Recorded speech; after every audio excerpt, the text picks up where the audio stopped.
for not only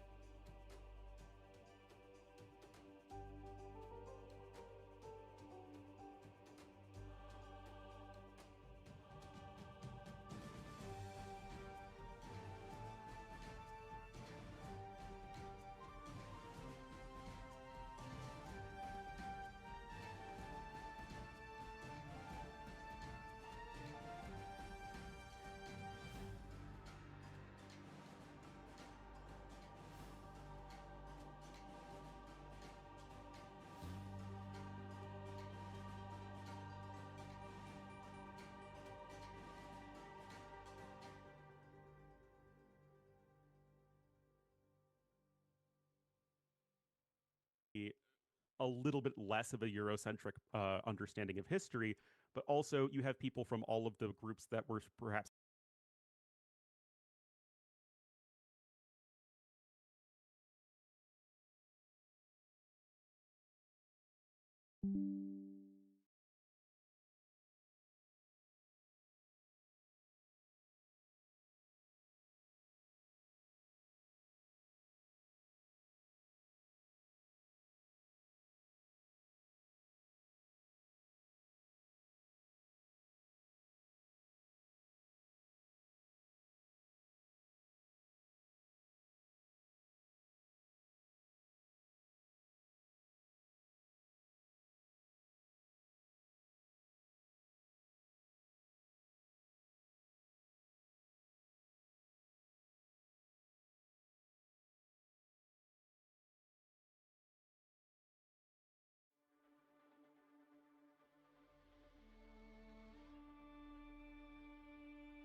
Oh my goodness.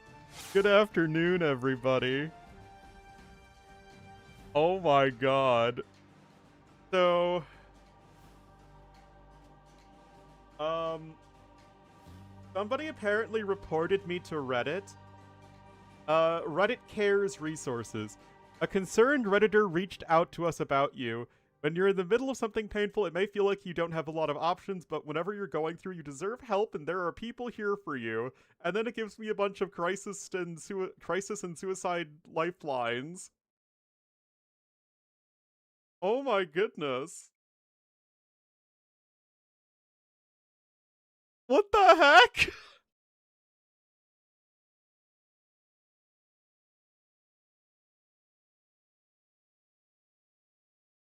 Oh, jeez.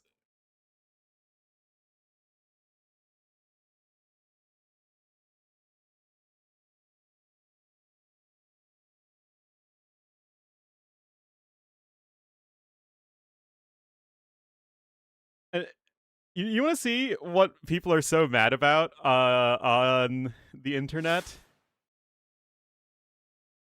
It's because I had for the this is the poster, and I had AI turn it into this thumbnail, which basically just upped the saturation and then moved the all the information here.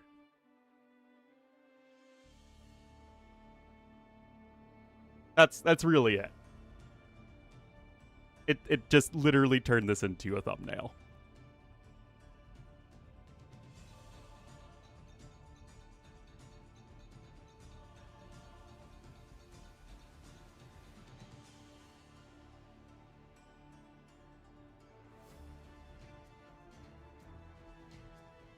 That basically makes me human scum.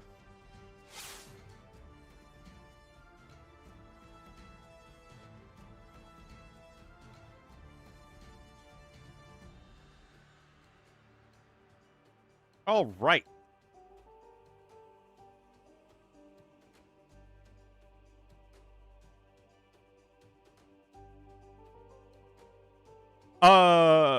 I found flattering pictures?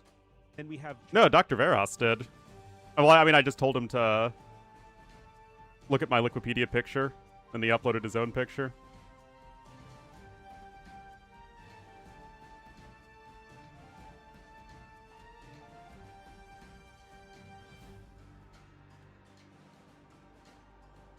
All right, let me go ahead and pull up the draft. Oh, this is a play all three, not a best of 5.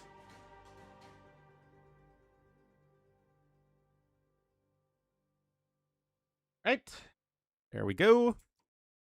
But yeah, I mean, I thought my lecture was a little bit cringe, but I'm still proud that I did it.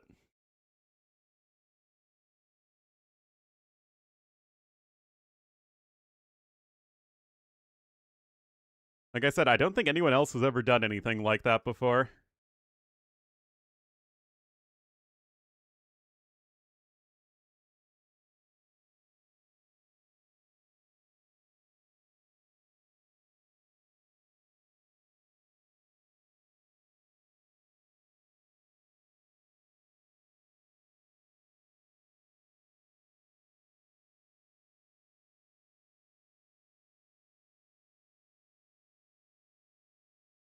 All right.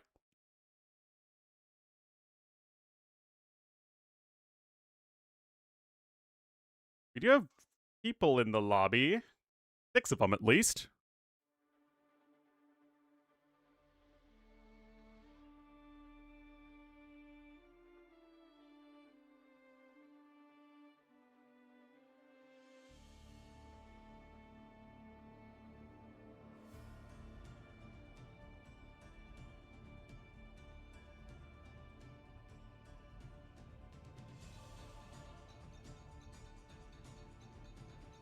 Wait, why does Mev have 2K in his little stream descriptor things? I don't even know what TEB means. AOE2 TEB English 2K.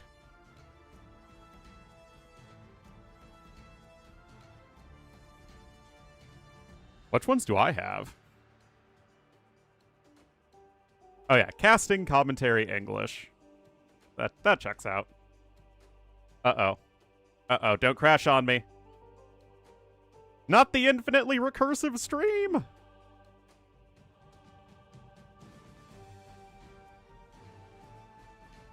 Guys, I think we might be doomed.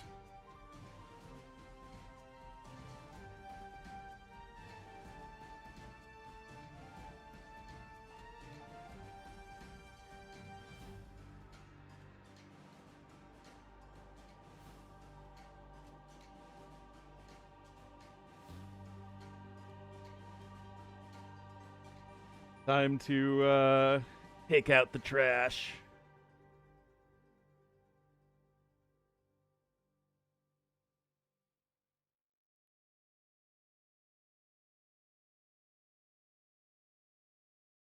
Well, now I have to freaking do all the, open all the chats again and whatnot.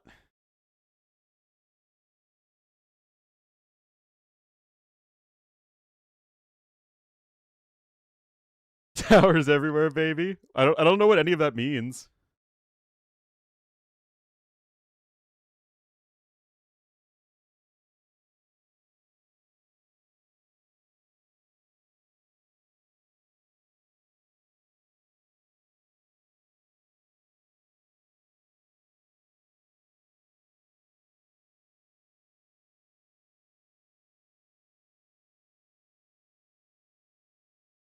I mean, I'm not going to complain. What is Rage Forest is just 4v4 Black Forest. It's the same thing, and that's what their community has called themselves. I don't really understand it. I think people specifically refer to Rage Forest as with like the ponds for fish booming and all the villager fighting and stuff like that. So I'm not 100% sure, but basically it's a 4v4 Black Forest tournament. That is the long and short of it. Teuton Eco Boom.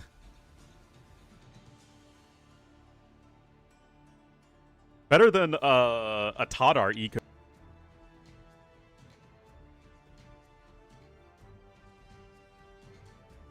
And I have a happy corgi behind me.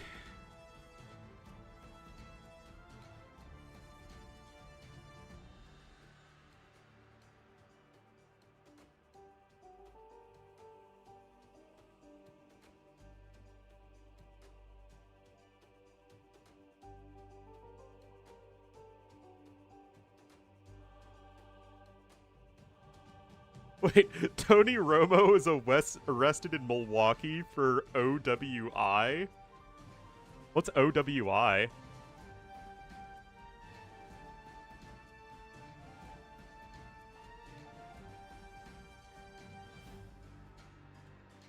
Operating while intoxicated.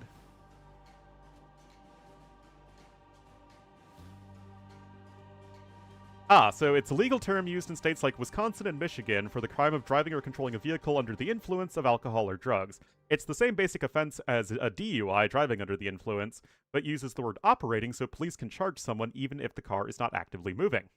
Interesting.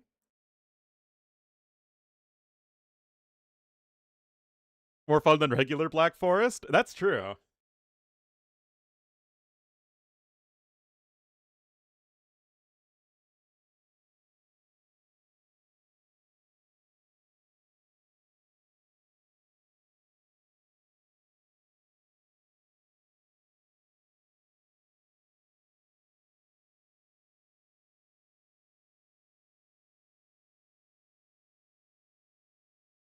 All right, they're all in the lobby, so hopefully that means we will be good to go starting right on time.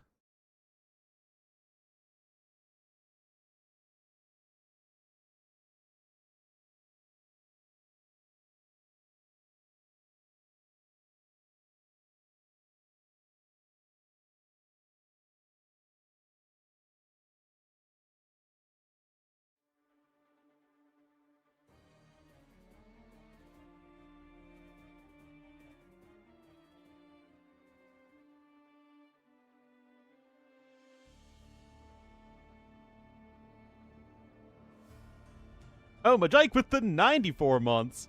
Professor Soriano? Yeah, Professor AI Slop, apparently.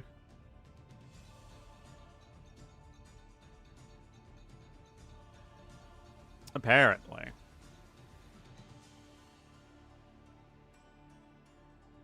All right, it's 1 o'clock. Everybody's in the lobby. Let's go.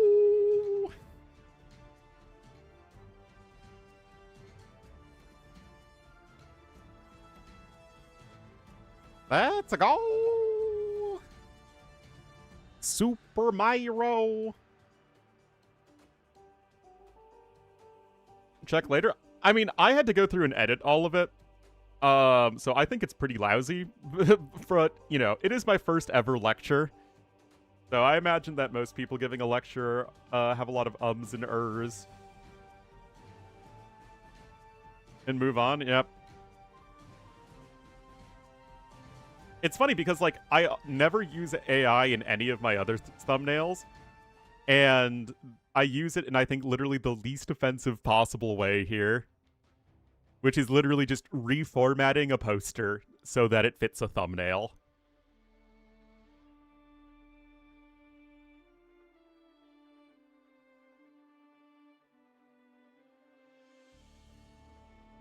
All right, looks like they have started. Why is this not working?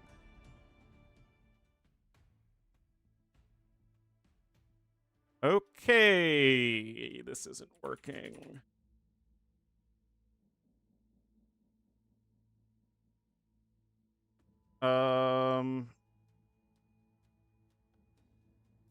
last updated. I assume it's going to be this one.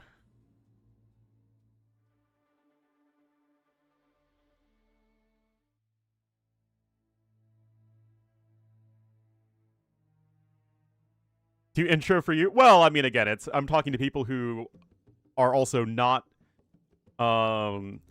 necessarily history majors and people who don't know anything about Age of Empires. So, you gotta know your audience.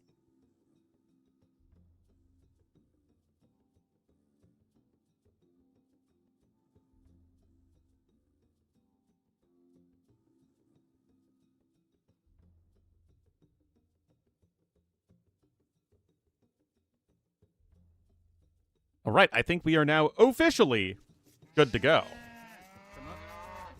Skirt several laws. Oh, jeez. And retrace it? Yeah, that sounds like a lot of work for something that I'm literally only uploading to YouTube as proof that I've done it. And I thought people might find it interesting.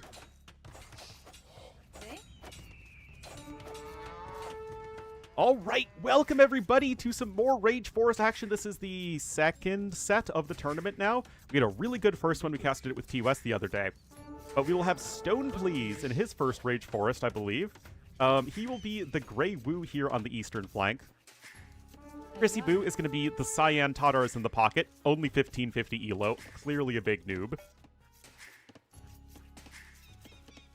Anyway. Somero going to be the team captain in the green as the Ethiopians in the other pocket. And Kaspa is going to be in the blue as the Khmer on the west flank. So a pretty darn solid smattering of players, but not ones I necessarily assume... Like, Chrissy Boo is an RF-only player. So is Somero. And Somero is obviously very, very good as an RF-only player. Stone Please I don't associate with Rage Forest at all. Kaspa I don't really associate with Rage Forest at all. I associate them as being Arabia players, mostly. 6 for short? Yes. So, kind of interesting combo. Meanwhile, on the other side, we'll have Nervcax. I have no idea who this person is, but they'll be the orange Ketons on the west flank. Edgar Davids, who I also don't know, is going to be the purple Huns in the pocket. Matt, who I do know, is going to be the yellow Sicilians in the other pocket, and Barles will be the red Malians here on the east flank. So, already different approaches. You have Somero playing the power pocket civ, the infantry siege civ. And then you have Barles, who's playing probably, I don't know, if Malians probably a little bit higher on the draft than Ketons, if I had to guess. Let me double check that. Where'd my draft go? Where's my draft? Panic!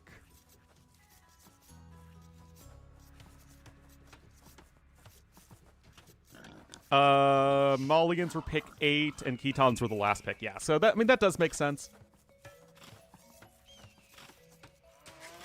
But still interesting that you have Barles, team captain, one of the best RF players in general. Playing that more sacrificial role. That's it. As far as this game goes, he and Stone Please basically just have a wall-up over here. This is a very choke-pointy Black Forest generation. You can see only 2 choke points. Neither are especially wide, especially since there's only 2 of them. And then there's only 1 pawn per side, so it'll be Edgar going for the fish boom on this side, and then Somero going for the fish boom on the other. I think that works out just fine. Between Huns and Sicilians have the farming bonus, so have them not be the fish boomer, whereas Huns have a wood discount, so they actually would rather fish boom than farm, if it's a comparison. And then Ethiopians versus Tadars is kind of 50-50. Neither are especially great for fish booming or farming, so just do whatever. So, with that setup here, Malian versus Wu flank. Now, this is kind of interesting because Wu do feel a bit better than Malians. Malians have the better pure monk rush. Wu have traction trebs, though, and fire archers, potentially. Which can be good for, like, a slow push sort of thing. So, if it gets to full-blown post-imp, Wu are probably going to be better. Their halbs are also solid. So let's see what Malians here for Barles are going to end up doing. Malians do have a better eco than Wu at the very least. Other flank matchup, Ketons versus Chimera. Chimera are a civ I typically associate with the Pocket, just booming into elephants, scorpions, or ballista elephants, but obviously that won't be the case here, so we'll have to see what Cospa's up to. Probably 2 ranges, if I had to guess. I mean, a tower at the very least. Maybe just 1 range in the tower. Let's see. Tower coming in. There's the archery range. Okay.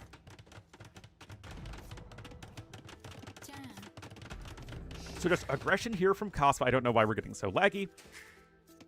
Kita's not really a good Black Forest civ in general, but they do have a huge swath of admin bans, and then they also have some specific civ bans, so basically you're working with the bottom of the barrel civs here anyway.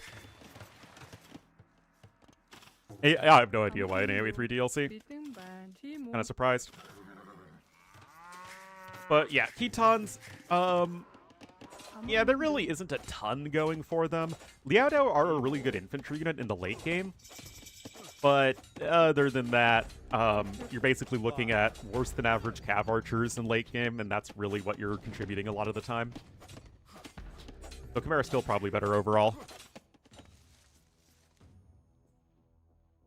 And then pocket combos, Huns, Paladins, maybe Cav Archers, and Sicilians are Infantry Siege. Both are solid, but not top in slot when it comes to a Cav Civ and an Infantry Siege Civ. Not bad, but, you know, not, like, the best. Like, compare this to Ethiopians. Ethiopians have better Siege than Sicilians, although Sicilians do have Donjons and Sergeants, which can be useful. Ethiopians more generally just focusing on the Siege and Halbs. And then Tatars... that's a bit of an odd one, because, well, the thing with Tatars is that you're probably going Keshiks, which are a little slow to get going, and they're very cost-efficient units, but they still aren't the most population-efficient units, so it's not, like, the best ever, and chances are Huns are going to be able to get to Paladins, and Paladins beat Keshiks. So, yes, you do have your better Cav Archers as Tatars than Huns. Yeah, it's not, like, the best, though. So I'd rather have Ethiopians than Sicilians, but I'd also rather have Huns than Tatars. But definitely a big mix of civilizations here. No team really going all out with the very best civs. And thank you, Babylon Vampire. I'm glad that you liked it, because apparently nobody wanted to talk about the lecture and everyone just wanted to talk about the thumbnail, but, you know, that's life, I guess.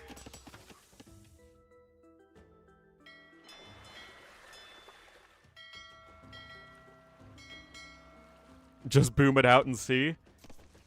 Yeah, they don't really have a lot of strong early Castle Age pressure either. I mean, it's, you know, it's an open map civ. It's not a closed map civ as much. But right now, Stone Please has these 2 towers next to each other.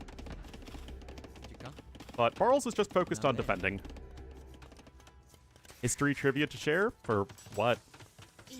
Blacksmith now coming in here from Barles. Let's see. Stone Please isn't too far away from clicking up, but Barles is going to be faster. Hello, Rompel. Tatars today? Central Asia. The Crimean Tatars haven't been a thing for a long time. But again, the Tatars are really just the stand-in for all Central Asian Turkic peoples. So, all of the Stan countries in Central Asia, except for Tajikistan, would all be represented by Tatars, as would the Uyghurs in China. Tatarstan, Russia? Yep. Bombard Towers? That is true. In the sauce region, indeed. It really actually just comes from Russian sauce, which they just was associated with Tatars. Or Tartars, which was the morphing of the name.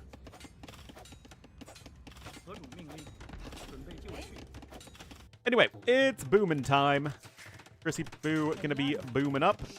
Somero, same deal. Same deal over here, same deal over here. Sicilians do actually have a little bit of a decent boom with the faster building TCs. You can start with the extra stone, so you can add in a 4th TC a little bit more easily. I mean, it's going to put them ahead of a civ like Ethiopians, generally speaking. But also the fish boom is the advantage as well. Meanwhile, it's nothing too terribly exciting happening over here. Orange got a forward wall in the first place, so this tower rush isn't really doing all that much. And on the flippity flip, defensive siege workshop now coming in, and Gray's just going for some forward walls anyway.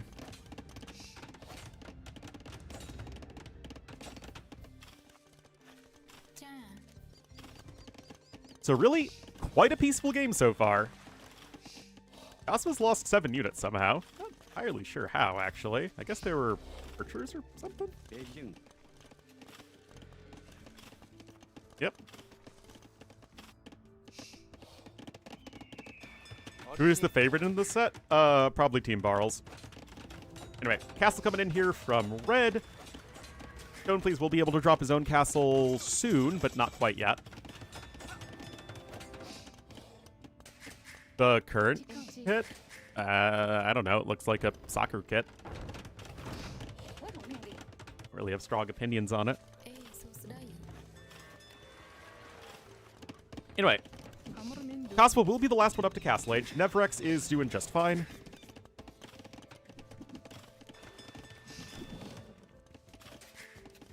And of course, Ketons will have a very solid eco as well. Fish Boom is happening over here. Castle war here for Stone, please. But this is where the Fire Archers shine, is in this sort of castle war where you're too far away to petard. For an Imperial Age timing behind the Stone, please, is nowhere near, whereas Barles isn't especially close either, and in fact, Barles is going to be adding an extra TC. But he's going to have to keep an eye out, because those Fire Archers are going to apply pressure to the castle slowly but steadily. I proceed 16? I mean, to be fair, that's something worth making fun of.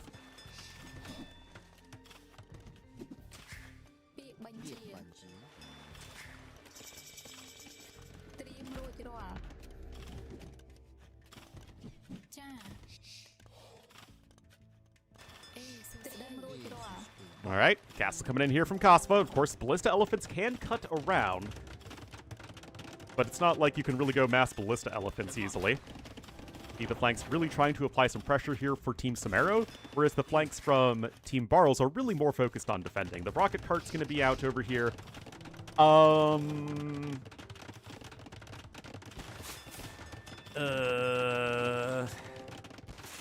I don't like that decision, actually, from Nervkex, because he's going to lose the rocket cart here. I mean, good micro from Cosmo, of course. I mean, he loses 1 Vil, but... Okay, 2 Vils.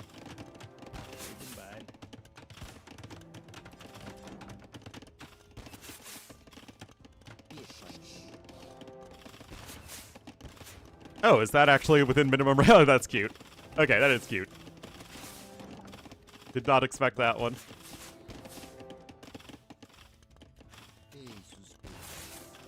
Alright, well done there. Well done, well done.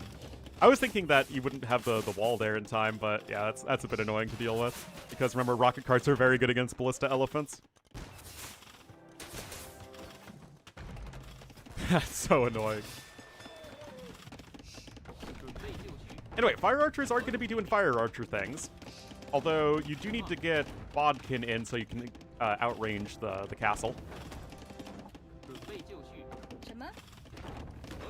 They only have, by default, 1 more range than a castle. 9 range by default. So yeah, you actually need to get the upgrades there. Anyway, with that rocket cart down, it is back to cutting. But with some Fire Lancers and some rocket carts, I really don't see this being too successful for Cospa. Orange adding in a 3rd TC, and already Team Barles is taking an economic advantage.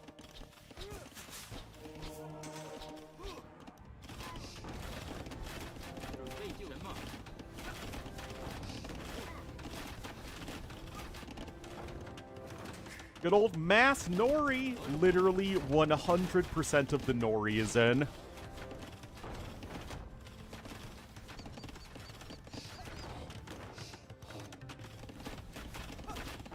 The Tatar invasions? Oh, there you go. Reduce milk.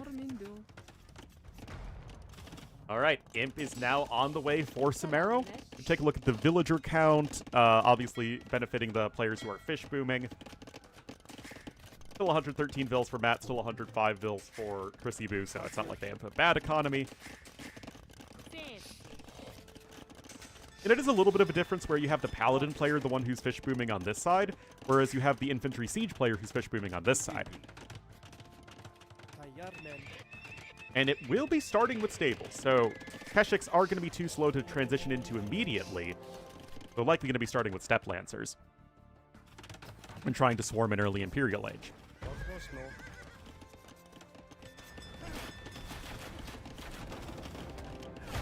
Still, this castle is taking a fair amount of damage. Over double the amount of damage has been taken in total by Red's castle than by Grey's castle. And actually, Imp is also on the way for Grey, so now it's going to really be down to Barles to defend.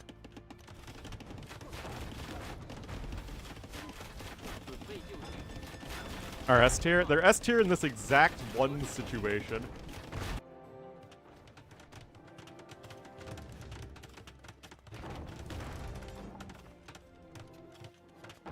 Double Siege Workshop coming in here from Green. Triple Siege Workshop, though, for Matt. And as you can see, it's going to be down to Barles to defend on his side. They're all houses. And really, actually, it's going to be just a big 3v3 on this western front, whereas Stonefleas and Barles kind of derp around on this side, which is good for Team Somero, because you're having your best player in Barles basically tied up, not really doing a whole lot. Oh, thank you, Miracle Max. Anyway, Ballista Elephant's continuing to do Ballista Elephant-y things, but not to any great success.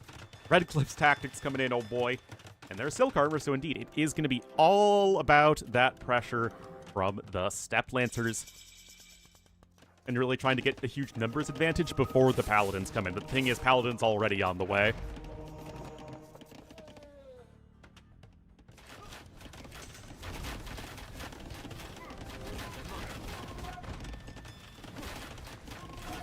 But yeah, I was kind of hoping people might be a little bit more interested in the content, but, you know, it is what it is. Anyway, Steppe Lancers are here, and that is a castle that comes up. Not great for Orange, though. And you only have pikemen as the Khitans. And going to be transitioning over into the Cav Archers, as you basically always do with Khitans here. And those units are all getting cleaned up. The Team Barles have a big villager lead, but that's mostly on the flanks. I mean, the pockets are all basically comparable with each other.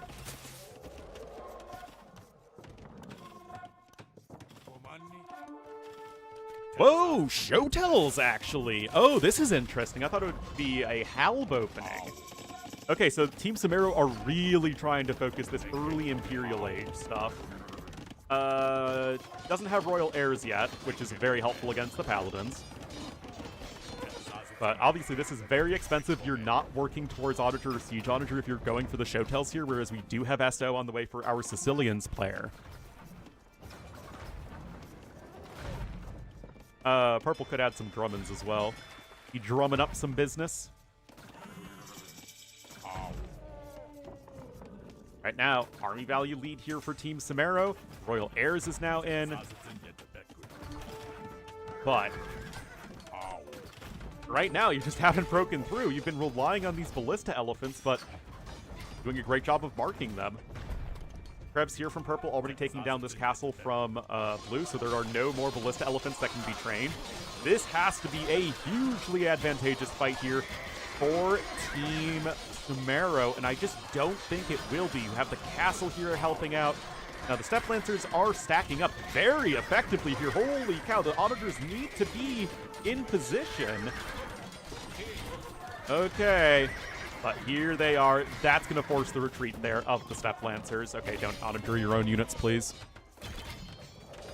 Tinkle Treb. Well, to be fair, Traction Trebs take forever to get going. Elite Geppetto coming in. But like I said, this feels somewhat unimportant.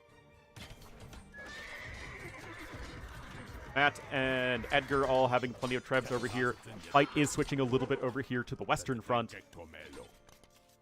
As that Keshek going to be coming in, so you are going to make that switch sooner or later. But this still just does not feel like it is good enough here for Team Somero, as Team Barles does have a nice score lead right now.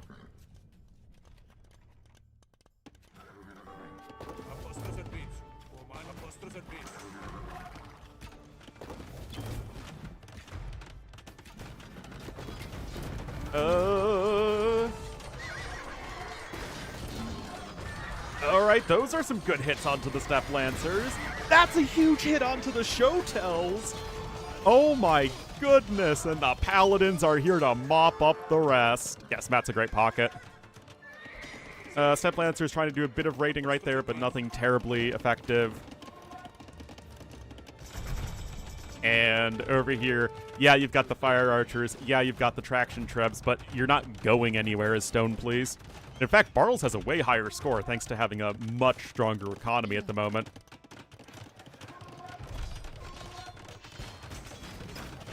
Gonna try and mix in some Scorpions. Yes, you do have no Torsion Engines in yet for Green because he's spent so many resources on Showtells that haven't done a lot. Got some Donjons coming in, which are a great late-game tower option. Yes, Malians have Bombards.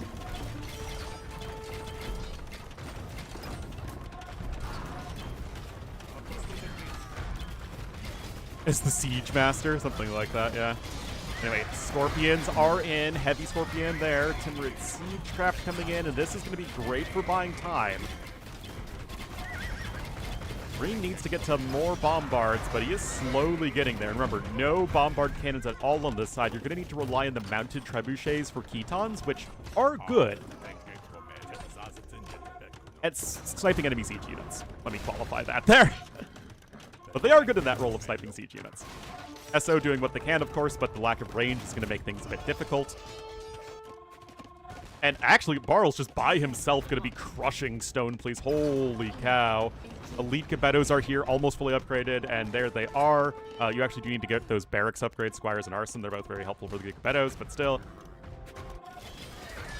I mean, this is the advantage, right? You just have Barles do his own thing, and he's going to win his side. It's kind of like having MBL in the AM days, right? Where you just let MBL do his own thing, and he's probably going to win his side. Woo! Doggy. Torsion Engine's just now coming in.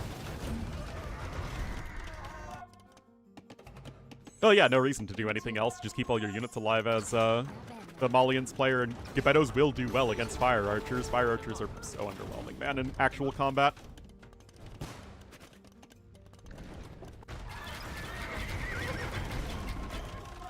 And here we are, Heavy Scorpions trying to help hold the line, but Cospa can only do so much here. Remember, it's the economies that have been better for Team Barles across the board.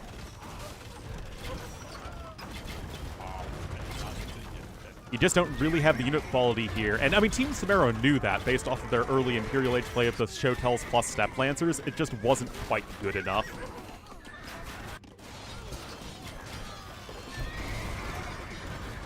And there we go. Castle falls. Paladins are streaming forward from Edgar. Got the CA to support here from Nevrex. Mounted Trebuchets are going to also help snipe Bombard Cannons and Scorpions. So again, it's at least something that Ketons can add at this point.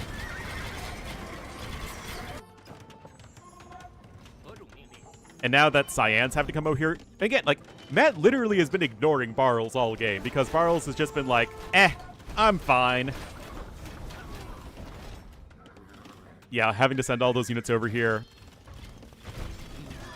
means that it's just fewer units to send on this front, and this front is doing so well for Team Barles. 176 to 77 army. This has been a very impressive game number one here for Team Barles. Those Fire Lancers, Fire Archers are all clumped up. I have no idea who Edgar Davids is, but yes, they're playing quite well in that Paladin role. Yeah, like I said, I've never heard of Nerve Hex or Edgar Davids. At least I don't remember them from previous Rage Forests.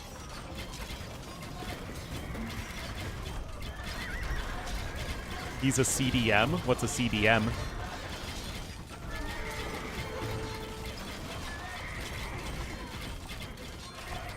A forward touch football player? What? What? Annoying cookie. Oh my goodness. I can keep track of with you guys.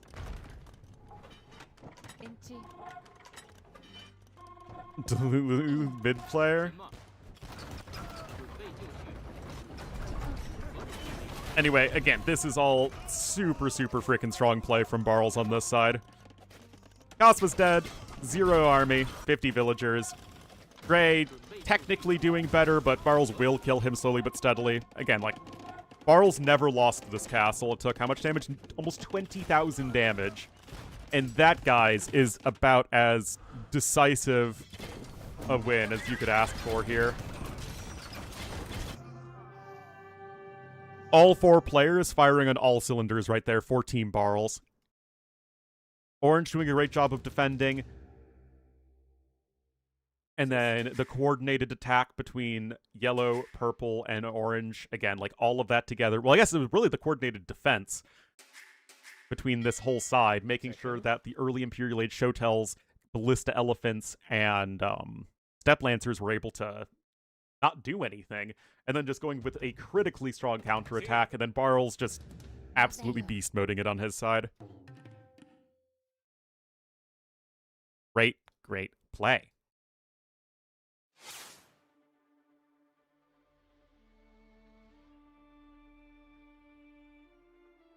All right, that is Sicilians and Ketons and Malians and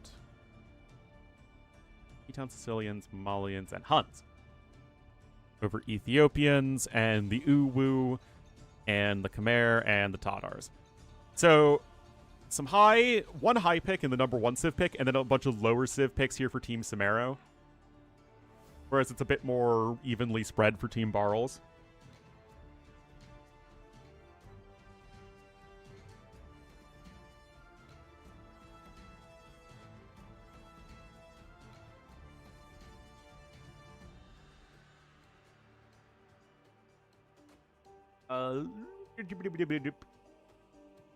Don't think we're in the lobby yet, unless I'm blind, which is very possible.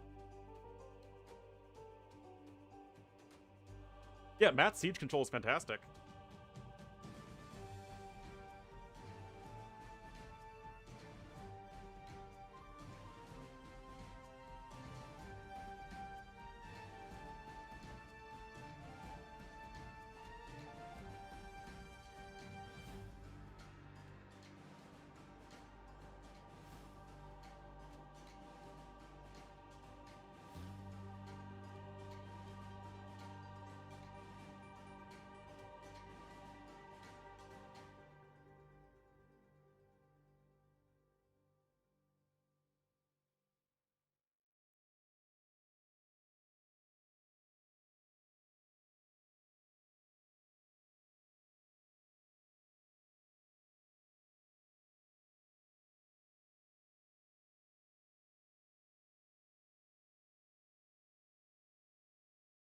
SO? Ho, ho, ho, ho.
All right, we're back in the lobby. We'll have to see what we're going to be going with in game number 2. It feels a little pointless to consider civs. Oh, geez, now I just got rid of everything. It was Sicilians, Malians,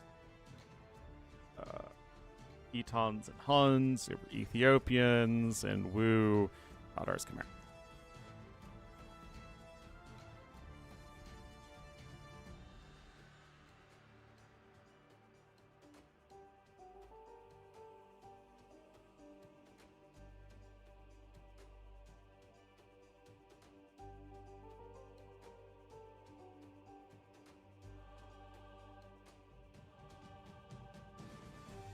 Talking about my voice. Too much, man.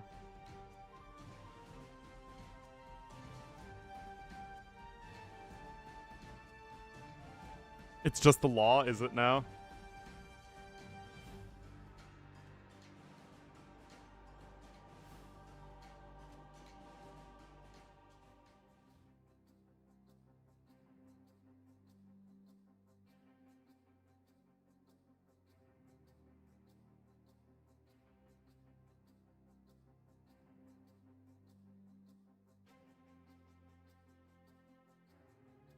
Failed to download match content.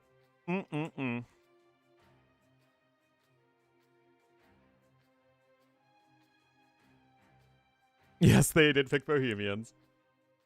Bohemian flag captured. All right. Oh, this already looks like a... Well, okay. It's a bit of a different one for sure. Already looking much more of a spiderwebby version of BF. Is it potentially a re? Why would it be a re?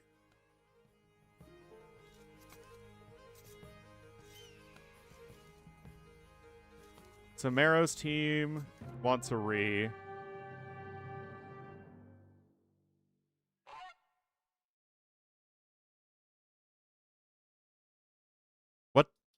What makes this a re? Am I crazy? I guess they have a very forward pawn tier?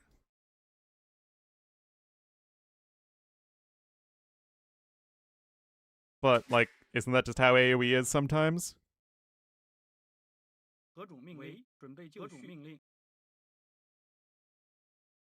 Right? I mean, that would have to be my guess, but... You know, surely you wouldn't just have an entire game of AoE decided what, 5% of the map looks like, right? Just surely the tiny pawns wouldn't be at all determinative of who wins the AoE game. Because that just seems like bad map design.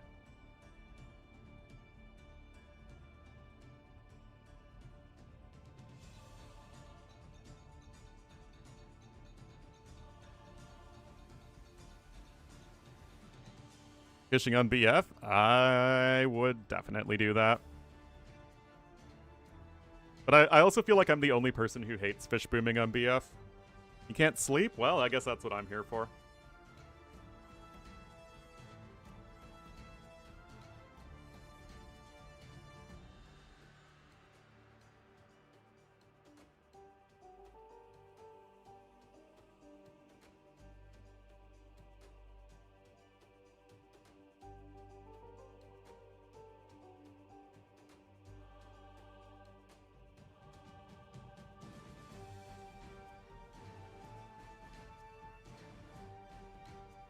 Any minute now.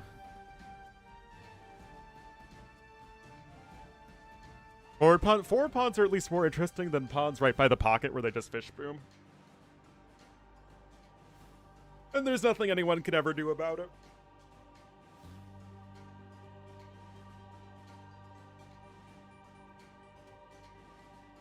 But I feel like fish booming... It's only cool if you're seeing the fish booming from a civ that really benefits from fish booming.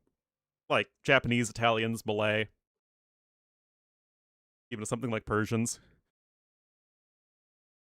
But it just kills me every time I see a Slav player with 2 farms and 60 fish traps. It's like... I...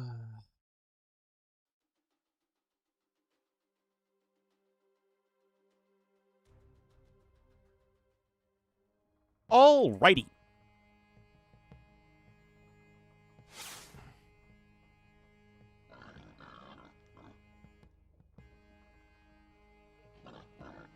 Game number 2 in this play all 3.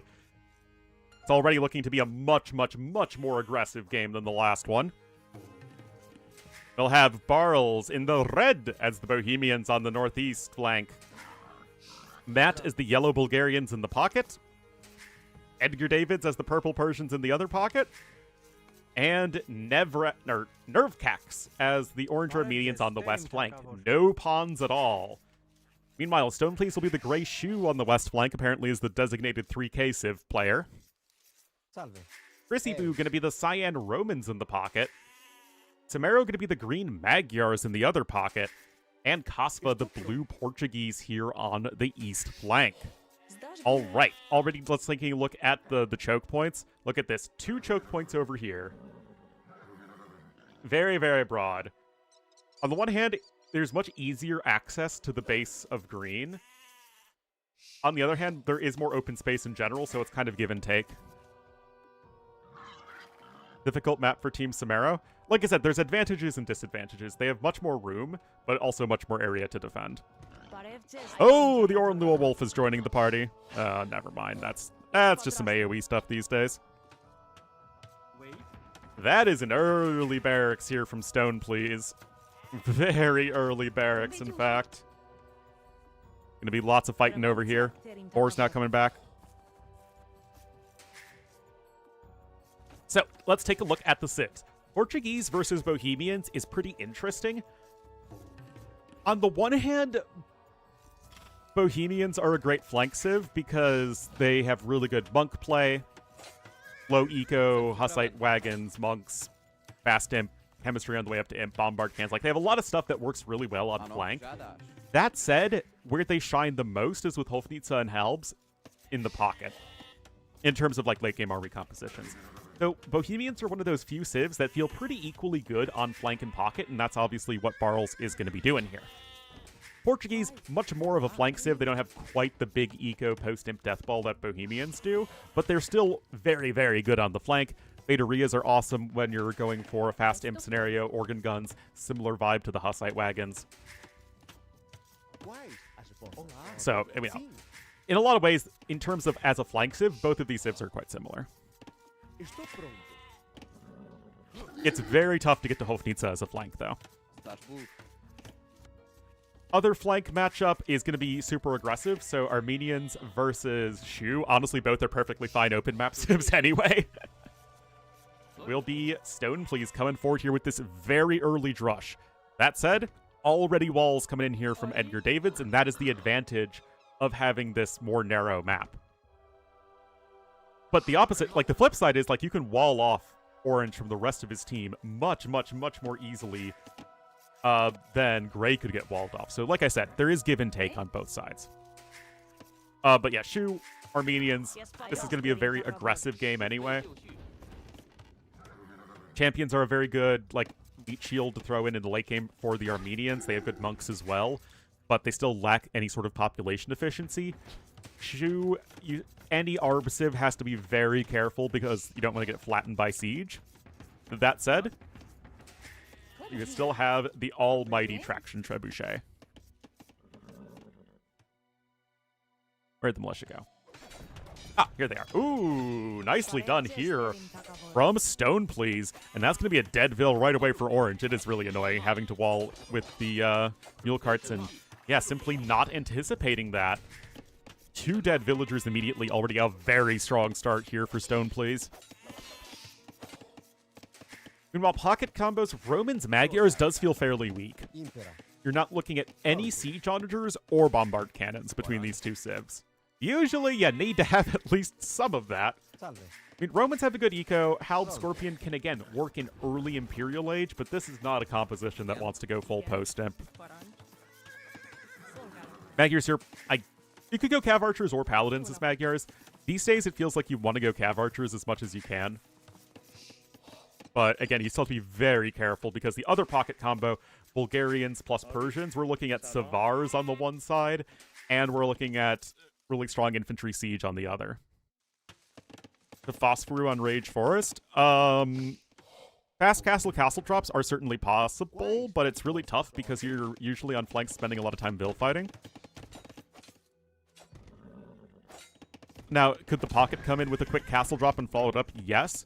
But if you're talking like full-blown Phosphorus, there just really isn't enough of a point to doing so. You'd rather just go for a slower uptime and a regular castle drop play that isn't like full-on market usage as your only economy, because it gives you a way to transition out of it. And there really isn't any way to hit your opponent before they're completely walled.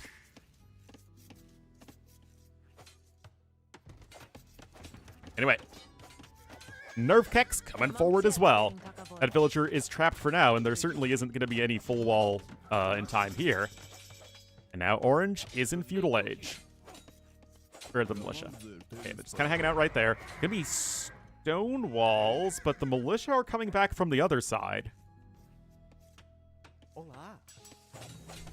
Ao seu dispor.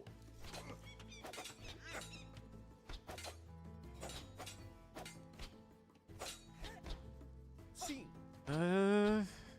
Quais são as vossas ordens? Well, Archer goes down there. Estou pronto. Ao seu dispor. Best player on the other team or take two other players. Yeah, it's very risky though. Anyway, big, just regular archer fight over here, which is funny that this is almost ending up like a regular game of Arabia with extra villager fighting thrown in on top. Just aggressive archer play on both sides. 23 to 24 villagers, so still pretty even in terms of economies. And right now it's just archers trying to find in whatever damage they can, but right now it is going to be Kasva who's left with an archer over here. That isn't ideal. Another range is coming in for blue. Also wanted to go for a tower rush, but that's obviously not happening yet. Villa's going to go down over there. That should basically equalize things. There you go. Meanwhile, men-at-arms here now from Gray. They've gotten a lot of damage done, and Gray and Cyan there helping out as well. So this is already a much messier and more difficult game than the first one for both teams. So I guess there was a boar lure over here. All right, Stonewall's coming in here for Barles, trying to hang on as best he can. The skirms do very well against the archers, but the villagers really throw a big wrench in the works here. And now blue is going to be trying to come in with some forward walls. You can see secondary gold and main stone both would be denied by this. And it's going to be a tower. Of course, this is what Cosmo wanted to do in the first place. Blacksmith's now going to be coming in for that all-important fletching upgrade. Well, it's not something he did by choice. I mean, he has a very bad map.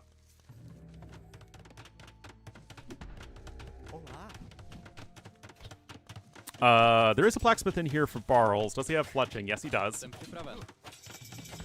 And it's going to be Edgar who's the first up to Castle Age here as Persians. Just going to be enjoying a nice peaceful Persian boom. Same deal here for Matt, unless I am quite mistaken. Oh, it's going to be using the power of Bulgarians. Oh, we're going to be seeing more TCs. Show me an extra TC. Oh, he doesn't have the resources, rip. Well, he could add one in later. Lol. All right, mix of villagers and archers in both of these towers. Meanwhile, okay, Chrissy Boo going to be opting for aggression, and looks like Somero is as well. So once again, we have a team who doesn't want to take things late in Team Somero. Which, I mean, with B-Sibs, I wouldn't want to either. Blue gonna come in here with some stone walls, but you need to make sure that Somero can get to the front lines.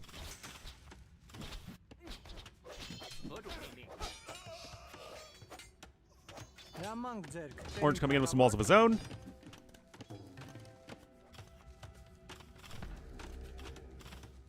That's it. Look at this eco difference. Holy cow. Barles way ahead of Kasva in terms of economy. Res collected are pretty even for now, but that will likely change relatively soon. Cosmo's lost 4 bills. Barles has only lost 1. Cosmo a minute 8 seconds idle time versus 8 seconds, so that explains a lot. But Cosmo has map control, so it's not like he's been useless or anything. Somero is adding a TC. Chrissy Boo's also adding in a TC, but obviously they need to try and make something happen right here because it's the Pockets who are happily booming away in peace. Purple's already walled over here and is going to be reinforcing his walls. Yellow isn't walled whatsoever, so Matt's likely going to need to do something to make sure that units don't run around Barles and go right after him. Market tab. Which one's that? This one? I mean, it's just, no? Minimal market usage. Nothing really too exciting. Relics. But yeah, nobody's really slinging or anything like that.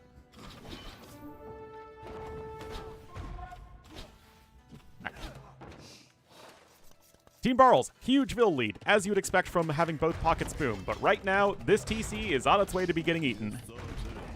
The stone? Oh yeah, there wasn't really a ton of usage there. First flank to click up will indeed be Barles as well. He still has a very tough road ahead of him to defend, as these flanks are in for a very rough time. Orange already, well, he was running with the Vils, but now they're kind of going back to the front, so... Oh, okay, never mind. They're going right there. Got 2 stables now here for Edgar. That TC is going to go down. Not a whole lot you can do to prevent that in the feudal age.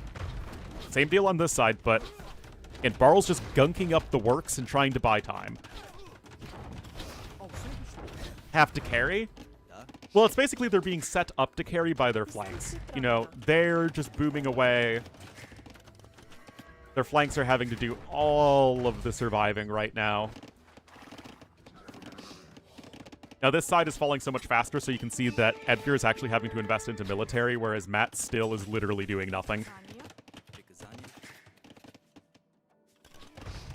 So it's like, they have to carry in the sense of they need to basically win these fights 1v2. That said, it's not like, oh, this team is just full of plebs, so they have to put on the carry pants. Yeah, Armenians do have a bit of an easier time relocating. Bloodlines coming in for the Knights. Forging instead of +1 defense is a little weird, but whatever. And you can see that Chrissy Boo is doing a great job of keeping up in the macro. 55 Vils to 59. So the overall villager count, despite the aggression, is still quite solid. So Team Somero doing a much better job with their aggressive playstyle this game. University being rushed up. Please tell me this is for Guard Tower and Fortified Wall Barles. Do it. Do it, Anakin. Show me the Guard Tower. Yeah, let's go. Anyway, 3 Guard Towers here with Bodkin to do a great job of hanging in there. Kasva and Stonefleet's almost up to the Castle Age. But again, the fact that this side has been aggressive and not able to really do anything that decisive is so huge for Team Barles. Oh, I died. Yeah, I mean, again, there's only so much you could ever ask Nerfkex to do to defend. That really wasn't the best from Edgar. And the fact that he's got a TC, he's on 38 Vils, he's even in this area with gold and stone, so it's like... On the one hand, Team Somero's happy because you completely obliterated one of the flanks in their base. And again, that's not anything to be unhappy about. Still, Edgar was able to... Nerfkex was able to escape with a decent amount of units.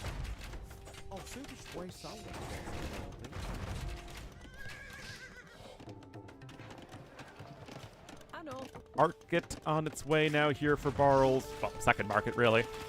Couple green scouts coming in here from Somero.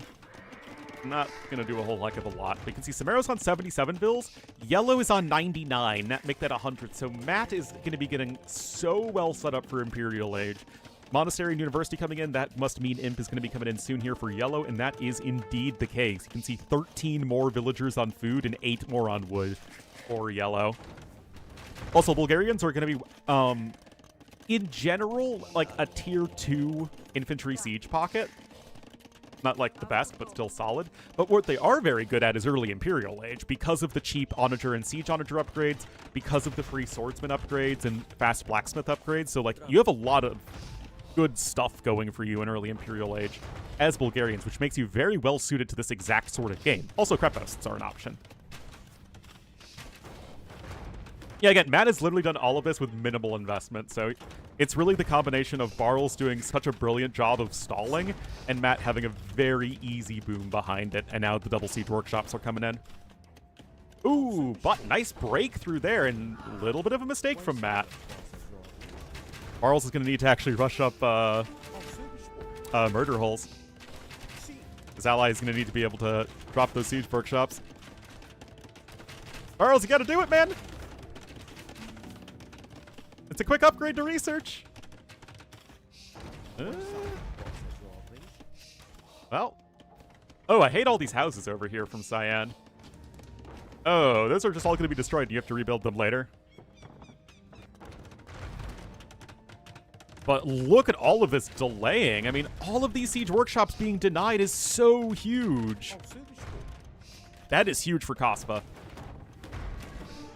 And now Imperial Age is on the way for Chrissy Boo. And all of this early Imperial Age advantage is really getting negated. I mean, you're going to have the siege workshops there to instantly research Onager, or whatever you want, I guess. You're going to have a good amount of resources. I didn't even have Loom. Matt's going to want to build a castle over there.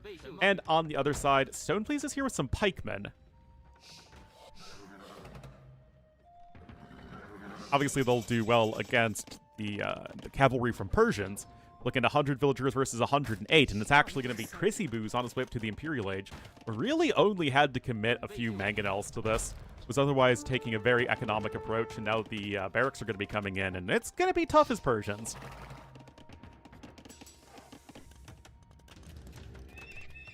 Ah, okay, so realizing perhaps that he didn't want to run into a giant army of pikemen, Purple's going to start building some stables on this side. Will be Halb to start things off. I was wondering if maybe he would open with two-handed swordsman, but, you know, I guess you're against Somero's, Magyar's. Oh, no, he is opening swordsman. Just getting Halb as well. Okay. Chrissy Boo coming forward, getting these extra resources for yourself or your allies, certainly a good thing as well. Now, Barles is going to come in with his own castle. Now, the thing is that although Barles' defense has been super good, Kospas has been able to boom up behind this a lot more effectively. So he's on 3 TCs, 68 villagers. He's close to the Imperial Age, and Barles, being purely on the defense, is not going to have that. And then Team Somero has the overall lead at the moment. But Onager is just going to cut through, and now it is going to be down to these guys here to defend. Orvinian army coming out, and of course, that's one thing you can do these days as the Magyars.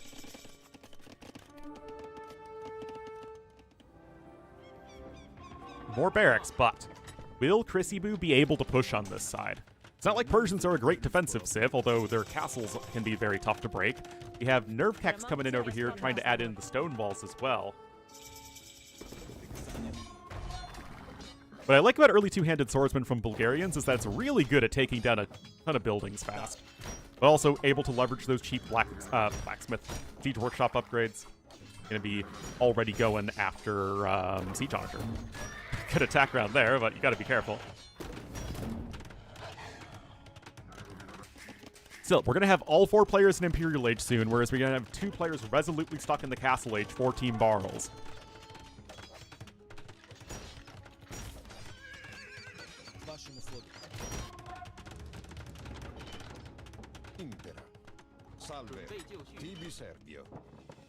Alright, Halb's coming in.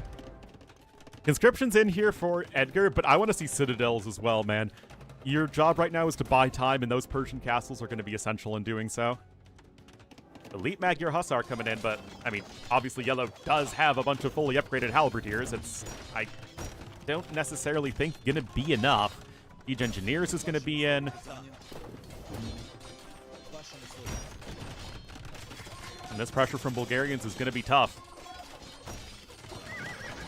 No Savar yet. You're probably saving up for that as Edgar. Actually, you don't really have the resources for it, so it's a little bit tricky. Another castle here from Matt, so no Kreposts for now.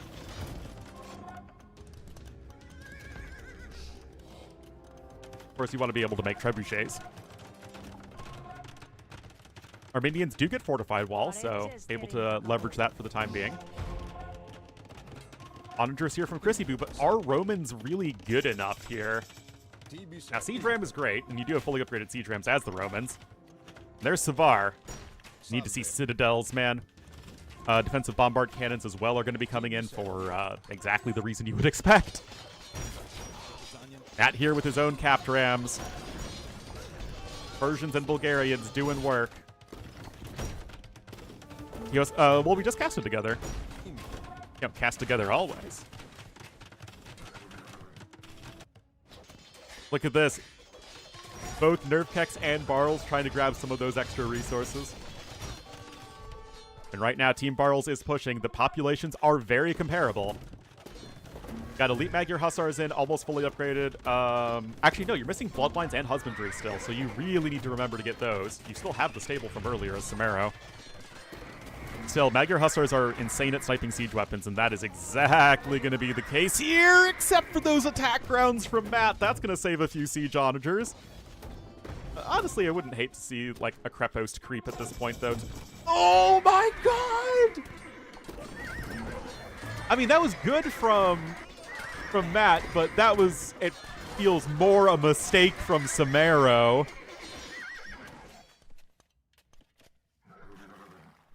Oh my goodness gracious. But yeah, Kasva is now the artist formerly known as Kasva.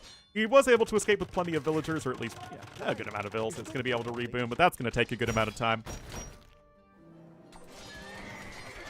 And now the Savar are in, and the Savar are going to do very well against the Magyar Hussars, especially the Magyar Hussars, mind you, that do not have bloodlines or husbandry. The Savars are now fully upgraded.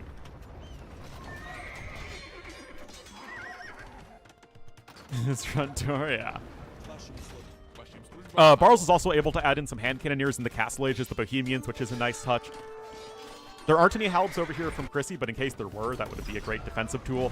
And then you have Nerfkex, who's still helping out with his composite bowman. Honestly, really great flank play from Nerfkex, considering that he was basically in an unwinnable situation early on. It's all just about helping your allies stall here. Although, again, I would have liked to have seen Citadels from Edgar.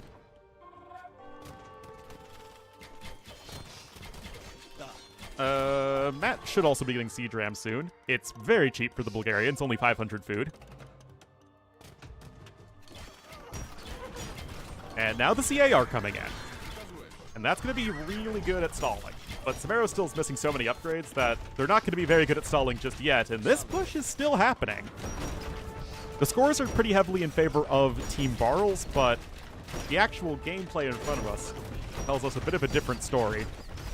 Raise an imp, and he'll be able to add in a lot of arbs here. There are the siege onagers from Matt, but oh, such good attack rounds right there. And the composite bowmen also just do so much there to help out. To be 2 guard towers, which aren't super exciting, I must confess, but it's something. And now the Savar are in as well. Oh my goodness, Chrissy's losing a lot of ills. Turns out Savars are a really good raiding unit. 40 villagers from 6 Savars!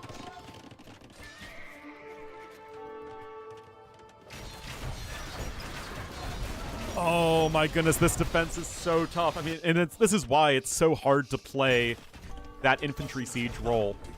And some players are really specialized to it, like Matt. Having to defend on one side over here and be a major driving force in pushing on the other side, especially until Barles is really online with his own army. Actually going to be going arbs here. Which I don't necessarily know why you wouldn't just go hand cannoneers, but whatever.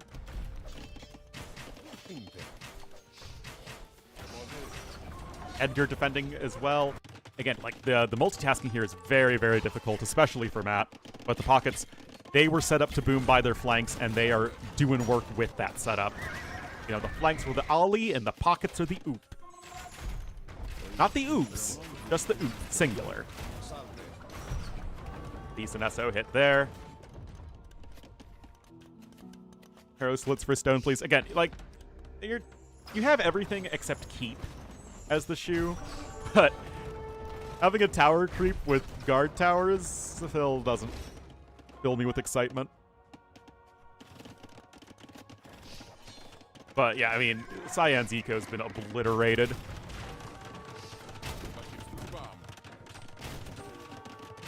Another castle coming in here from Matt. Again, I'm not sure why he isn't making creposts. Creposts are so good at just efficiently spreading out and all over your opponent's base. Oh, and look at this. As soon as the health numbers are low over here, look at this timing here from Team Barles. I mean, it is really hard to argue with how well they are playing. And it's not that Somero's team is playing poorly, but Team Barles doing even better. That's going to be the nail in the coffin as Team Barles take a 2-0 lead with two relatively quick for Rage Forest games. Addicted to Trebs, I guess. Woo! But yeah, like I said, it's all four players contributing the exact thing they need to. Everybody understands their role, and they're executing it well and playing it well off each other.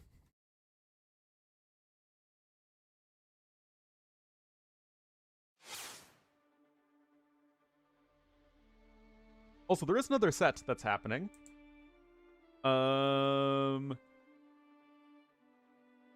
Is it Doubt versus Valas? Yes.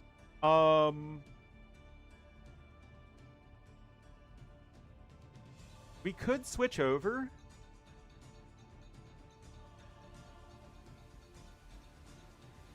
Yeah, let's ask what T-West is doing. Galleys, Lithuanians, and Berbers. Now, Somero does have the higher draft in Sims. Maybe that gives him a better shot. Thank you, Snoozy Bruv. What's up?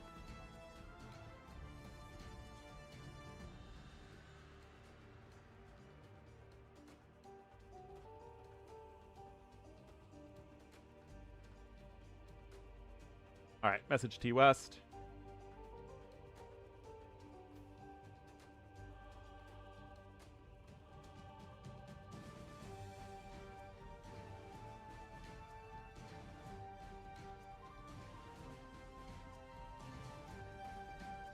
Dang it, T-West! Am I finishing the last game of the set or starting the other one? I'm probably going to finish the last set, take a break, and then do the Ganji Slam 1 live, and then do the Rex of the other one. Yeah, I think that's my plan. Let's say this game takes another, like, 40 minutes, then that gives me a short break before...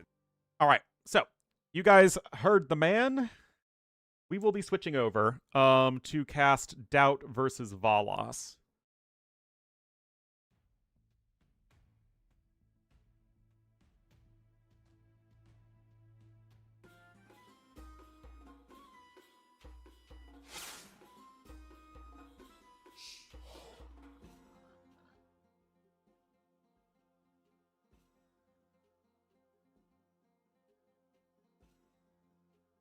All right, this is quite the star-studded lineup. All right, here we are. It is going to be the Lord himself, Doubt, as the Orange Portuguese here on the east flank for his team. Pocket will be Jamjack, so Nerfox still gets to watch his Polish players. He'll be the Purple Bengalis. Interesting playing them in Pocket. Raven are going to be the Yellow Bohemians in the other pocket. Holy cow, this is a lineup. And Miguel going to be the Red Aztecs on the west flank. Holy lineup, Batman. That's a lot of good civs. Meanwhile, Valas is going to be the Grey Turks on the flank. Interesting that he's playing flank here. In previous editions, he was actually one of the few captains who played pocket still. GG out going to be the Cyan Celts in the pocket. Von Oz is the green, Tatar's in the other pocket, and Fenhita's the blue Italians on the east flank. That's a lot. This is a lot of good players and a lot of good civs. Holy cow. It's so many great Black Forest civs and also Tatars. Feels bad, man. These guys are really coming out swinging with some of their best civs. So, Portuguese for Doubt versus Italians. In general, I like Portuguese a little bit more, especially in a low eco scenario. But Kondos are very good against Portuguese, who are a gunpowder civ. And Genbos are a fantastic supplemental unit in the late game. Yes, Italians wish they could have a fish boom, but even without it, Italians are still a very strong civ. Meanwhile, Aztecs, probably the weakest civ here for Team Doubt, but honestly, that isn't too bad in general. Still a really good aggressive and Monk Rush civ. That said, you're up against Valos himself as the Turks, and that is going to be very tough for Aztecs. It's going to be difficult for Aztecs to keep up with the ranged firepower of the Turks. And Valos actually gets the trap right there on Miguel. Oh, no. Miguelito! Will he get defeated? Anyway, pocket combo, Bohemians, Bengalis. Yeah, that's insane. Yeah, that's a lot of very, very, very strong units here. On the other side is Celts versus, or Celts and Tatars. I feel bad because, like, 3 of the 4 pocket civs here are S tier. And also, you have Tatars, who are not going to be as good. That said, we do usually see Bengalis as a flank civ. They're really good at monk rushing, of course, and you sort of eventually transition into elephant archers later on. Elephant archers from pocket do run into the issue that you're not going to do very well against Halb siege civs. Perfect endgame overlap? I mean, yeah, in terms of, like, do the civs complement each other well? Down to the team bonus, where you have the faster working markets to get the trade out as the Bohemians, and then the Bengalis give you extra food as well from your trade carts. So yes, like, very, very strong combo. At the very least, you have a strong siege civ, and not just strong siege civ, but a strong anti-siege civ here with Bohemians. To help stave away the units from the siege units from the elephant archers, who will, kill everything else. So we'll have to see how this one works, guys.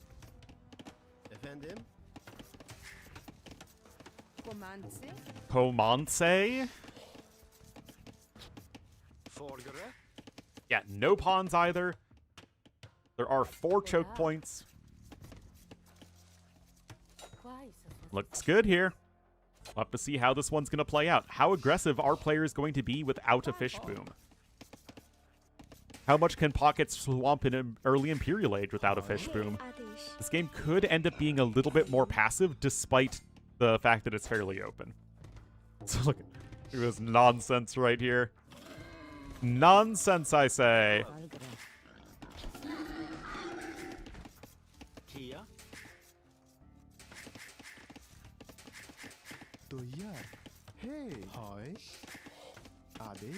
All right.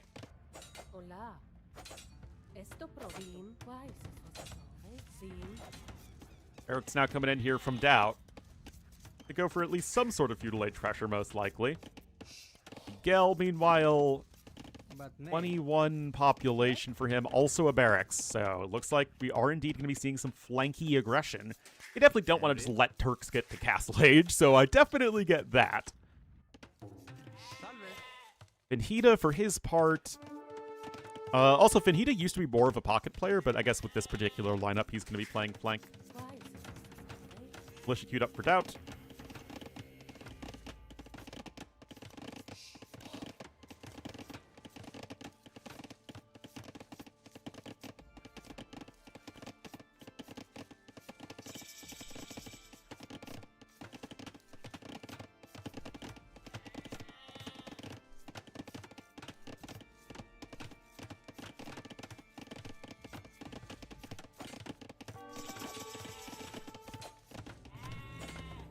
All right.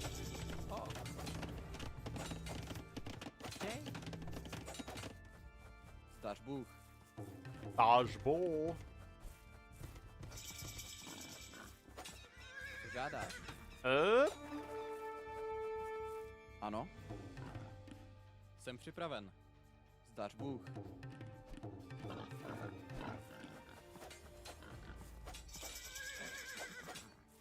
Scouts smacking around.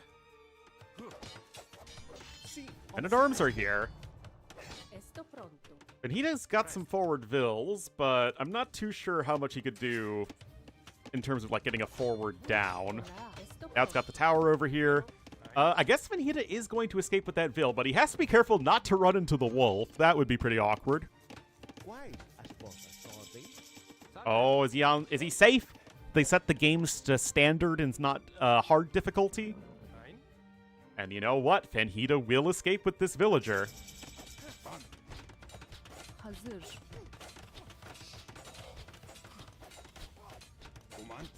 Evet. Efendim. Hazır. Evet. Hazır. Oh, But ne? Jay? Right, tower coming in. Way sour bosses ordens. Oh, super sport. Way sour bosses ordens. Way sour bosses ordens. Still, Doubt's in a good spot to apply pressure. But he doesn't feudal age. What was he doing with the vill? Hi. Oh, did the vill die? Huh, looks like the vill must have died somewhere. Salam. And oh, Monhaz has scouts. Well, this will help deal with the stuff coming in from Doubt, but this is just letting Purple... I was going to say Purple boom up, but no, Purple is also doing something aggressive. As we're going to have a... looks like not really any sort of focus post in play so far. Kid? Well, GG Out's just going to be booming up here as Kel. It's going to be immediately going up here to 4 TCs. Buy in that extra stone. Does have almost 600 food banked up for villager production.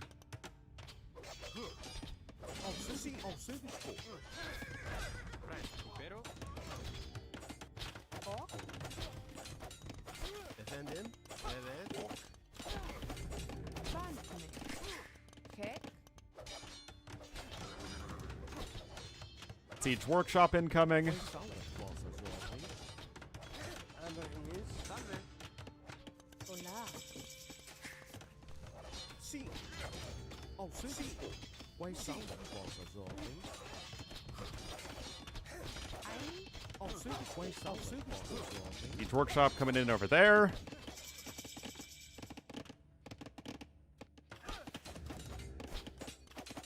Again, nobody really pulling any punches so far. Raven's going to be adding in a bunch of TCs. So we have one side each with a pocket booming. Everybody else is going to be sticking with one TC for at least a good long while. Oh, I lied. Barles is actually adding in TCs as well. Comance. So yeah, he's actually just looking at defending, which I guess makes sense as Turks trying to get to that full-blown post-Imperial Age. Or at least Imperial Age in general. Okay. That makes sense.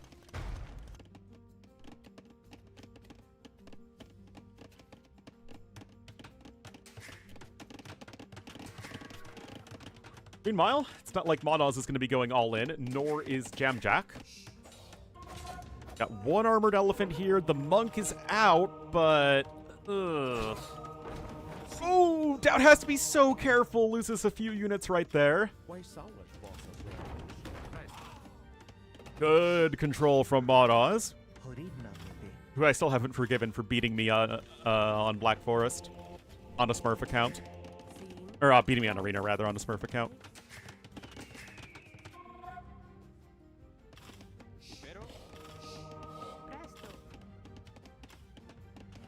Here come the armored elephants from Jamjack. At least in the short run, with the power of Bengalis, Jamjack still has a better eco than Monaz as Tatars, but that will change pretty soon, of course. And while Eagle actually showing up over here, and it's getting that shot on the Mangonel. That's not really a good enough hit. Remember, this is a Castle Age Eagle Warrior. He gets that extra 3 attack. Evet. And that is enough to at least save that mangonel. The wall is now plugged up. Got some monasteries coming in for the Aztec player naturally. Miguel, though, still very far away from the Imperial Age. And Barles not playing too greedy. He's only on 2 TCs. He's still focused on defending. Only 2 vills on stone. So again, the most important thing for Barles is just to make sure that he's staying alive. You're not losing too much ground here to the Aztecs player. You're not, even worse, letting anyone get to GG out, who should just be happily booming away here as the Celt's all by his lonesome. And now even a 3rd TC coming in here from Barles. I'm not too sure who would we say is the favored team between these two. I don't really know. Didn't they rank who's the higher ranked team? Anyway, Doubt will be the last player up to the Castle Age. He has done a pretty good job of applying pressure, and he has a slight Vil lead over Fenhida. Fenhida himself, though, has monks coming out. Ornlu is here with his light cap to help deal with enemy monks from the Bengalis player. Heal up those injured light cap as well, which is nice. And the elephants aren't really doing a whole lot right now. Oh, in charge of the light cap, but they don't have any upgrades other than light cap itself, so the mangonel is going to be huge. Honestly, not bad. That's a lot of dead units for Doubt, with only 1 or 2 dead light cap here for Monas.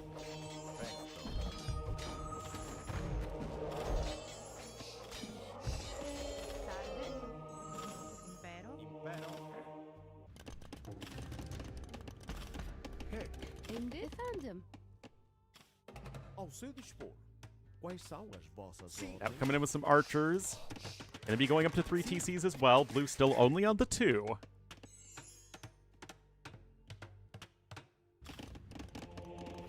That's at this side, 48 to 47 villagers. So honestly, good macro here from Miguel, but especially with a 4th TC coming in, Barles will be getting further ahead over time now. His wheelbarrow also in.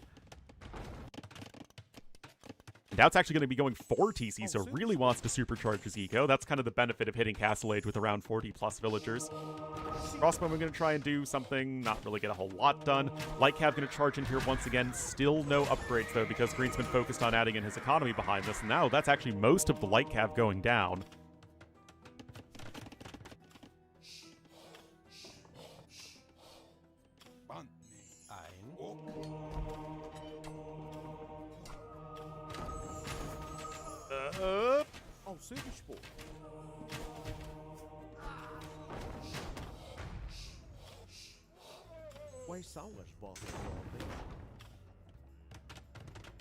Well, over here, I guess there's a little bit of pressure coming in.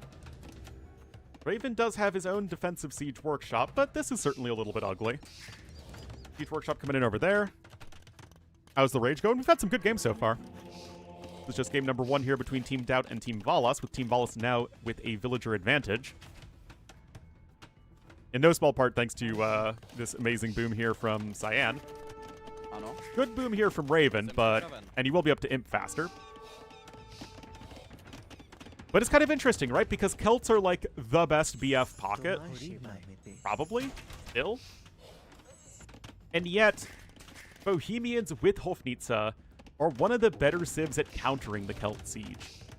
And if you can counter the Celt siege, then the Bengali elephant archers are going to be really tough to stop.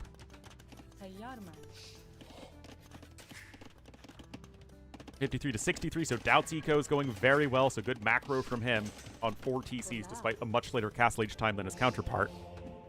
And he's still applying pressure, so that's some good stuff here on this side for Team Doubt. So far, both of the captains doing very well on their own flank. Because yet, like, GG Out's been under 0 pressure all game long. He has just been happily 4 TC booming as the Celts. Now got some barracks coming forward. And there's Imperial Age for him. And it's actually going to be a condo start. Perfectly fine there. Good early imp timing. Ooh. There have been some solid mangonel hits here from the side of Team Barles, for sure. That with the range, and Jamjack with the stable coming in.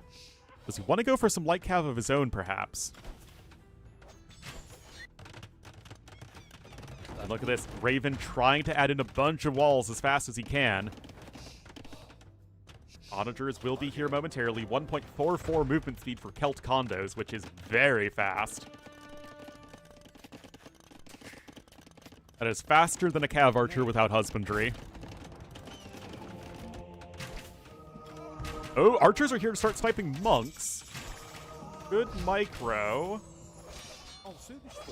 Now the knights are showing up here from Modos. Tadar knights, obviously, you know, generic, but that's going to be perfectly fine here in the castle age. Meowdy? I think you mean howdy. Built 45 wall in, and again, if nothing else, Bohemians are great at stalling here. Not a whole lot for Cyan to do. He might want to start chopping over to red, which actually is exactly what GG Out's up to. Meowdy, that's a very impressive cat that can type, then. Wait. So he'll get... They doesn't even... Hey. Well, yeah, I mean, it's always good as the Bengalis if you can afford the extra TCs to get them down. Inversion there. Still, Aztecs much less good at defending in this situation than the Bohemians are. And now it is time for some Kondo. Kondo.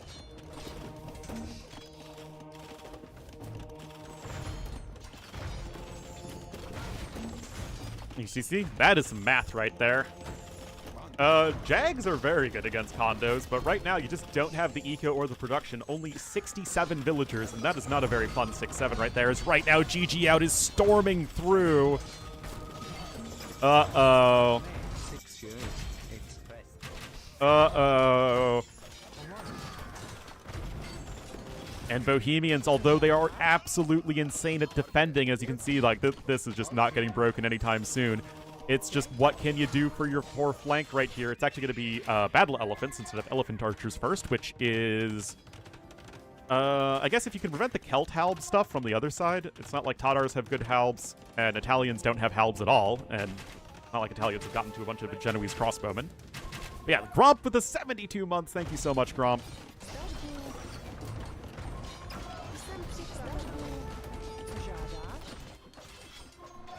Good gravy. Valos now coming in with some Hussars.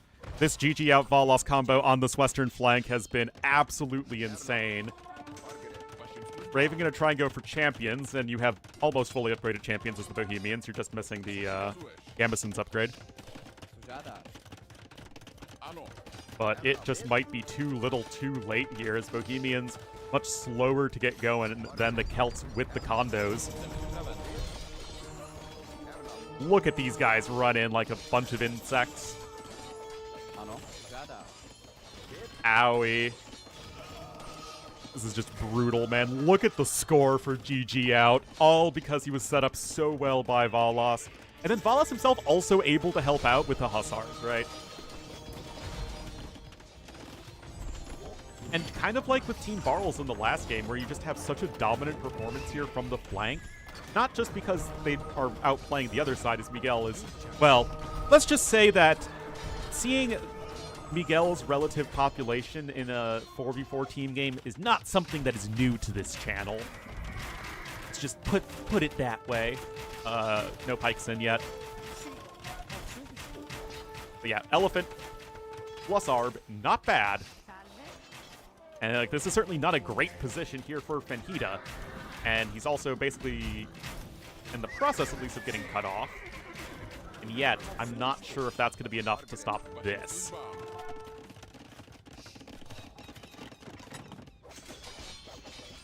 Did Miguel escape, by the way? Yes. Sort of. Very technically, yes. In the Montezuma campaign, yeah. Although Miguel is Tlaxcala colored. Got some Celt Scorpions here, too.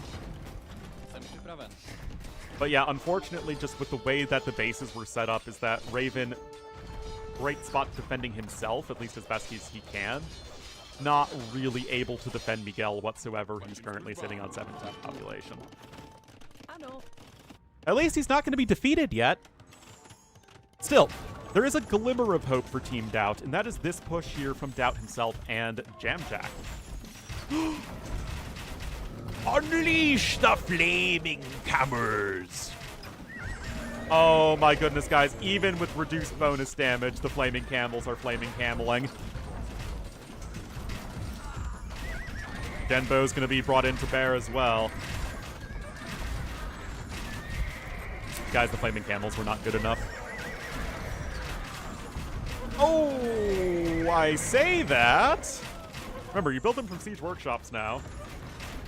Castle's going to go down there. The artillery and Sipahi now coming in here for Valas. Oops. Elephants being brought to this side as well. Team Doubt not giving up.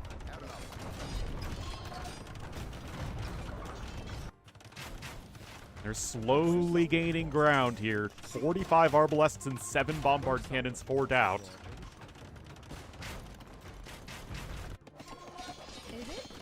But what happens when we start getting to a bunch of Turk Cav Archers? Also, no Hope Pizza yet for Yellow. Not ideal at all. Champions do beat Condos, though. They just have much higher attack. And elite Genoese crossbowman here from Vanhita, who's just been hanging in there, right?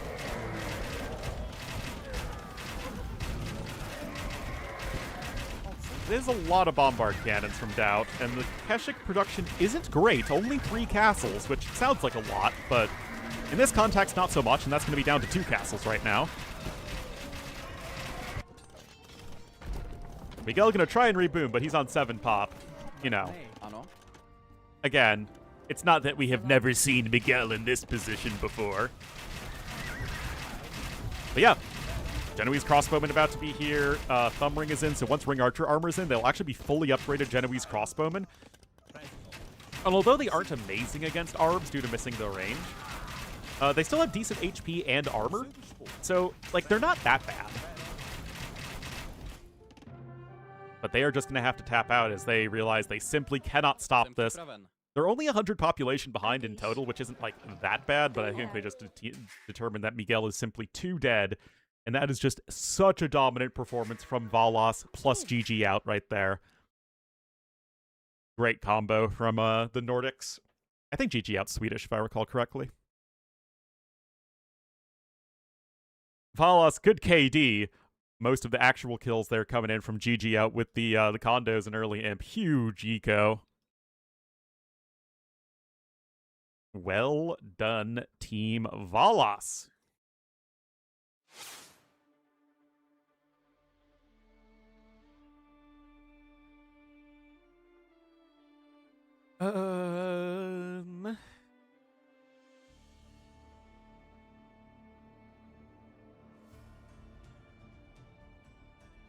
I don't know actually who's the higher seed between Team Doubt and Team Valas. I'll need to get the draft as well in just a moment.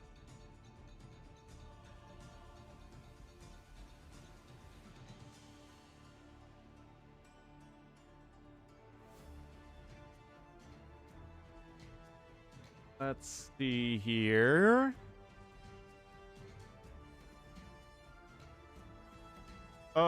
Okay, looks like they need a moment, so I will take a moment as well.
All right. Hopefully I can now pull up the draft. Why is it AW4? Ah, okay, so Team Doubt was the higher seed.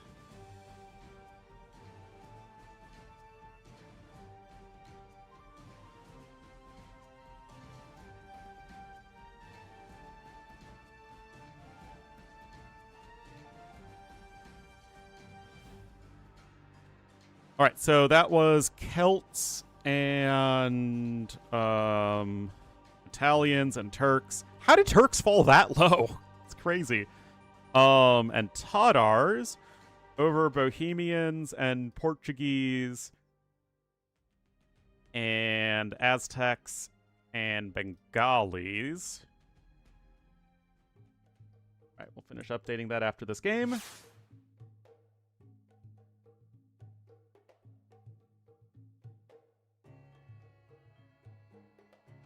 That one. All right.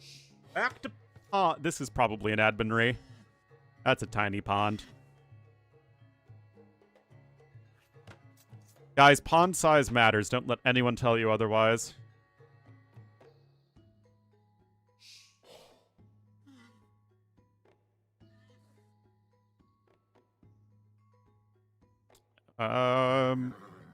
Maybe not? I guess not.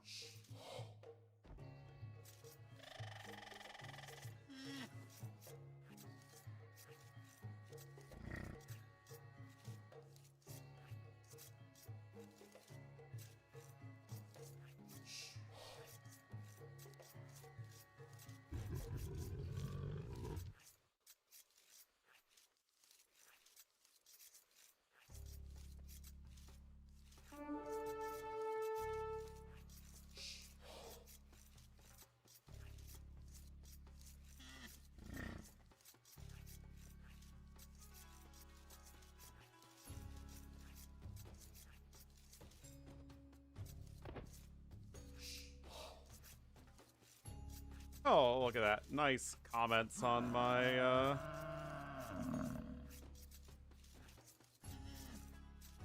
my lecture.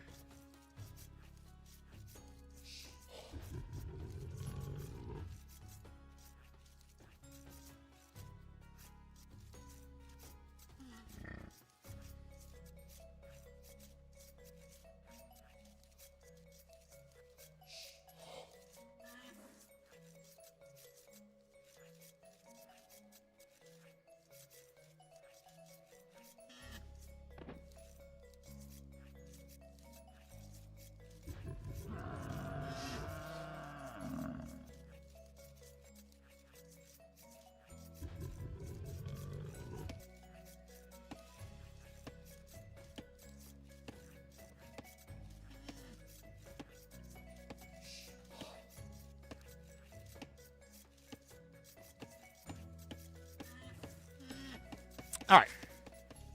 So, whoa, lots of walls over here. Doubt already paying the price for having this forward pond. As Fenhida is making things a mess, he will be the blue Mayans here on the eastern flank for Team Barles. Very strong performance in the last game from all these guys. Ah, they're going to flip it up a little. Just kidding. I was like, GG Out's right here. Nope, just kidding. He's just docking it there.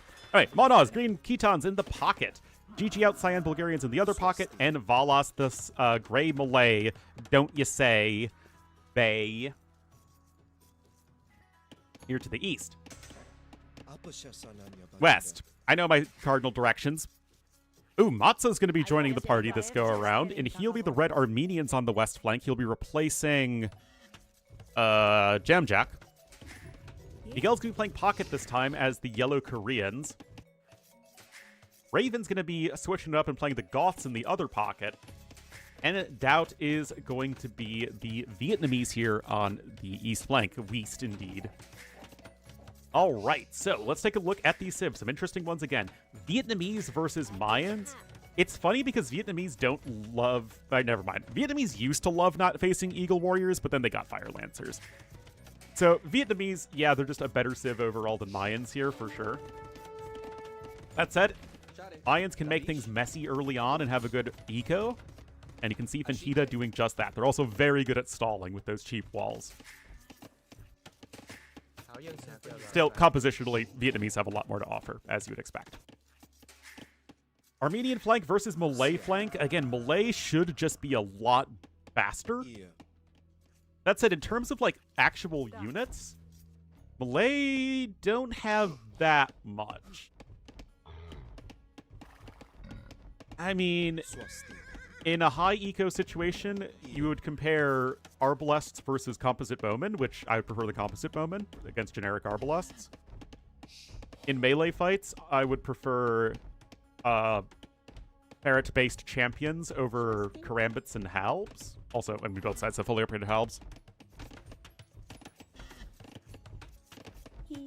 So honestly, it's... Okay, Valles is going to be able to fish boom. Like, Malay with the fish boom and getting a huge eco, that's going to be the main advantage. And if that is indeed the case, then you just leverage the timing, strength to victory and all that good stuff. They're going to be a lot faster to get going than are the Armenians. That said, the early fish boom advantage here for Matza is quite real. Anyway, pocket combos, Koreans and Goths. Interesting setup because you're missing cavalry. That said, Koreans have range units and towers and fire lancers and, you know, rocket carts. Like, they have a lot of really strong late game options. Duh. And Goths, they are very good in early Imperial Age and swarming a bunch of infantry units. So Goths, they're a little situational, but still a very powerful civ. On the other side, Khitans, though, I will say, Khitans are one of the better anti-Goth civs in the game. Khitans can open their own champions, actually, and get lamellar armor. And their champions would beat Goth champions pretty decisively. And if you can get to Liao Dao crush Goths. But also going to be a lot harder to get into. Bulgarians, as an infantry siege civ, it's going to be a bit different than Koreans, right? Because Bulgarians make big, beefy melee units and also siege onagers. Whereas Koreans have the more towers and range units approach. So although they're both siege civs and also can make infantry, the actual way that they play out is kind of different. So we have some interesting civs here.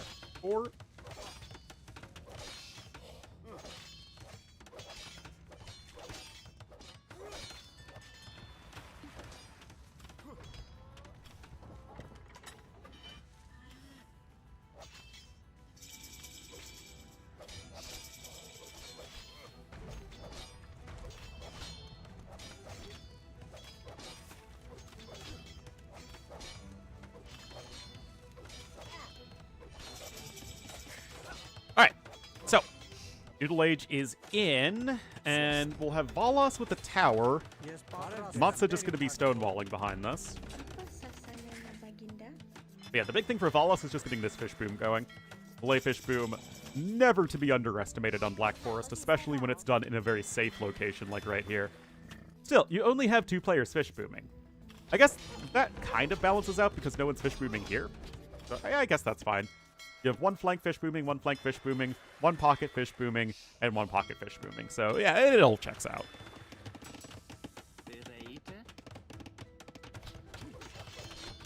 Still, men-at-arms and archers are here for the Doubtster, and that gate is already not with the greatest HP.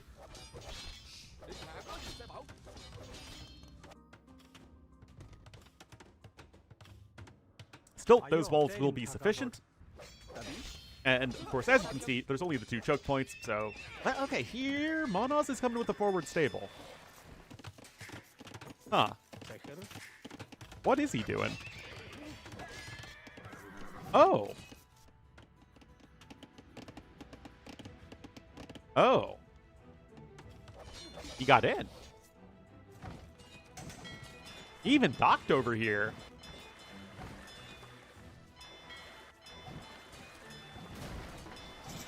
I missed that. It's hard to catch everything in Rage Forest, guys. Whoops. All right, scouts hoovering around, being annoying. Such a great caster and all that.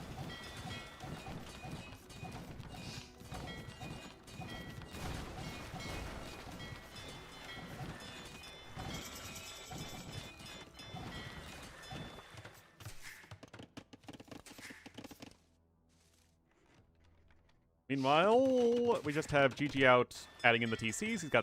He's something of a fish boomer himself. Monoz is about to be clicked up. Miguel adding in TCs, but I mean, this is not what you're looking to have as a Raven, who's bottom score on his team right now. Scout's even helping out versus the Hulks. I don't know about that as much, but oh, jeez. Venhita going at it. Well, that Spearman's getting a lot of value. Now have gray and green both clicking up. Look at these layers of walls from Venhita behind this. He just does not want to deal with this nonsense. And Doubt, meanwhile, he's not up to Castle Age, so although he's gaining ground here, Venhita's just put so much, again, gunk in the works that it's not really going to be doing a whole lot in the near future. So this game's already a complete mess.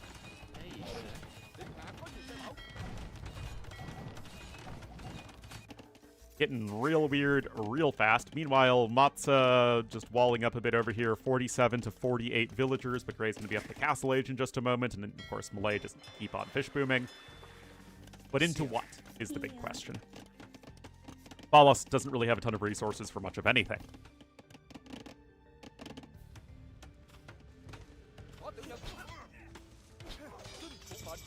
Well, stone walls under her heavy threat. Scoots are scooting in.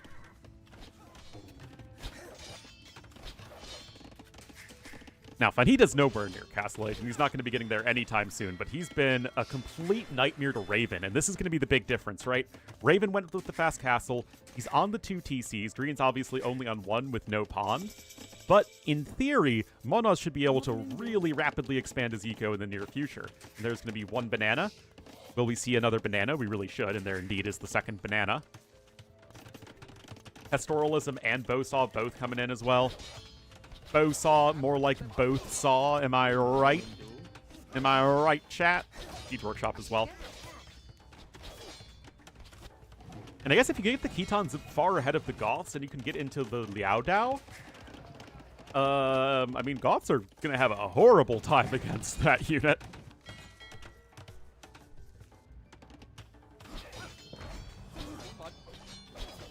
That's it. I actually remember, I played a game as Khitons versus Goths, and I went for the Liao Dao, and they were really good against Goths, but I still got swamped by cheaper infantry eventually. Liao Dao are expensive at 40 gold, but in a world with trade, maybe that's less of an issue.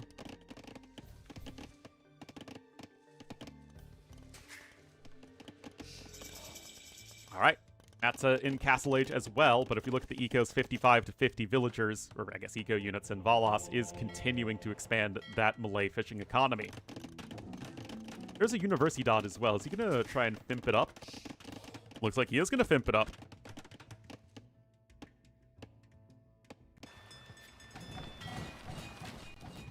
Well, again, still very messy situation. Raven forced to go for War Hulk. That's not what you're looking to do. What's Doubt doing? Doubt's still in Feudal Age. Ooh. I mean, he's got a lot of archers, but he's just invested so much into army. I mean, he's lost 3 vills in total, which isn't ideal, but it's not like it's the end of the world. It's just, you know, you're still not getting up to Castle Age. I mean, it's not like Venhita isn't either, but Venhita's been making life miserable for the other pocket, whereas Doubt has not. Doubt hasn't done anything to Green. 50 vills to 50, so again, you could argue that, okay, it's just they're all even Stevens anyway.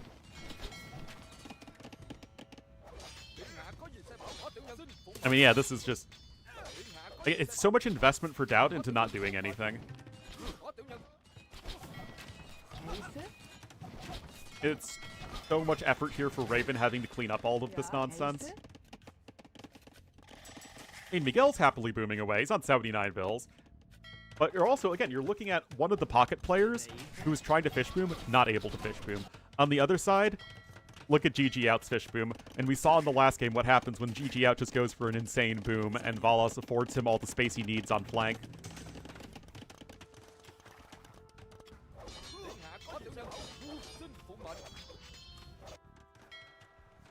And we got more Iski Mothers on the way.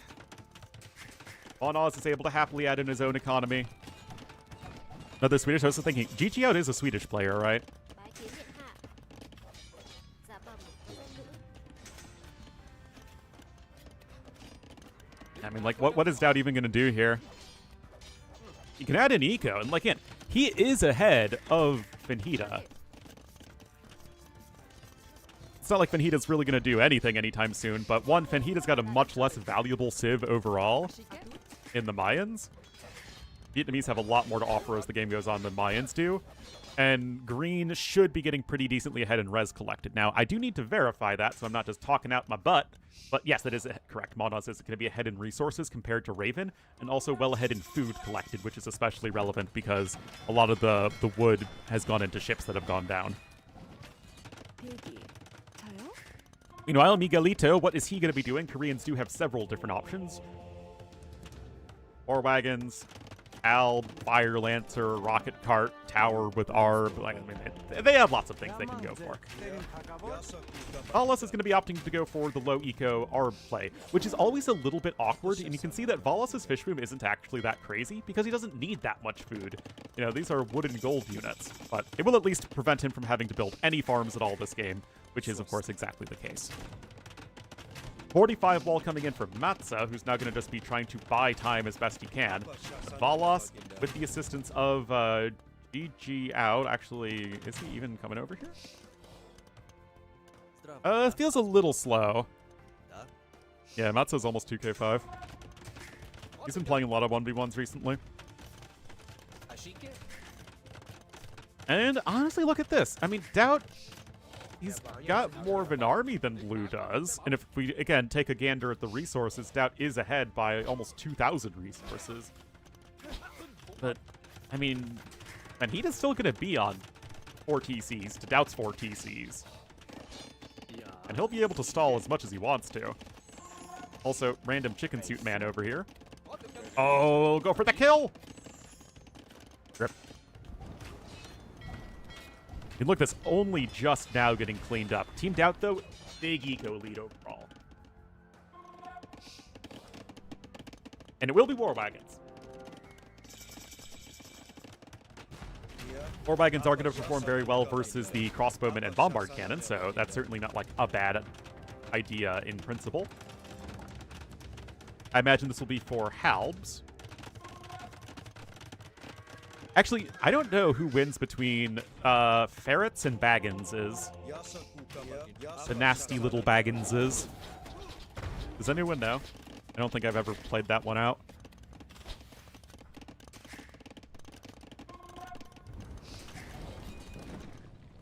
Well, that is all taken down eventually. This fish room is finally underway, but obviously 46 fishing ships here on this side for Cyan.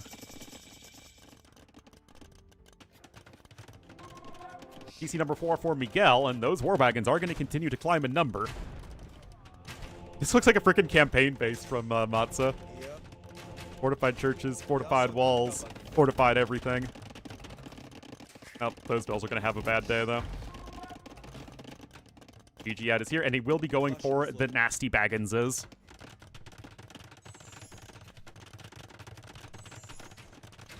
Is it also includes champion? Yeah, I don't know.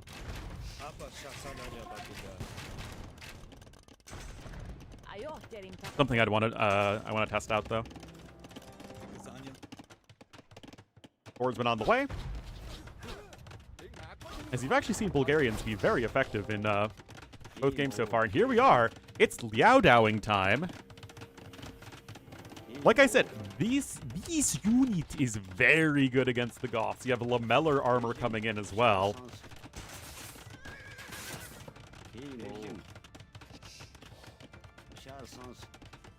It's 30 more HP. Well, I guess 35 more HP because Granite Swordsmen have 65 HP. But it's a big difference in melee armor. Oh, look at those elite war wagons in. You really don't see this unit all that much in Imperial Age. Usually people go Fire Lancers.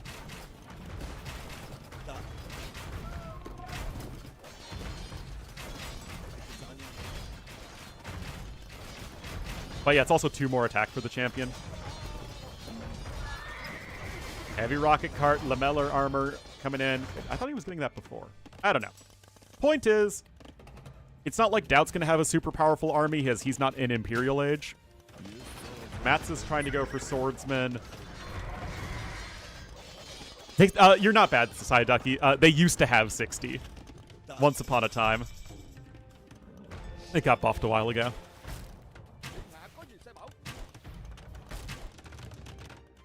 Yeah, heavy rocket cart about to be in on this side. War Wagons also have Thumb Ring in, so these guys are fully upgraded. What do you guys think? Army a lot better for Team Valos, but Team Doubt does have the better economy. Red 119 bills to Gray's 92. And there we are. Ferrets are in. You can see these guys have 95 HP. In the days of yore, indeed. Keep now coming in here for Miguel. Backing up with the bombard cannons is Valos, but this timing really hasn't done enough yet. That said, this is happening now as the elite Liao Dao are in. They're actually one of the worst infantry units against buildings for like just a regular infantry unique unit. You can see that, yes, with Arsenal, they have 5 bonus damage versus buildings, but they attack so slowly, and buildings don't bleed, that they're actually a lot worse than champions.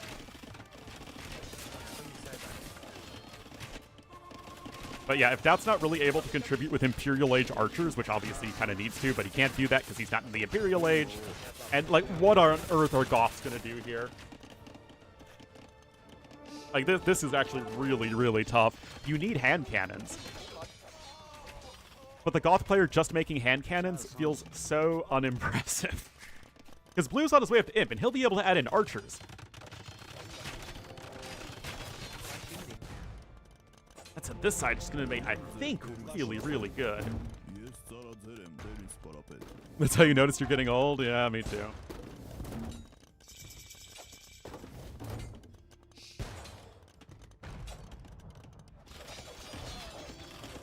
Castle here for Doubt, but again, Doubt's in such a rough spot. He is an imp, though. Credit to him for that. Got some Zweihanders coming in, and the TCs will help out against the Liao Dao as well as the archers, so that's not too bad. A few War Wagons to boot. And Hida with some more forward docks. Yeah, I really like that Monoz is going for those Liao Dao, though. I feel like Hitons are almost never played as like an actual, you know, honest-to-goodness infantry civ. And 65 HP? Yes, that's correct. Alright, rocket carts are here. Remember, rocket carts are basically as good as onagers without any of the unique techs. They're basically a one-to-one, just like Mangonels are with the Castle Age rocket carts. A little bit better against buildings without masonry. Oh, but the Arbs are here as well. Blacksmith goes down, and this push is continuing.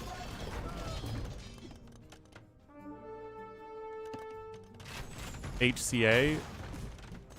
I mean, hand cannons are the more direct counter to infantry, especially since Cav archers don't have Thumb Ring with Goths. I mean, I just think it's a really tough spot right now for Team Doubt, and despite their eco advantage, the catapult galleons are coming in. But honestly, way to play the matchup, right?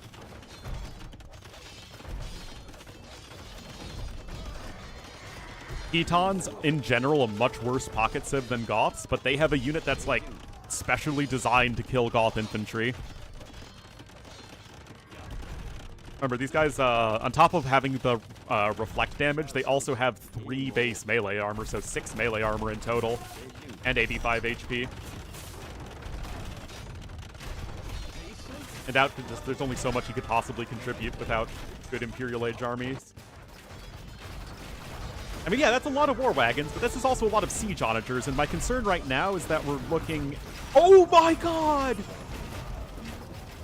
At no Korean rocket carts and towers to help slow things down.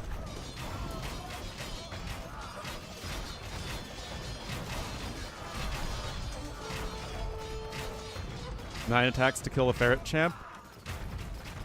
And what about the other way around?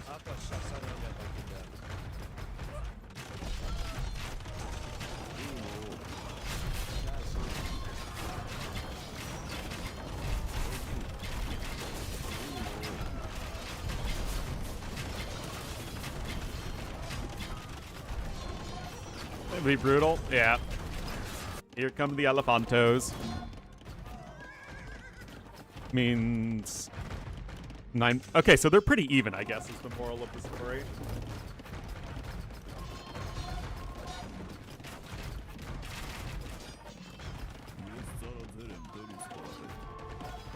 Vince? I mean, yeah, that's. I mean, they get a lot of melee armor.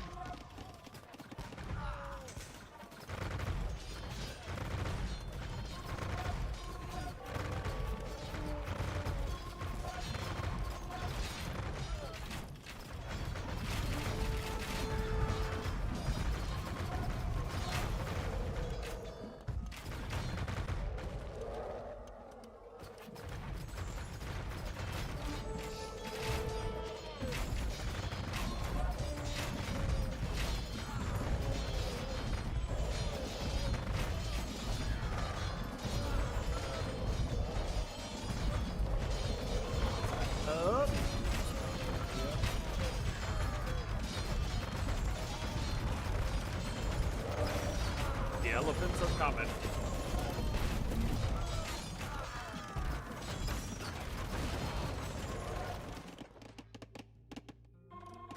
Is 18 minus 9 is indeed 9.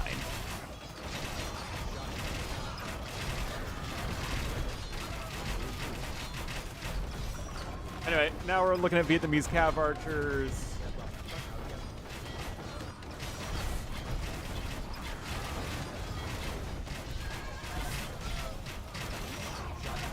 Got arbs and plumes mixed in.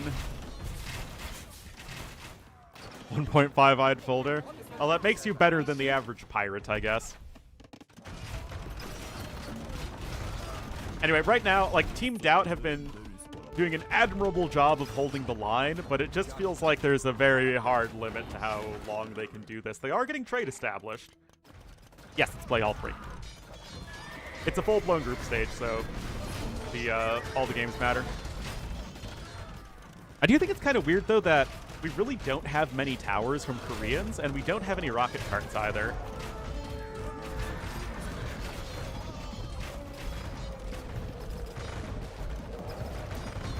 So it's 7.2 attacks versus 9 attacks? Professor job win? Nah, man. I used AI to edit a poster into a thumbnail, which means that it's an absolutely garbage video and not worth watching. Come on, get with the times. Well, yeah, Miguel doesn't have any stone in the bank, yeah, obviously.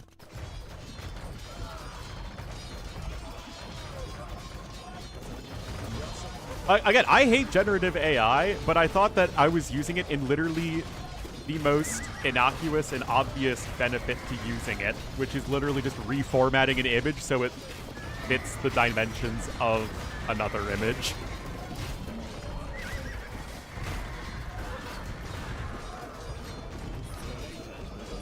But nope, that is morally wrong.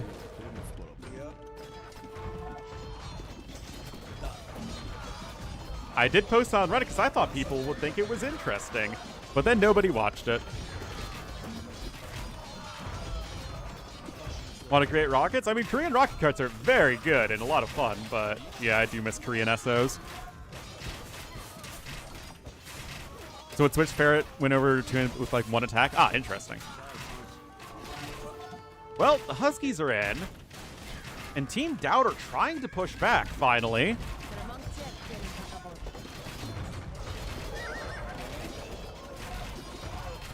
Look at this, guys. Finally, Doubt getting at least enough of an army to support this.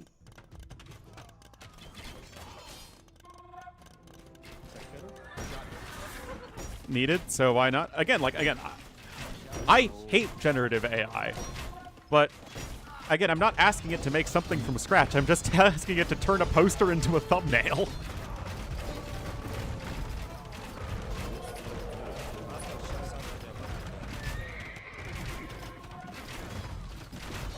I have to double down. Oh, geez, what's this? Oh my god.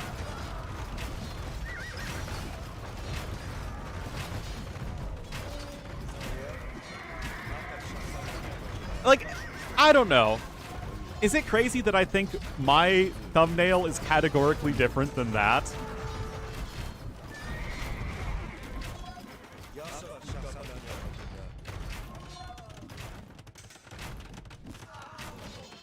The ferret should win? Oh, that's good to know.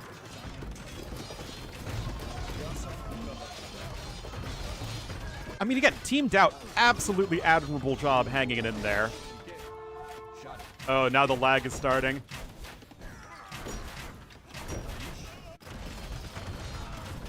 The range of the wagons? Yeah, I mean, obviously the war wagons are adding a ton of damage. And... oh, and actually, Valos is stuck making service. I mean, this is the issue for Valos, right? Is that he just doesn't have a great post-temp civ. Generate my face properly? Yeah. Burn me at the stakes? I mean, again, like, it is crazy, the comments.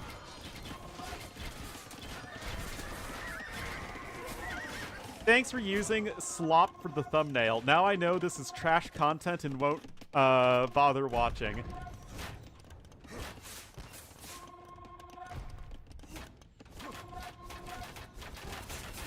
Caesar is not impressed with your AI slop. AI slop thumbnail. Great, why the trashy AI thumbnail? It's not that it's an AI thumbnail, but mind that I didn't even register this as an Ornlu video when it showed up in my feed. Like, I subconsciously know to ignore these kinds of videos.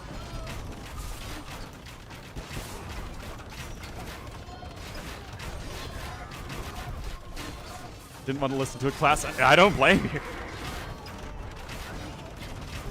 Ornlu, I love your vids, but that thumbnail just looks sloppy. Yes, that is the most terrifying thing ever.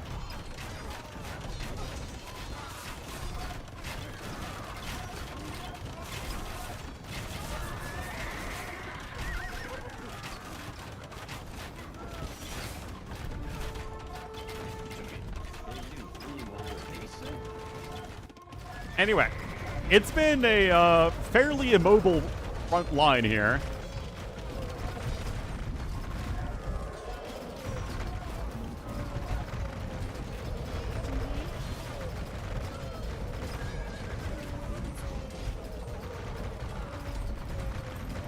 I mean, war wagons are really good. What's the KD looking like for Miguel? Oh my goodness, this KD is wild.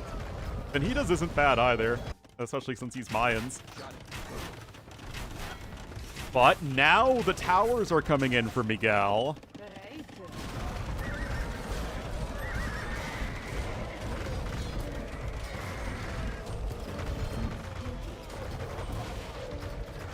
Some good SO hits there from Gigi out. From Fodler, don't trust that one, that's for sure. I mean, yeah, a big difference here is that the Bagginses, although they can perform almost as well as the Ferrets, the War Wagons are a lot better against the two-handed swordsmen than all these random range units are from Gray against the champions.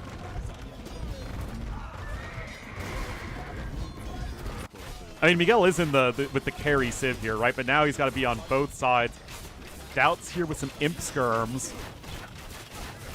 Got rocket carts now and getting into be in greater numbers, though. And Miguel taps out. Did I miss something? Shot it. Did they just decide that they won't ever be able to push?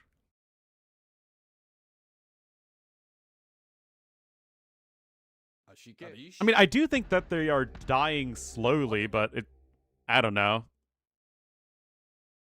I mean, I don't think they can stop the right side. Their trade was done for. I guess they're getting pretty close to the... oh, yeah, I guess with the rocket carts here, they're getting too close to the trade. Regardless, unfortunately, Doubt just felt like he was too far behind.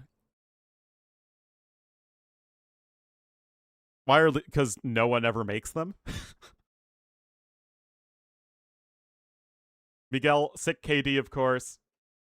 Vonaw's honestly pretty decent KD for this side as well, as making only melee units, really. They should play it to the last villager. What am I talking about? No, I mean, just look at pro games, and all the games I've faced Ketons on ladder, everyone just always just goes Cav Archers. It is amusing.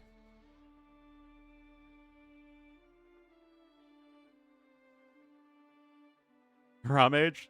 It's Age of Empires, but you can only watch Paraguay in the World Cup. Yeah, 40 gold is a lot for a 1v1. Anyway, that is Koreans and Vietnamese and Goths and Armenians losing to Malay, Bulgarians, Ketons, and Mayans. Oh, I'm sorry. I never changed the, the tiles. Teamed out.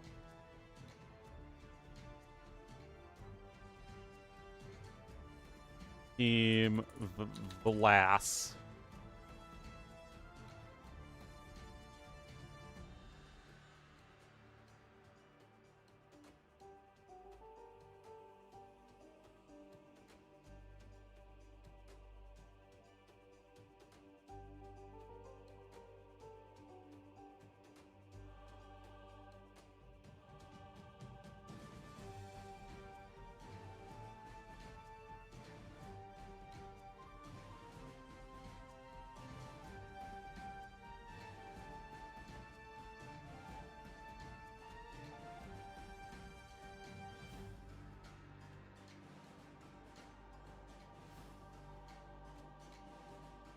All right, looks like they're making the lobby here for game number 3.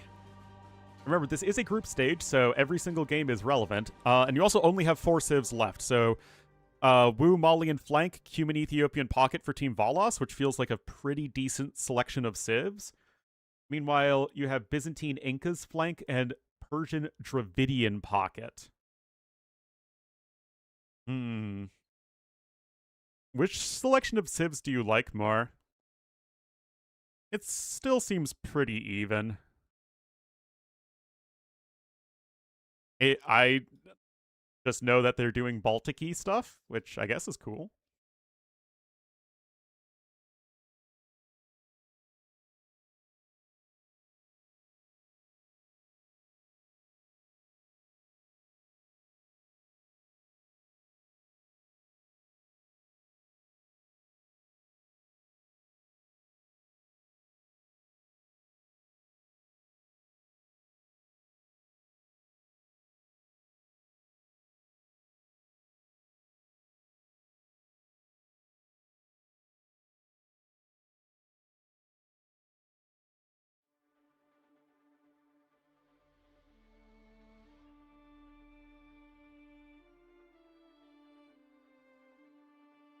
From Belgium.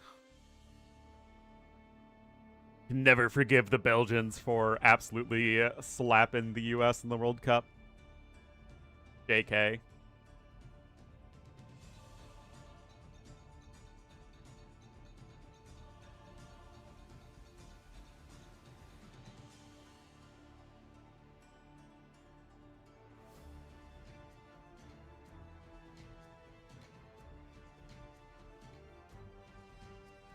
Was our nemesis once more? Well deserved? Oh, absolutely.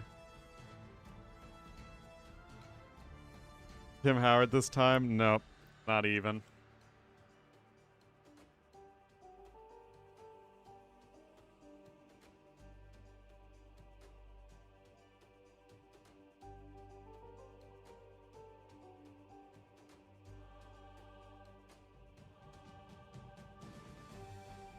Like we have another player, Von Dutch, joining.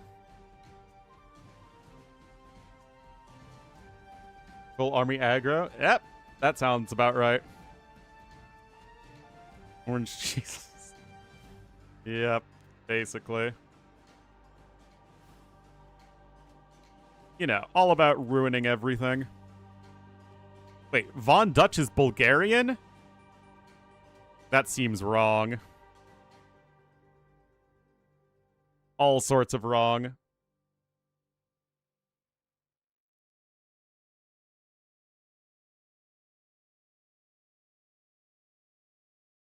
Too gloomy.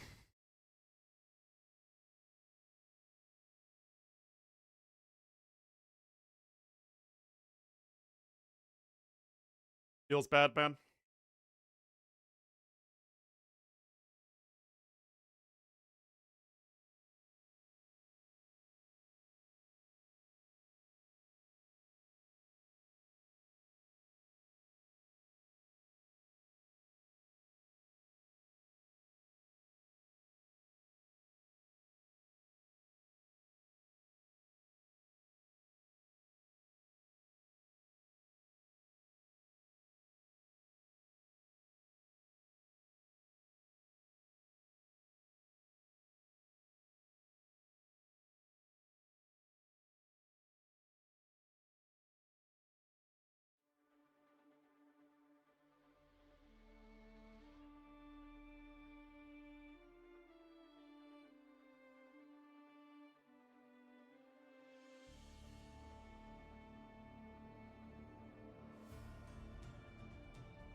He's a Bulgarian living in Italy.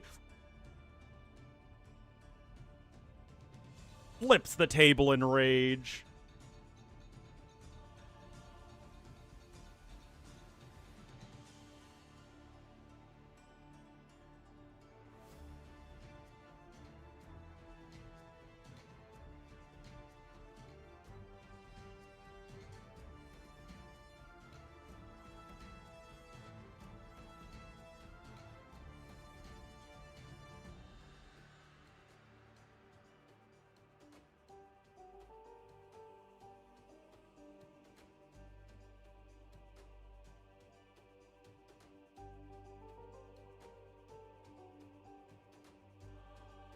Bulgarian is a Cyrillic Slavic language. Well, Vaughn, I think, is of in Dutch, right? Something like that.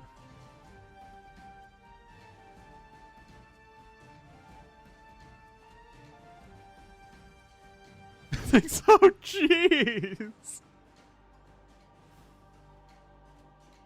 AI image? I didn't even create the image. I just altered an existing image. Of all of the uses of AI image generation, this feels like literally the most appropriate use case.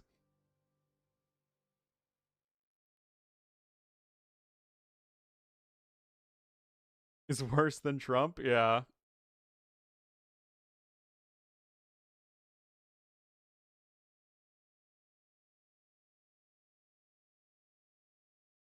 It is amazing how angry people got.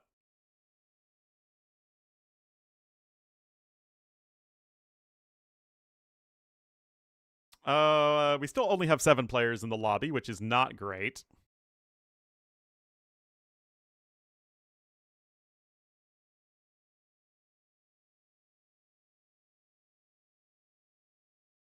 Using AI? Oh my goodness.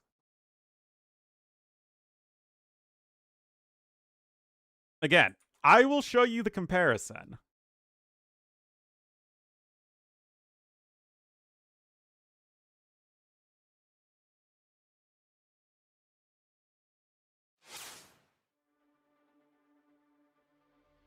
This is the poster.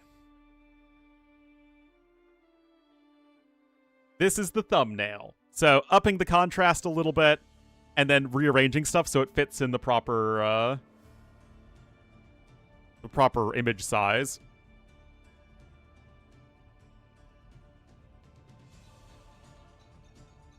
Like, it's the same thing.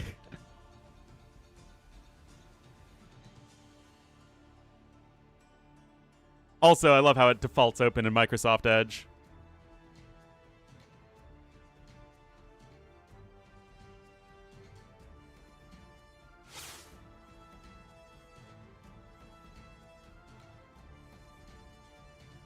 How did Professor Veras is actually like friends with my dad, and he's also a viewer of my channel.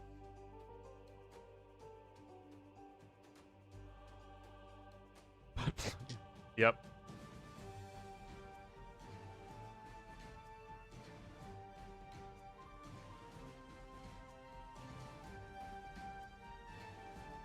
Even after an AI scandal, yep.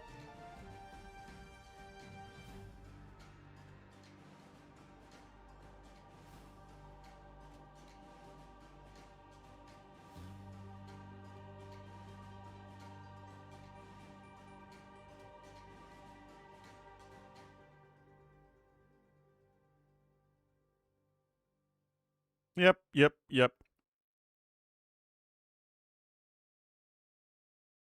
Okay, seriously, what the heck is taking them so long?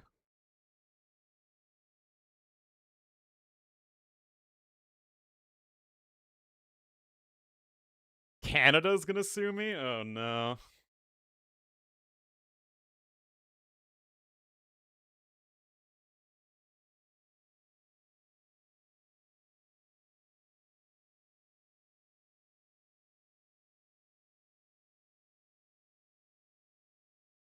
Send the Mounties to throw him in jail? Yeah, I deserve it.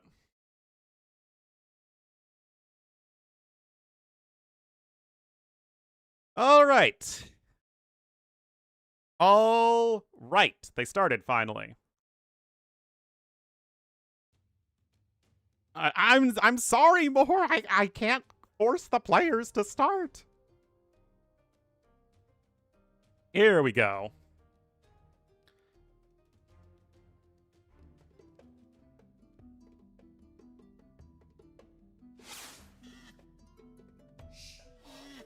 All right, guys, here we are, game number 3. Let's see if Team Doubt can get a point on the board, because every single win matters. Make a great thumbnail. I feel like there is some sort of disconnect on how much money people make from videos.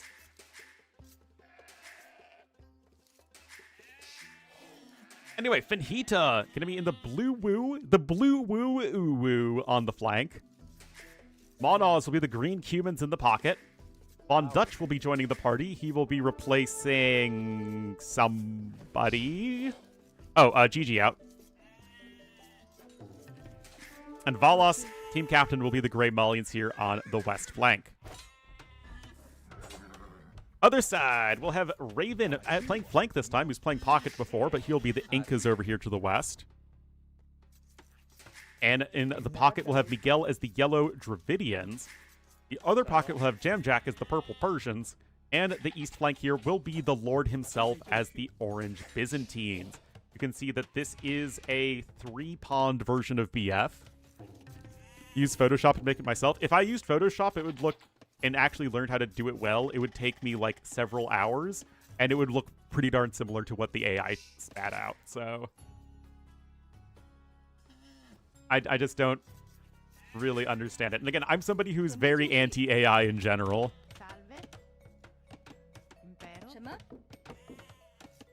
Substitutes on standby? Well, I mean, they have teams of more people, right? So they probably just switch players in and out depending on who wants to play, who's able to play, maybe what the civs are, or what positions they need, etc.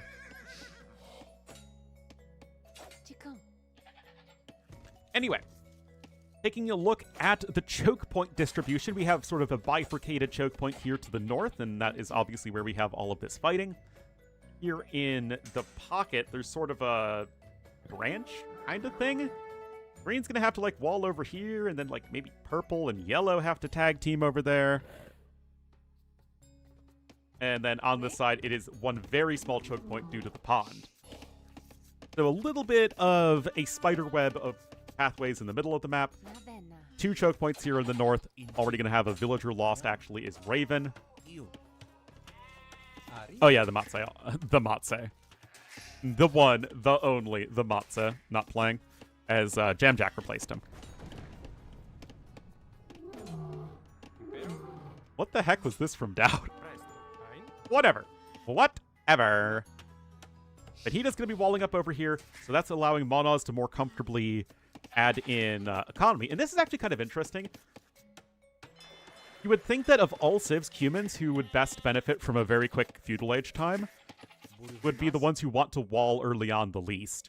So actually having Finhita able to go out and wall this area, if they can do so safely, is going to really let the Cuman boom go crazy.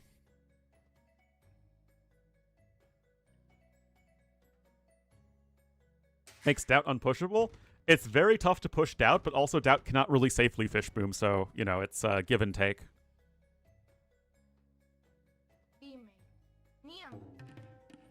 Inji.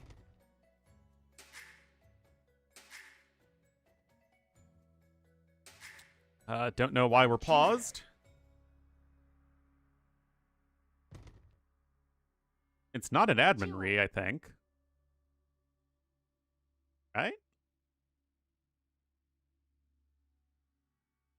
Right?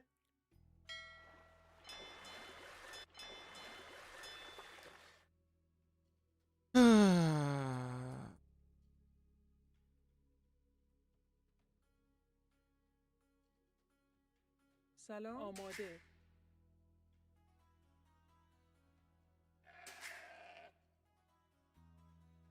Guys, what's going on?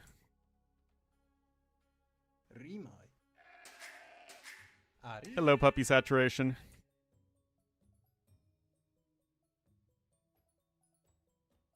Yum.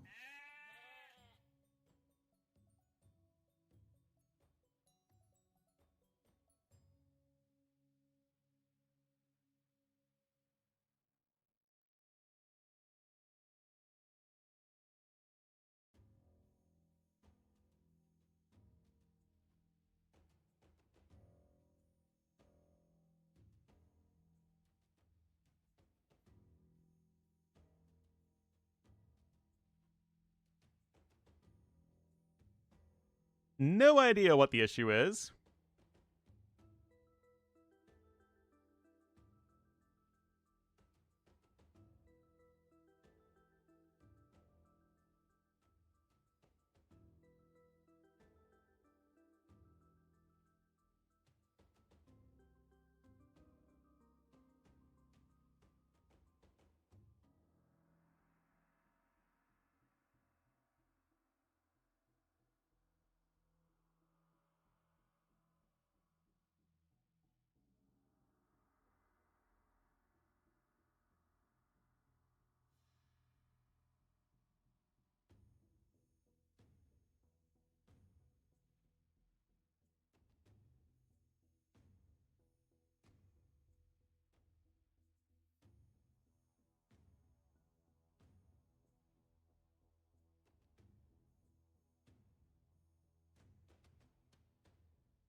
What? Oh, right.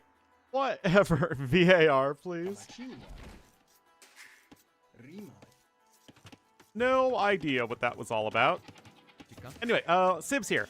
Incas versus Malians. I'm curious as to what the plan is with Incas.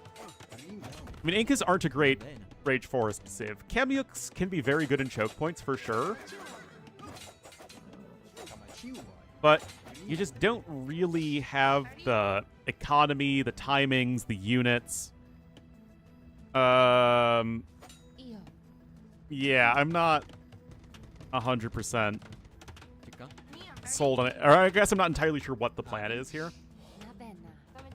Like, you can get some very efficient armies, but they all die horribly to siege.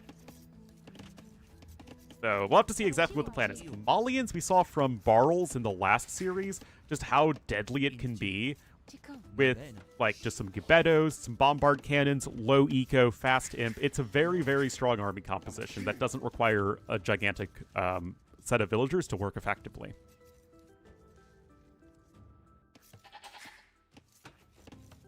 Most of your viewers? I don't think there's any streamer who has most of their viewers from the US. Like, AoE is not as popular. It is popular, but it's not as popular as it is in some other places.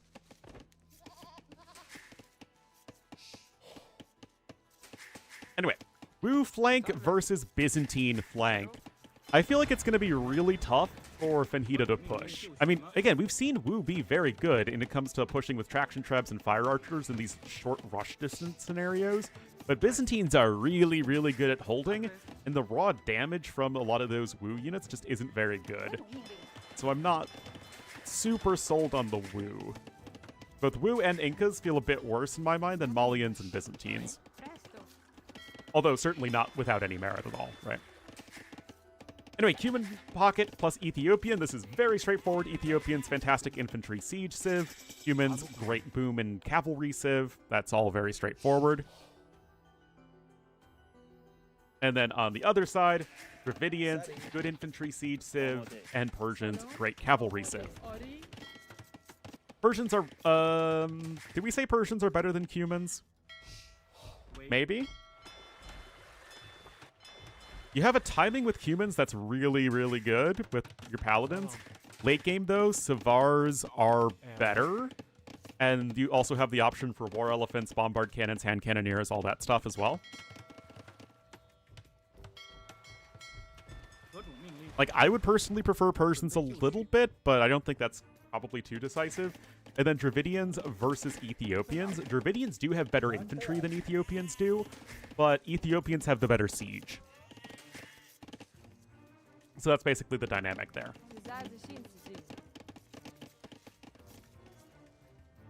More, I wasn't really looking at the actual on the timings. We're looking at 3, 2, 1. Yeah, these guys definitely earlier out and getting the fishing ships. You also have the Dravidian team bonus of the extra housing space from docks, so that helps your early fish boom as well. Actually combines very nicely with Persians to give them a super fast start. So, nice bit of team synergy there. Then we're already on 36 villagers and counting for Cumans, but Persians shouldn't be that far behind in a pure boom setting with the Cumans.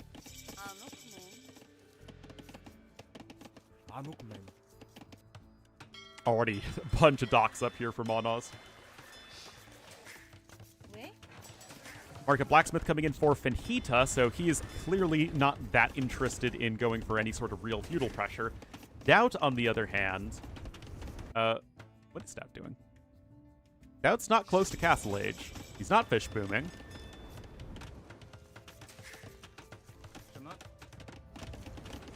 Guys, what is Doubt doing? I guess he's just going for Navy.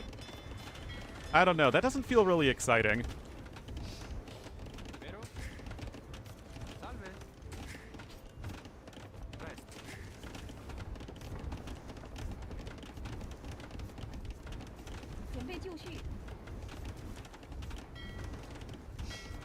Yep.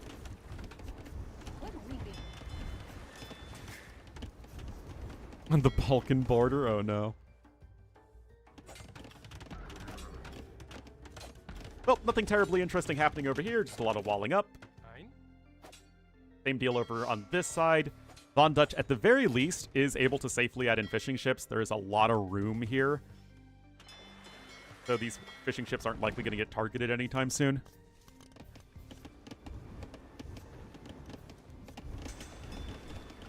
Meanwhile, everybody on the way up to Castle Age here, except for Doubt. And again, Doubt is a little bit of a question mark to me because, like, what are these fire ships really doing? Now he's adding in a bit of a fish boom, which is always nice, but... I mean, Fenhita's halfway up to Castle Age, and what Fenhita's going to do is he's just going to drop a castle over here and stop the fish boom anyway! You know what I mean, guys? You know what I mean?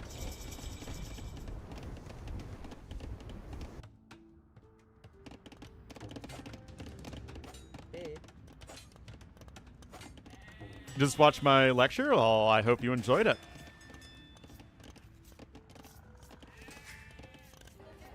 I think the students had I think the students got a lot out of it. I mean, there were plenty of questions, which is usually a good sign. Cannon galleons, but you can't make cannon galleons until Imperial Age. And right now, Doubt's in the Feudal Age. He hasn't even clicked Castle Age yet. What did I lecture about? AoE 2. AoE 2 and specifically how it has us interact with history.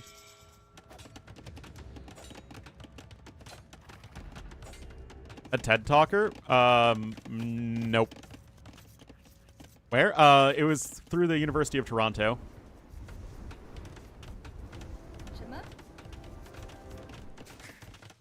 But yeah, I mean, this honestly feels pretty obvious. Now Fenhita's going to come in, he's going to be able to just start going for some fire archers, and Doubt's Fishboom's going to have a very difficult time not getting a rectoed. Yeah, it's on my YouTube channel. Well, yeah, but remember, it's fire archers, so you can go poke and prod away at the fishing ships pretty easily. And again, Doubt still hasn't clicked up yet. He's on 45 vills to 31, so like the overall villager numbers are quite good, but now the extra TCs can start to come in here for Funhita. To summarize that video, that makes you literally Satan, Malamadre.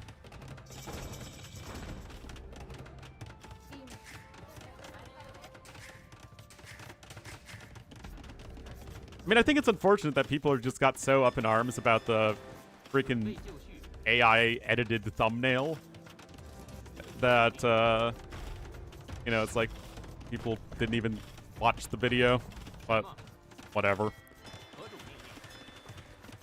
It's not like I made that video just to try and strike it big on YouTube. I made it just as a way of posting the recording of the lecture I gave. I care a lot more about how the lecture looks on my resume than I do about how much money I can make from posting a lecture video.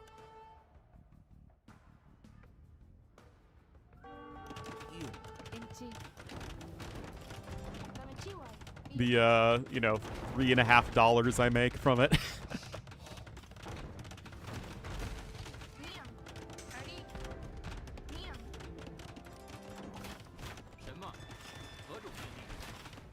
Diagnosed with ADHD? Well, hopefully that will be able to get some medication to help with that. Thumbnail? It's just annoying because that's like what seemingly everybody focused on.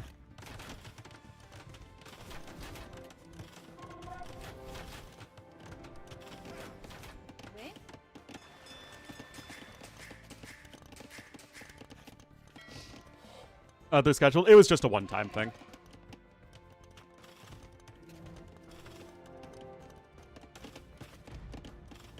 Anyway, Gebetto is coming out here for Barles, still going to be able to apply that pressure.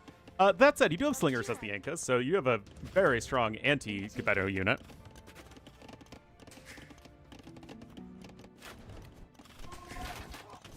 And now we're looking at this guy's Fire Archer is going to go right after the TC of Doubt. Now, the fishing ships will at least have a little bit of a fish boom to play with, but not ideal. We actually have Ram being downloaded from Monoz. 97 villagers here. You're hitting Castle Age with 100 eco units as the humans. Absolutely insane.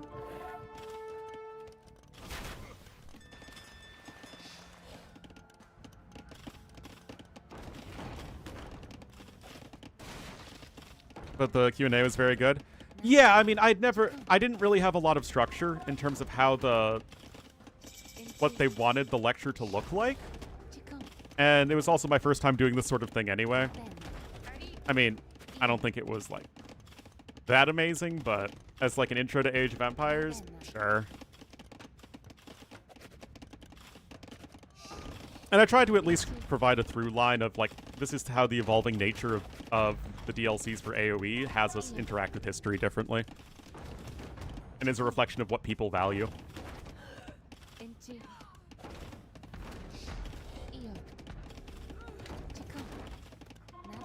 Oh boy. Oh no. It's Kapinga flingin' time. Well, funny? Oh yeah, it's the South American fortified walls, only available to the Incas. Ooh, gotta be careful there. Nice repairs. More Gebettos are on the way, though.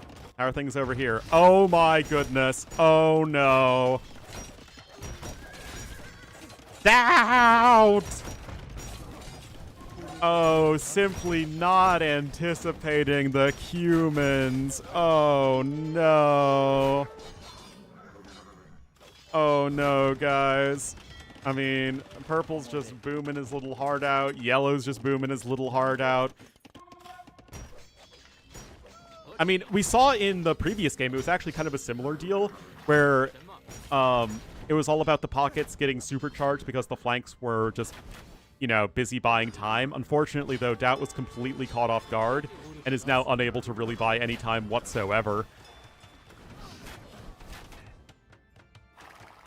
Have Gaia units, third player? I don't think that would be very popular. Also, I'm not really in the tournament hosting business anymore. It was Total War. Well, like I said, I didn't really remember.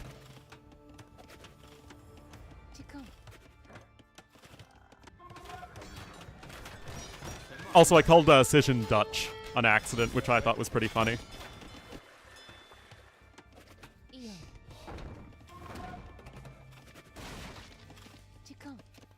Anyway, Imp is on the way here for Jam Jack. But I mean, green has a ton of knights anyway. I feel like, yeah, Monos can click up to Imp very soon.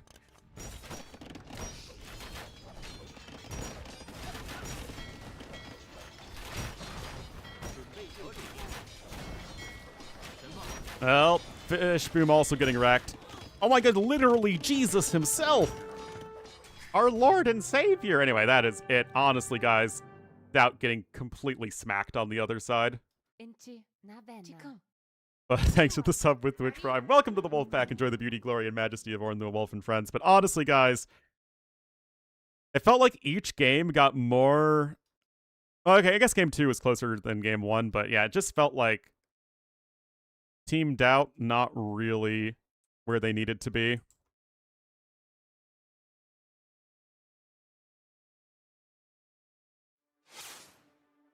Blessed. Why, thank you.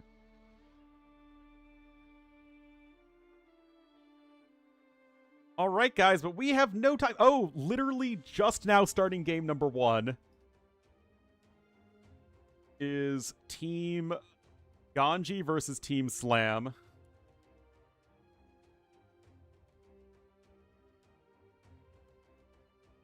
We have no time for games.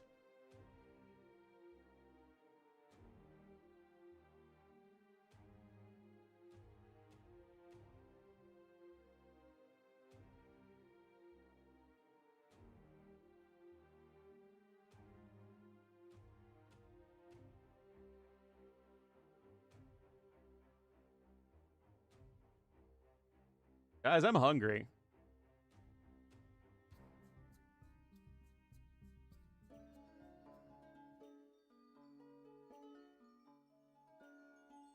That sounds like Burmese.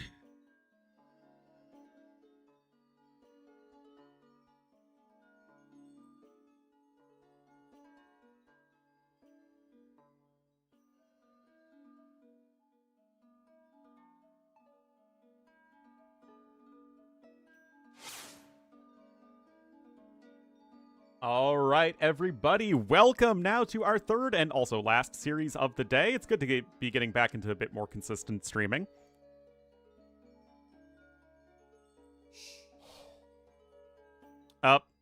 Also forgot to set this up. Ruining AoE 2 again, hold on.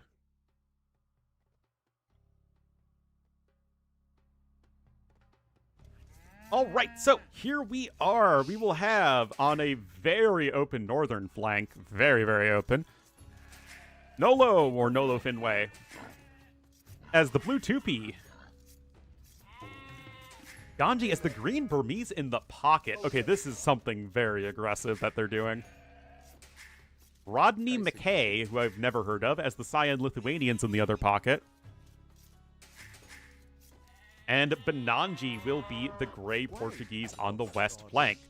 So here it's like at a very narrow choke point. There's another set of choke points in the middle of the map. And then on the north flank, it's like basically Arabia. So much more aggressive, except in this exact area, which feels super narrow and passive. But Gray doesn't have Loom, or at least didn't have Loom initially. Both him and Orange going to lose a villager. Speaking of which, Uzi will be the orange Malay here on the southwest flank for Team Slam. Tigger will be the purple Franks in the pocket. Slam himself will be the yellow Slavs in the other pocket. So again, a rarity having the captain play pocket. And FedEx will be shipping the Mayans over here on the north flank. He's a fan? Oh, okay. I have no idea. Anyway, I mean, if you're getting the basically Arabia civs on the Arabia side, I guess that works out well. FedEx will be well poised to just play aggressive in Feudal Age here. No idea who's favored overall. Don't know who like the favored team is. Anyway, Mayans versus 2P. I don't know. I feel like every single 2P game I see is always very low eco and is always involving Blackwood archers. It's hard to say, like, are 2P competitive with Mayans if we're looking at both players on 120 villagers? I still think Mayans should be better, but it's really hard to say. Will we see, like, Ibirapema warriors, which should do well in choke points? Again, like, I don't know. Oh, Da Bear is helping out.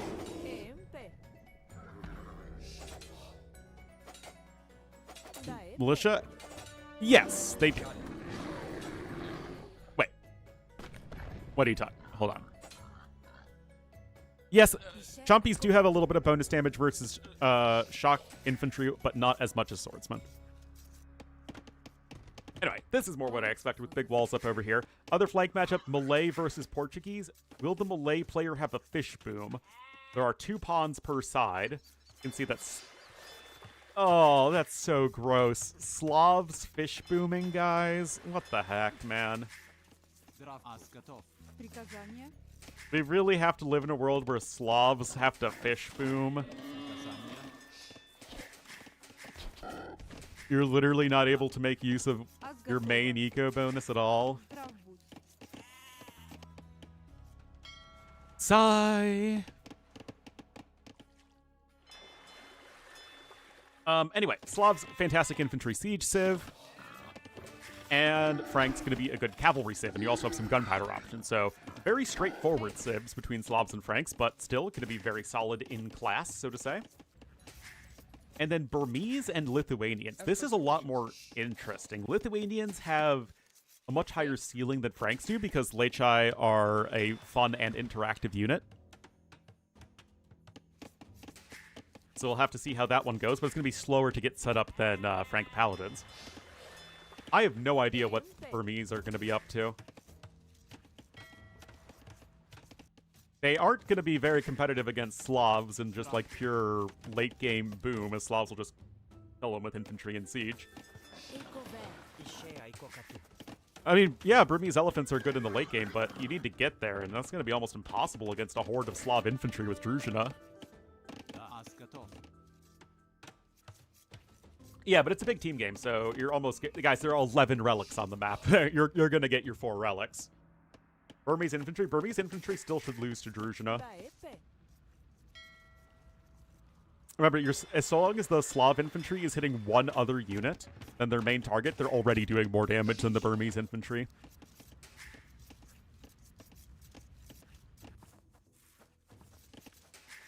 So let's see. We have militia coming across the map here.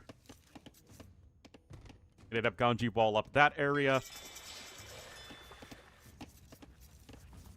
And I was thinking maybe like FC Arambai, but like, why would you go FC Arambai plus FC Blackwoods? Feels a little silly. Speaking. A little bit silly. Anyway, Men-at-Arms coming in here from no low, and the walls are not complete. Oh no, low Finway. Oh, that house was just in the right spot, but even so, you can't really finish that barracks at the moment. At least not easily. Okay, I mean, I guess you're doing this? I mean, cool? I don't know. Like, how good is all that, really? The barracks will be coming in, and remember, 2P can't just garrison inside the settlements to help out in the short run. Ganji, by all indications, is not going to be going for a Rambai, so I'm curious as to what he is going to be doing after his boom. Rodney McKay, also fish booming. Benanji, also on his way up.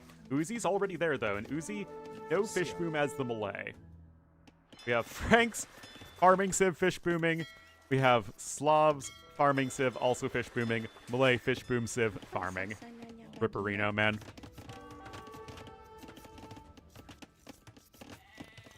This is the world we live in. Anyway, red Men-at-Arms are over here. Yeah, each of the settlement civs have their own settlement bonus. Sounds fun. I mean, that certainly could be a lot of damage if you get to it. Well, it's a little bit of called running into the town center.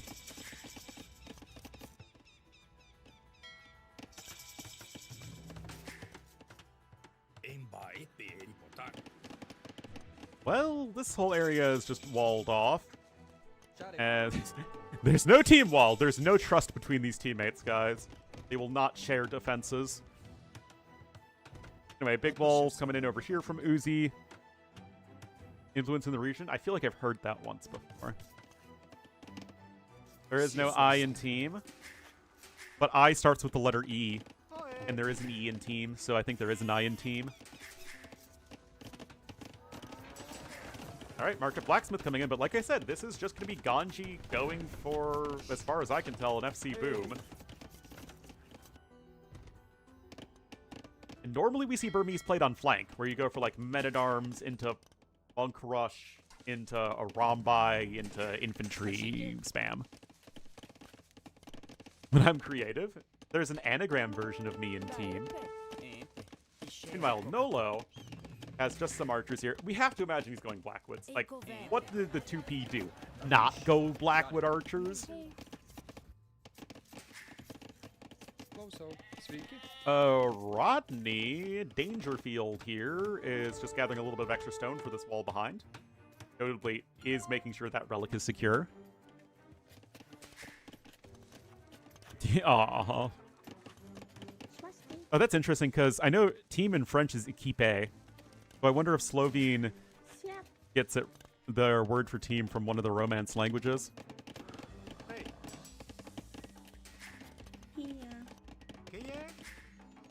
Anyway, nothing terribly exciting happening. Team Slam is ahead by 13 eco units in total, thanks to more fish booming.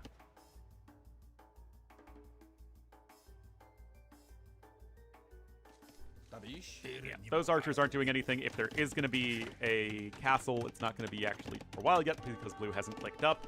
Red, meanwhile, also is a little bit closer. Summer during Napoleon's European stunt. No Napoleon doing the Napoleon-y things.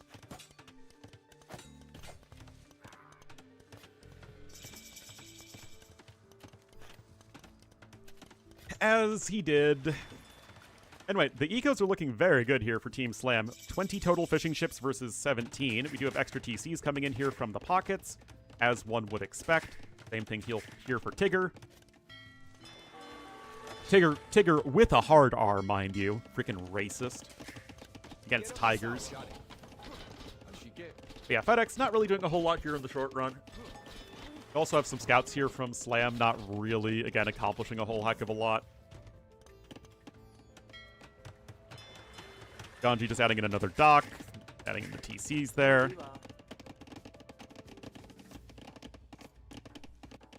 And Benanji also going to be going for extra TCs. I mean, late game Portuguese should be a lot better than Malay, at least in terms of supporting units. But I mean, it makes sense, right? You play Portuguese for the range support, and then you have Lithuanians with the meat shield.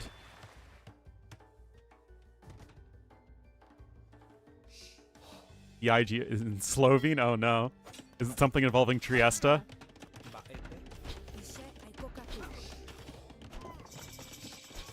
Canada are control of the region. It sounds about right. Anyway, forward siege workshop here from Slam. Oh boy. Slam not messing around. Now, he is adding in his own economy behind this, so it's far from all in.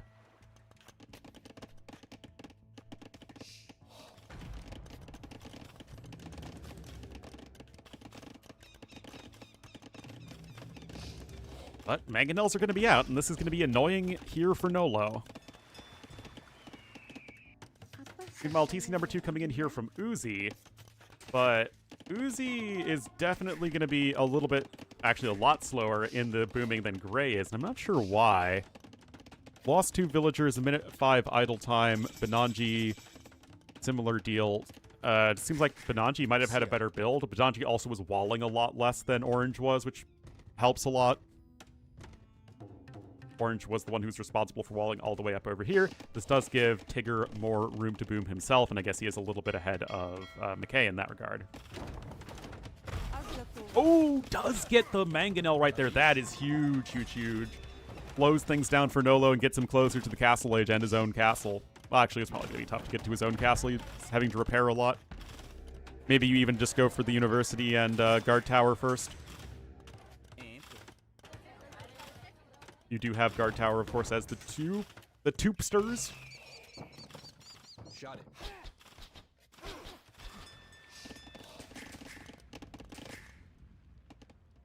Whoa, what are you up to there, Ganji? Ganji is going to be going for some monks at the very least as a means of helping to defend. So maybe Nolo is going to add a TC. But, I mean, FedEx is adding in his own eco behind this. So, I mean, he was up to Castle Age faster. He is ahead in villagers as well by a lot. How many is... Nolo's only lost 2 vills, but better macro from FedEx as he has been under less pressure. Naturally, though, Slam is well behind in eco relative to Ganji, so it's all give and take. Overall, villagers between the two teams are very similar. It's just about the distribution of those vills. Delivering the boom. FedEx brings the boom. Lots of Mohinga here for the Burmese. All the fish. Apa sasananya Baginda?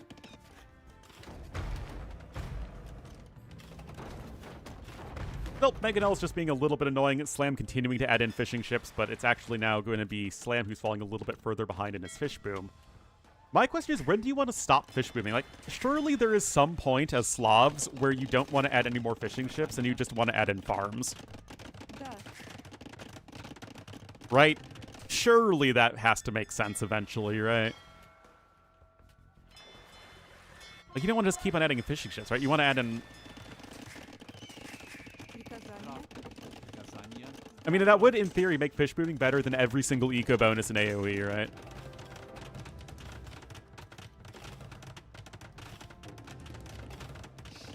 Anyway, castle coming in here for Nolo. Still going to be very low in villager count, though. I mean, that's just always how 2P is. How does it compare? Well, after the nerfs, I think Slav farmers should be faster than fishing ships. But it's a matter of the fact that you can make fishing ships and villagers at the same time.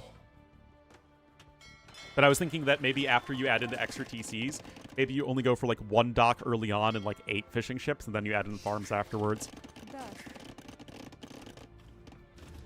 Anyway, monks are here to help out.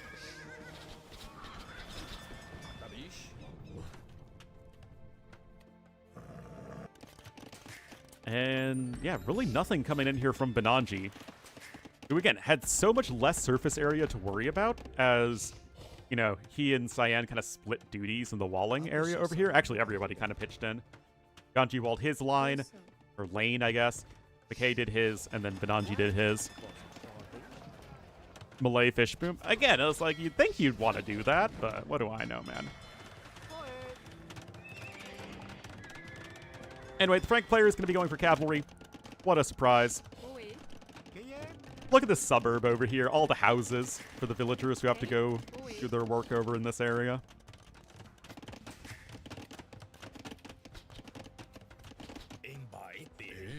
Anyway, Pocket's all looking to have a good eco. Slam a little bit further behind due to his 4 forward play. Although, to be fair, I think that his eco behind it really hasn't been all that exciting. And he's going to be going for infantry. Meanwhile, Blackwood Archers are starting to Blackwood Archer. No ballistics in for blue. It is in for red. Why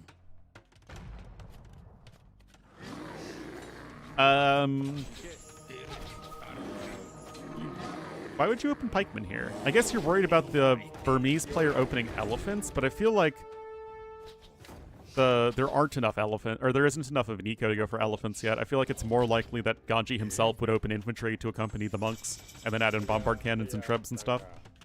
But yeah, Nolo doing exactly what you'd expect there, walling off Slam from his ally. Uzi getting his own castle down, and 82 to 92 vills. Imp times should be pretty similar. My concern now is, like, what are Malay going to do that's going to be very good against Portuguese? That could be a tough one. Also, this fish boom is also likely getting wrecked. But yeah, Ganji's going infantry here, which again is exactly what I would do if I was in Ganji's situation, which is going to make this Hal play not very good at all.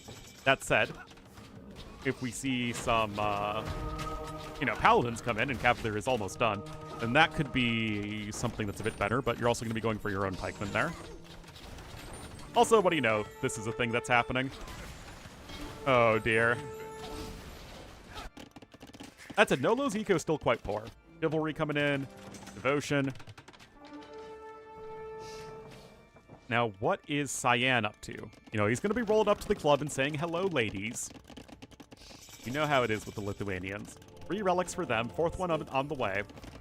And that's going to be so much better than the Frank Paladins. Just so much more damage.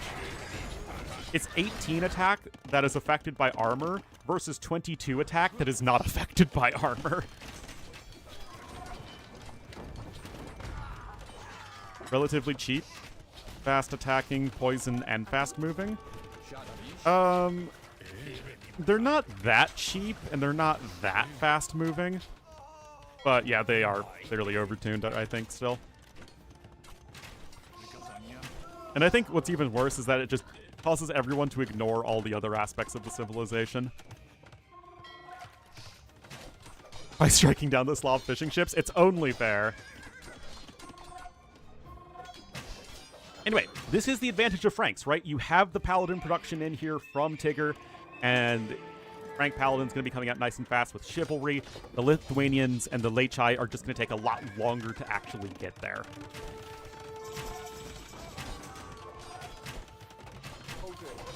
Onager now going to be coming in here from green.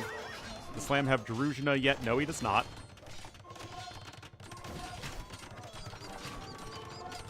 Frank Paladin, it's great! Lol. Alright, Team Slam, this is their big counterattack opportunity. They have the score lead. Thank you, Routine Comfort. I really appreciate it, considering that I got so much hate for it that I did not expect. But you know what? The people who watched the video seem to think it was pretty good, so I'll take it. Alright, Benanji's going for champions? He's going for champignon? He's going for mushrooms?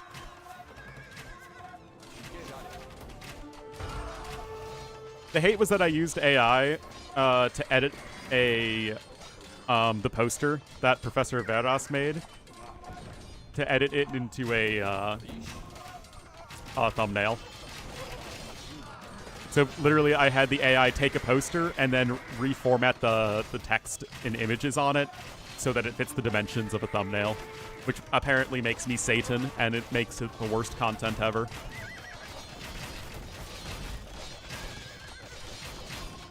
Anyway, Archer's coming in over here in Team Slam just to still have that numbers advantage. But here's the thing. The Latius numbers are pretty good. It's just a matter of getting them to the front line. As these castles are coming forward, the Lechai will be, getting there more quickly. And can you keep up with the power of the Latius? That's the question. Still no Druzhina.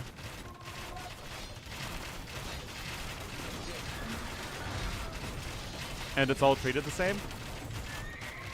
I mean, I did genuinely use AI. I mean, I'm not gonna pretend that I didn't. Oh!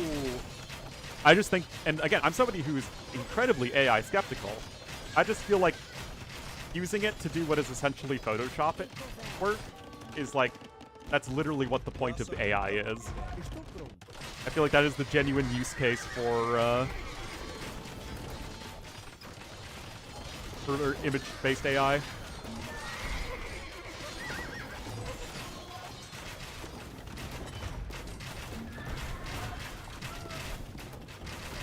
It's like, yeah, exactly. Like, what, should I get... I mean, I have GIMP for, minor editing stuff, but, should I actually figure out how to use GIMP? Or just have a ChatGPT adjust the poster into a thumbnail for a video that's going to be getting 2,000 views at most anyway. Oh boy, the late Chai are going to start to do a lot of work, guys. There are plenty of arbs here in the back, and there really aren't that many Blackwood archers, and I think that might be a bit of the issue here.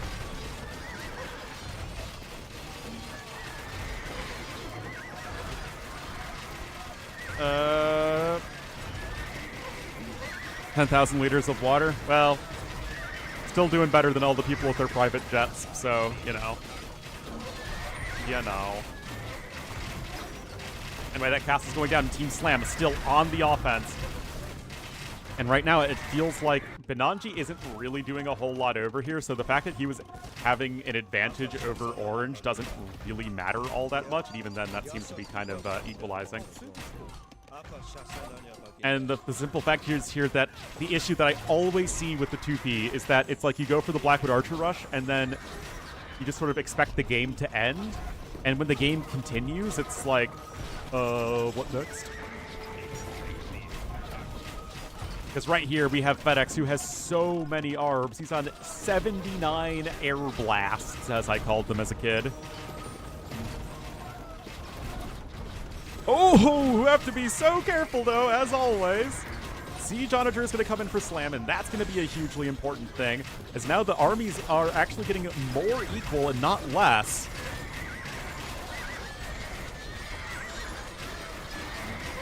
Yeah, because again, the frustrating thing is that there are so many very valid reasons to dislike AI and be skeptical of it, but I feel like you still have to, you know, use your noggin. Anyway, Bracer's in, Chemistry's going to be in. When you're looking at a very low attack unit like the Blackwood Archer, obviously each of those upgrades is absolutely critical. Curare's coming in too to get that poison damage. But we now have SOs. They are going to be getting their trade going, and we do have to keep a stray eye here on the South matchup of Benanji versus Uzi, which, again, I think Benanji should have a very good time at trying to win. I think he has Archivist, and it looks like he does. Yeah, he does. I mean, Portuguese going to be very good against Malay here. And now we have the Blackwood Archers in. Good conversion there. No heresy for either of the Onager or Siege Onager Sibs.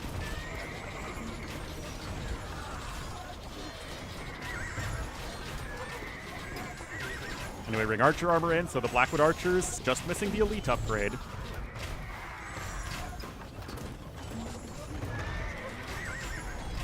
Plumed Archer coming in.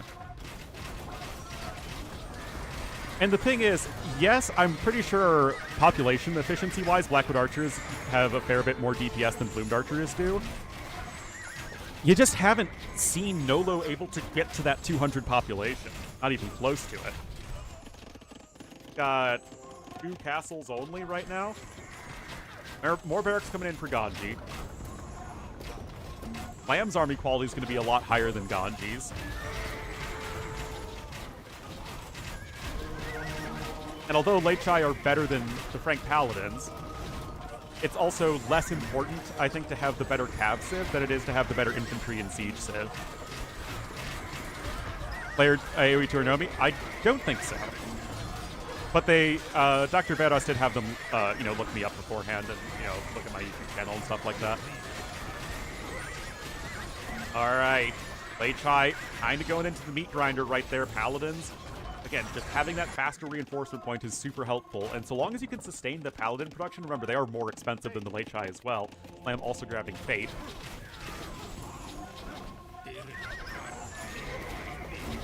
Is basically a nerd, yeah. No, I think that the students ask some very good questions, and they seem appreciative of what I did, so I appreciate that. They seemed engaged, I guess.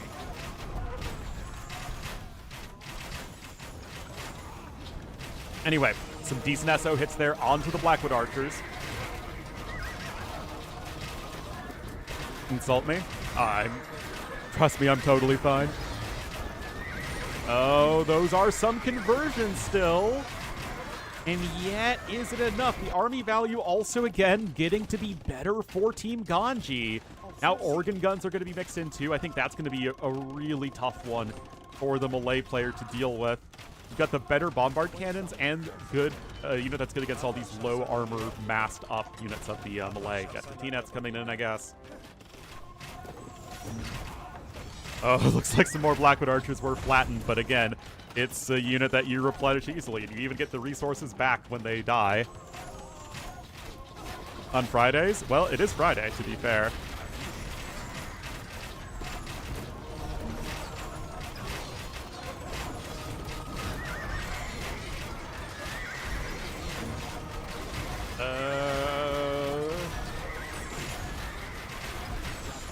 Got the keeps here. Remember, keeps with Curare are very good. Burmese elephants, I'm not sure if you can justify going for them. Into Hal, Paladin, I mean, maybe. I mean, the thing is they would absorb the arrow fire super well with all that armor. Oh, garrison the keeps. That's exactly what you should be doing, because the keeps actually deal a ton of damage with poison.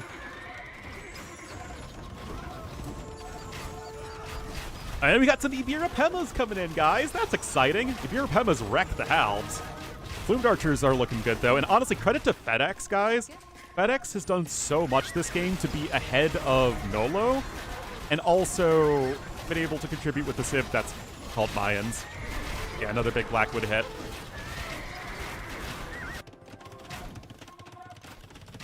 And although Benanji, I think he will push down Uzi eventually, I worry that this is all happening way too slowly. And with 162 bills, has he been slinging? He slung a bit. Not that much, though. It's actually been Ganji who's been receiving a lot of the sling. I feel like maybe not quite enough. No towers on this side, although we do have these castles from Slam. But I really feel like the difference between Slam and Ganji here in terms of Civ quality is simply too vast. No, Siege is not affected by poison. That wouldn't make sense. That would be akin to having Age of Empires have a situation where 5 elephants can garrison inside a transport ship and 6 archers can't. That would simply make no sense, which is why it's not in the game. PvC should be. Organ guns as well, because they're also pushed by humans. Bombard cannon, Hofnitsa obviously has bombard cannon upgrades. Okay, now it looks like we're making an elephant switch, but I think this is simply too late. I think there comes a point in a game like this where you simply have to play to what your Civ does well. Organ guns still... like, they just don't have the upgrades right now. It feels like all of this has been too slow from Benanji.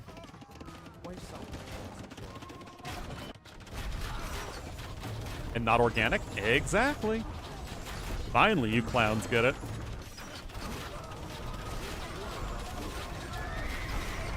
But yeah, look at his top score is the Mayans player.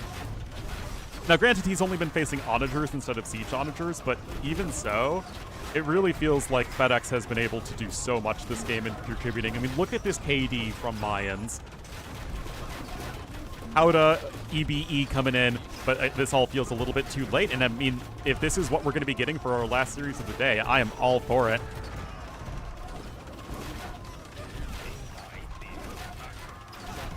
All hope is not lost yet. Even Frank adding in some bombard cannons. 26 kills on this keep, by the way.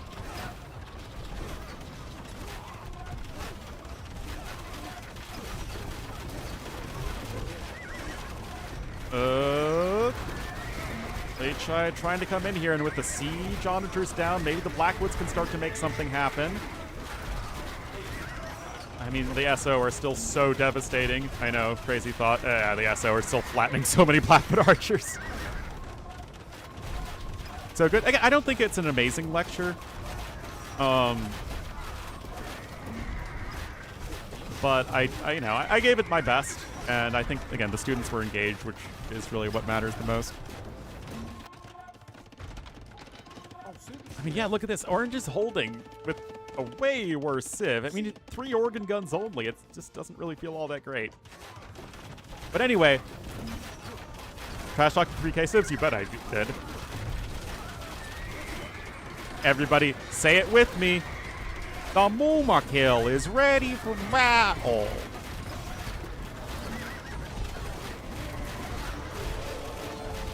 Still no plate parting armor, which is a huge one. I mean, it's going to be in 14 seconds, but maybe too many elephants have died already. That's getting low. Honestly, Slam should have hoardings. Yeah, like, it feels like there should be a huge blob of elite organ guns and bombard cannons right now in the south, and we don't see that, and I'm not really sure why.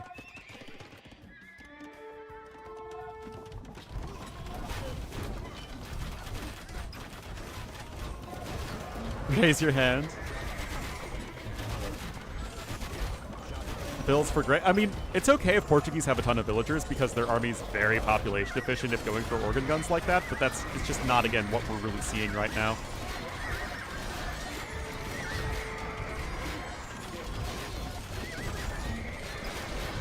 Enjoying their 1v1? Yeah, it's least effective team game here.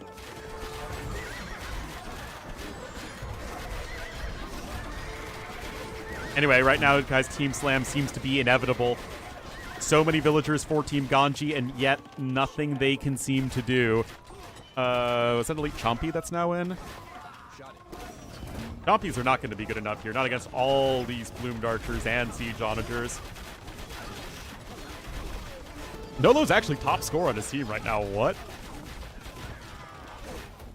Not even close to a positive KD, but he does have 300 plus units killed.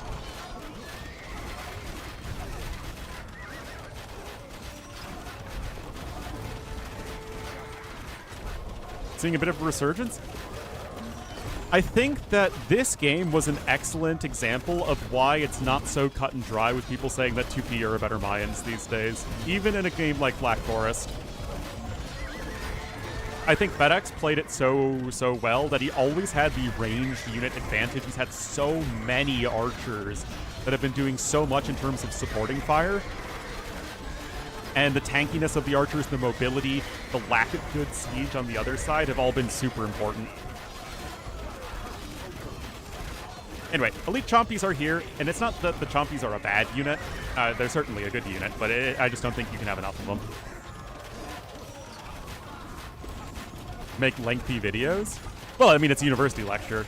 The lecture was supposed to be an hour long, and I ended up having it be a little bit shorter, but we also had a longer Q&A session, so I think that, you know, it all worked out. In team games, no idea. Okay, there are some elephants being brought to the south. Again, why are we making halves here? What?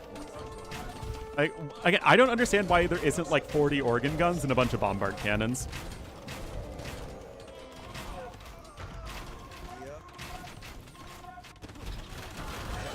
Oh, look at this here. More castles coming in from Slam. And of course, Slam is sort of in that position where he has the best civ in the game. I would say Slam has the best individual civ in this game, late game. But, I mean, he's doing everything he needs to.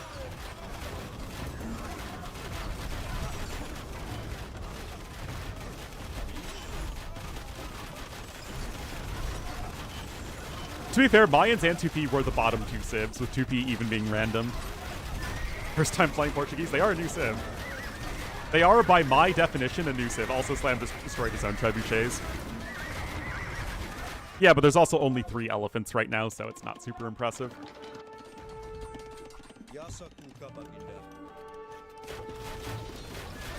Again, this combo of FedEx and Slam have been excellent. Karambits coming in. If only Portuguese had a unit that was good against Karambits. If only, guys. Like, do you think that Portuguese have a unit that's good actually against all of Arbalests, Halbs, and Karambits? I feel like maybe there is somewhere in their tech tree, if you really look for it.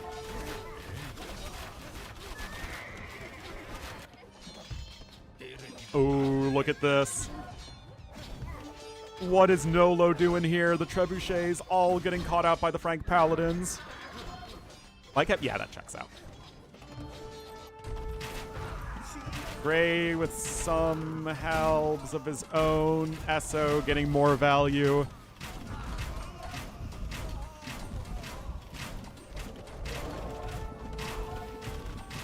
Got hands against him.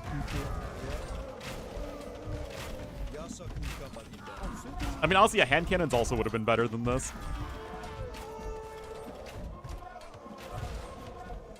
Oh, boy. I mean, this is well-deserved here from Team Slam. I think that Team Ganji actually had the better setup initially, but the way that Team Slam has played Imperial Age has just been decisively better. Freaking...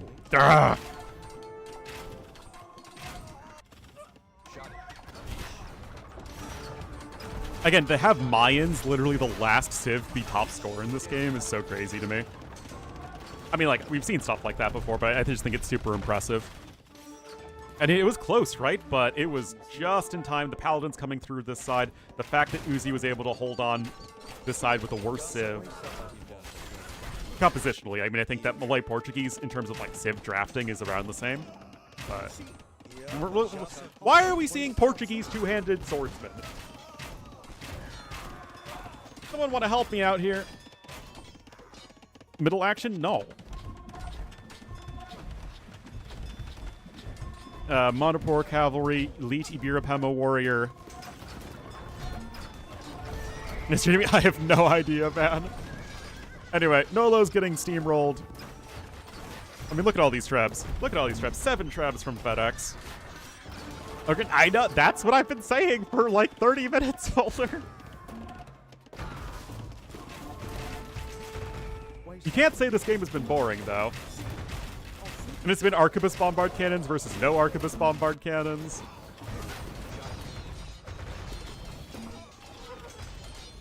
And Team Ganji's chances in this game are just falling through the floor. So yeah, it's Cavalier. Oh boy. Rodney trying to make it work with the Lechai. And again, I think that Lithuanians are better than Franks in terms of these post-imp battles. I mean, again, the Elite Latus is better than the Frank Paladin. But I think what Tigger did really well is making sure that he was leveraging the Frank production advantage and making sure that he was really forcing the issue over here with the Paladins when the Lithuanian player had low numbers of Lechai and not just running the Frank Paladins into the unit that kills the Frank Paladins pretty well. You know, again, I think it's just credit to how well FedEx and Team Slam have been doing this.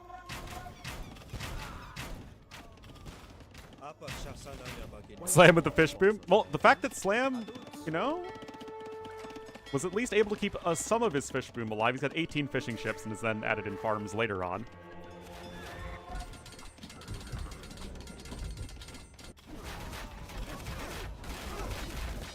Now, the army values are still comparable between the two teams. I mean, the populations are also still dead even. Of course, we look at the actual, you know, ebb and flow of the game, and it is better, of course, for Team Slam. But Team Ganji's not giving up.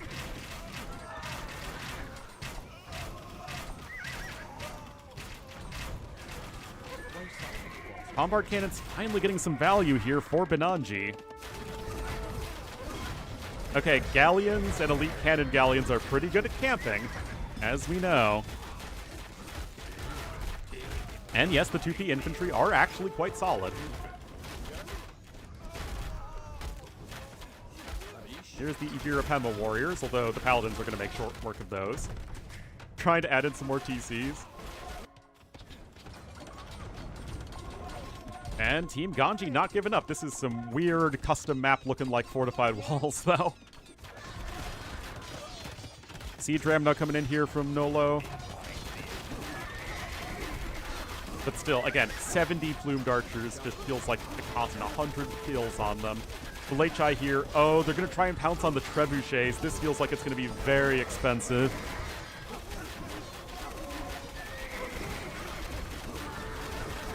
Yeah, it does not feel like it's good enough. Remember, you still only have 1 base Pierce Armor and 150 HP for the Latus. That said, is this finally a push that's happening? Benanji's now second highest score on his team. This castle might finally go down. Paladin streaming in this way. Populations are still comparable. And although Blue's basically been eviscerated here, he's still at 150 villagers. Still got him spread out all over the place. Oh my goodness, this castle's still not destroyed. How on earth is it not destroyed?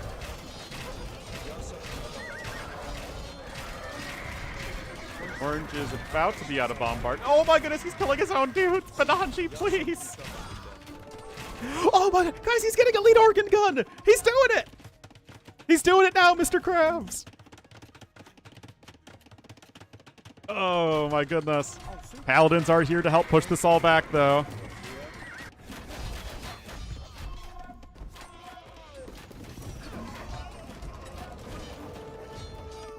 He's only doing it for the score. Oh, dear. But, like... No, he's got stone. He's got... Bananji has so many resources, man. He has 16 bombard cannons queued up. Come on, dude. Come on, man. Oh, the honor. Thanks for the raid.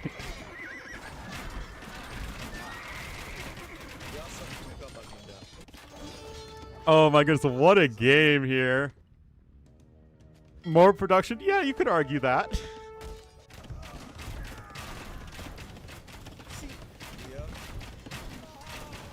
I mean, why did you not just have a bajillion of these guys sooner? Oh, man.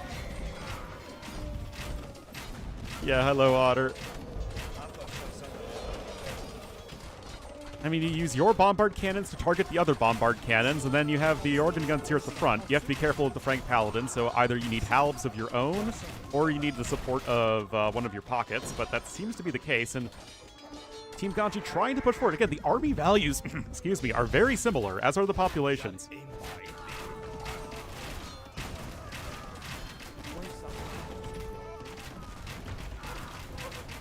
Then trade for gold. They are... you'd rather have trade. Yeah, that's it. All right. I mean, 10 organ guns. So have to be careful of this push. I mean, Trebuchet's not shirking at all here from Uzi.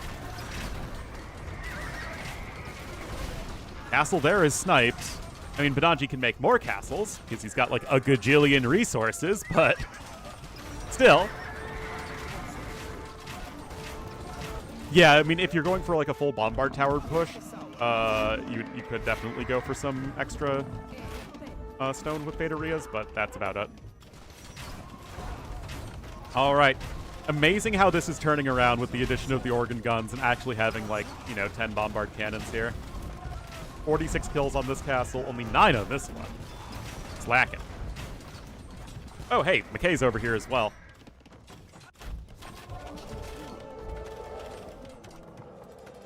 And you know what, guys? Credit to Ganji. Bottom score in the game right now, and he's still holding the line. Nolo, top score on his team, despite literally getting his entire base eviscerated. Oh my goodness, guys. Look at this. Look at this. Isn't this amazing? Isn't this impossible to imagine that organ gun bombard cannon would have, like, immediately started obliterating the Malay? FedEx, by the way, is going to switch into some halbs. That feels like a bit of a win, because if you can reduce the Plumed Archer numbers, which has exactly been what's happened, then Mayans aren't really going to be able to contribute either. And the better civs here at this point of Team Ganji should matter a lot more. Slam's got some infantry over here, but it's going to be terrible, of course, against the organ guns. Res refund? I wonder if that has to do with it. I was wondering why Nolo's score is so high. Not even close to the top in res collected. His KD, I mean, I get that he's 2P, but still. The KD isn't that insane. Especially with only 600 kills or so.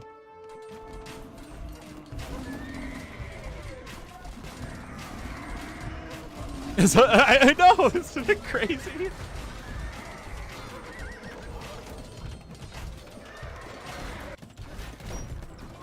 Meanwhile, elephants are back. And remember, they have Monopore Cavalry, so they get their extra bonus damage versus archers. So as soon as they close in onto the plumed archers, they'll do a lot of damage. Pyramid Scheme player score. You'd think that the Pyramid Scheme would only be for the Egyptians. Or the Mayans, to be fair. Anyway, Lei Chai back over here, still doing work. 13 trebuchets, by the way, for McKay. And guys, Team Ganji's now the one pushing back. They've almost doubled the army value. It's like they finally realize that they have the better Sims. Clam only has 3 siege onagers left. Siege Rams here for Nolo. Benanji top score finally. Oh my goodness, that's a lot of paladins, guys. The organ guns trying to shoot what they can. Paladins, of course, can immediately take down a bunch of bombard cannons, but that's still a very expensive trade as the front really is starting to shift, be more egalitarian on both sides. This is really just green and red. Some chicken soup men. That's not really what you want against elephants. Some Ibirapendas as well. What a game, though, guys. An hour and 21 we are into it.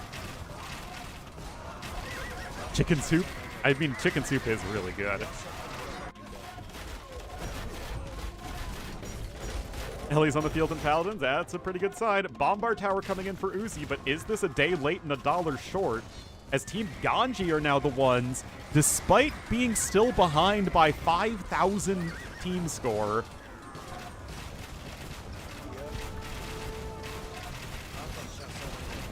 A LatAm tower rush? What, you mean the Curare towers? I mean, have you not seen Incas do a tower push as well? Also quite good. But yeah, the damage from these keeps, despite not having even masonry, is still very, very high. Ganji gonna switch into some swordsmen as well, as players are really having to dance around their tech trees.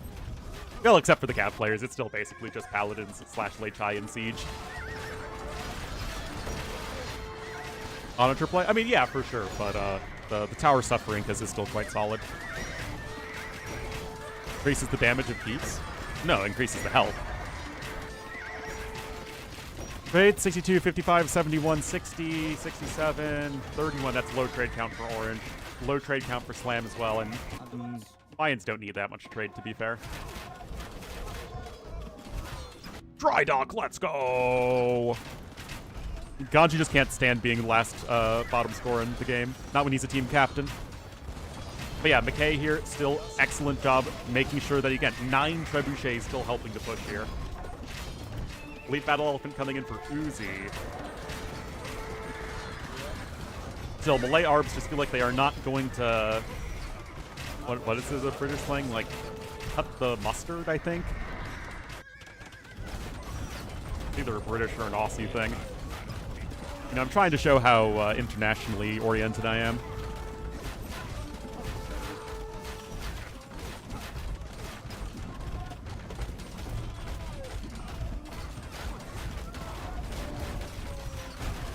Just hack him in the head if I come out and take real units.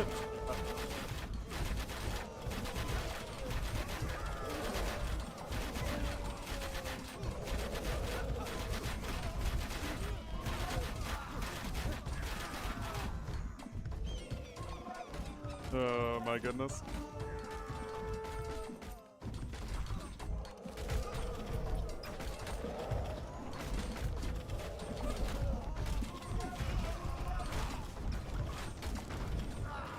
Nothing good can come out of it? Yeah. Hey man, I still have a date with an international girl this weekend.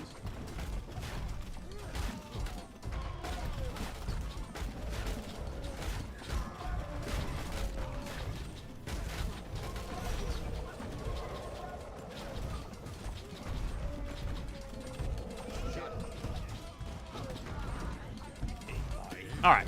Anyway, Team Ganji is still going to make the push here, and I'm... Be gone from here! I don't like you. Oh no, look at this, guys. Oh no. Guys, did you guys know that organ guns are really good?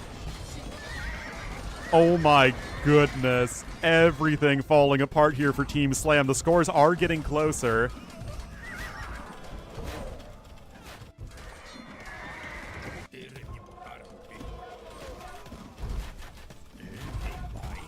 This is my first time seeing Elite Ibirapemas in a tournament game. Well, yeah, I mean, Orange's army got obliterated. Slam's army also got obliterated. I mean, it's a lot of castles here. A lot of castles here. But, I mean, credit to Team Ganji never giving up. 38k to 12k army value. Get an AoE 3? I think they were pretty bad in AoE 3, actually. I think you'd rather have Falconets.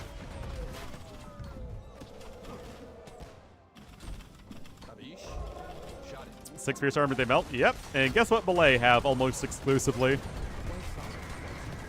Do Malay have any non-siege units with more than 6 Pierce Armor?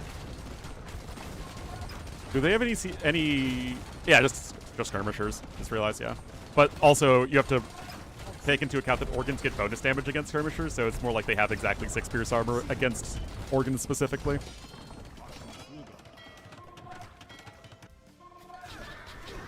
Is there a win condition for Team Slam? I don't think so. I think at this point they're out-cibbed, and now that the balance was done appropriately in terms of army compositions, who's playing which side, and it took some time for Team Ganji for sure, but they got there in the end. And there's the GG called. Honestly, fantastic game of AoE 2. Oh, thank you so much, Johnny to Gamble. With all the hate that I got for it that I wasn't really expecting, I really do appreciate the kind words. Anyway, Team Ganji take game number 1. I mean, that absolutely fun game. Tigger even had 5 relics. But yeah, KD, I mean, I feel like FedEx did everything he could that game. Given that his Civ was Mayans, 1469 kills. Absolutely crazy. But eventually, it just felt like the trade was better, the eco setup was a little bit better, and the civs also were just better at the full-blown post-imp situation. But having to resign with top score is painful, man. Station? Yep. My most recent YouTube video was a upload of the lecture I gave to students at the University of Toronto.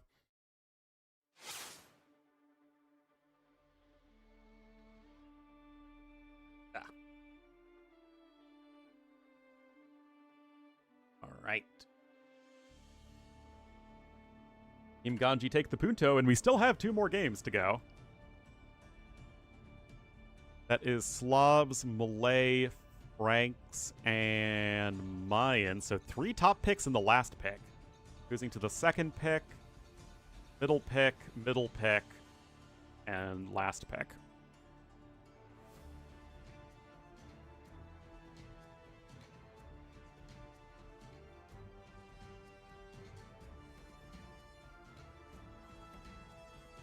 Do you need to go outside?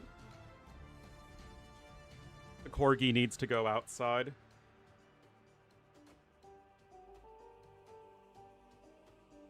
To correct the thumbnail size. Exactly. I used AI to turn a poster into a thumbnail.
All right, looks like I haven't missed anything.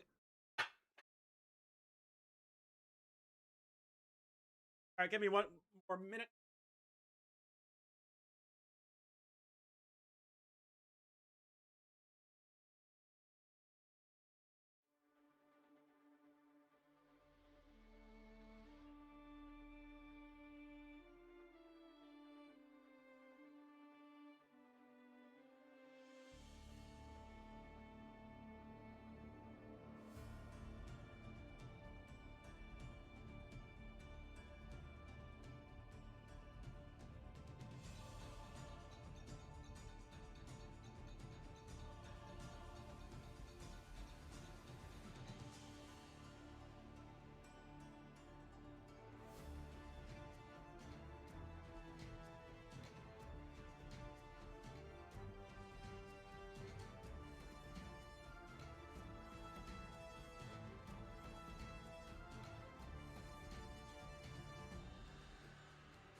All right. They are still in the lobby.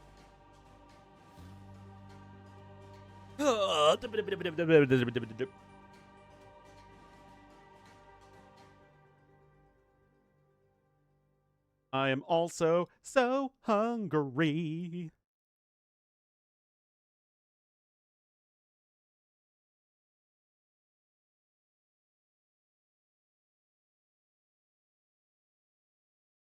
That's why I got my 20-gram protein yogurt.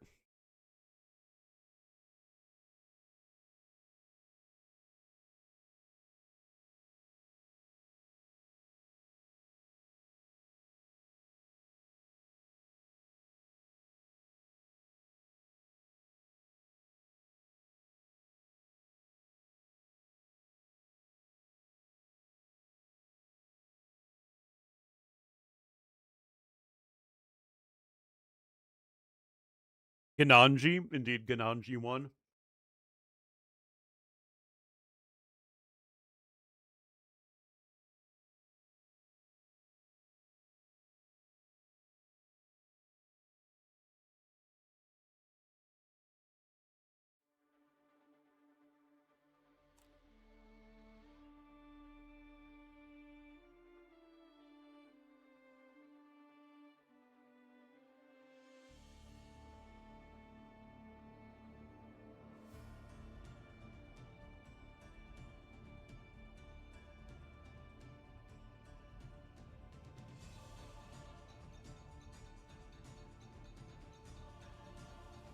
And here we go.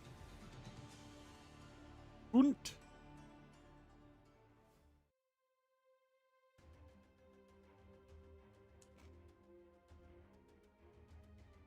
I don't think they're actually supposed to have a spec delay, but they have one. Minute and 36 seconds, and we'll get into game number 2 here.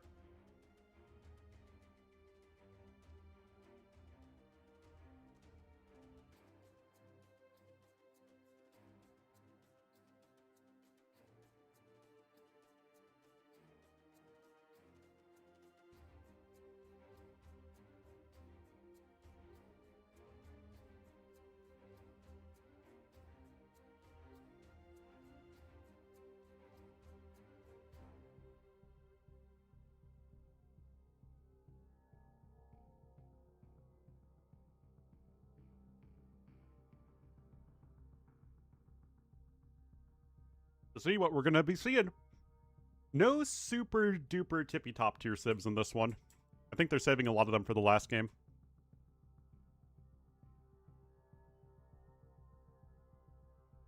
To be fair, I think a lot of the very best civs were banned.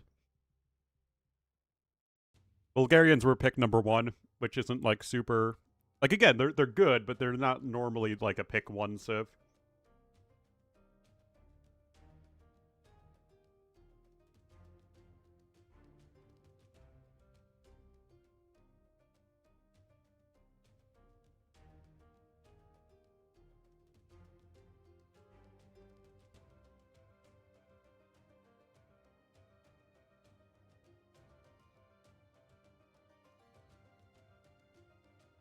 And here we go.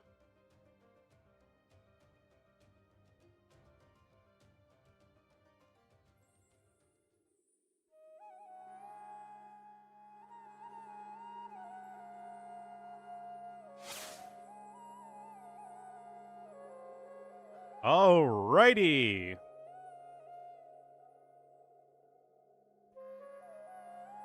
Wait.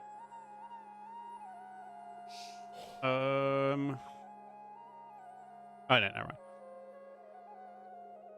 Here we are, guys. Game number 2 in this play, all 3 with a very long rush distance here in the north.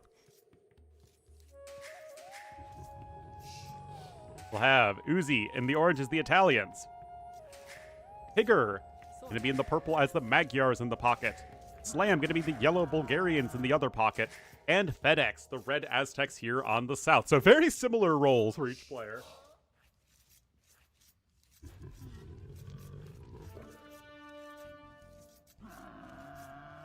We have, again, the Meso Civ, Aztecs Mayans, the Infantry Siege Civ, Bulgarians versus Slavs, the Cavalry Civ, Magyars Franks, and the Fast Imp Civ, Italians versus Malay.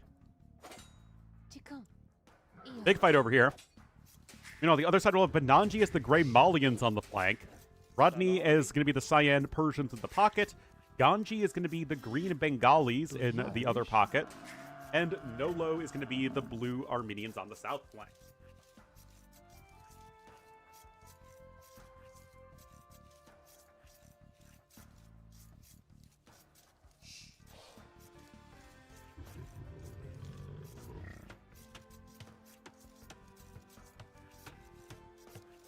Yes, I am eating some food. Sue me. But holy cow, is this Arabia? This is straight up Arabia here between Aztecs and Armenians. A lot of AI slop? Well, let me tell you, apparently all I do is AI slop, so what can I say about it?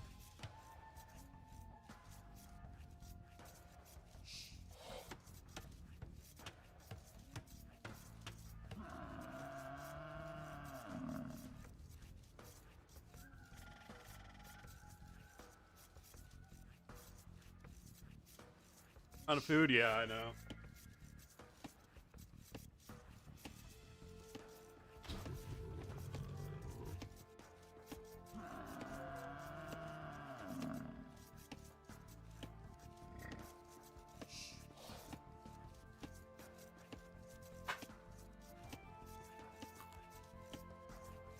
All right.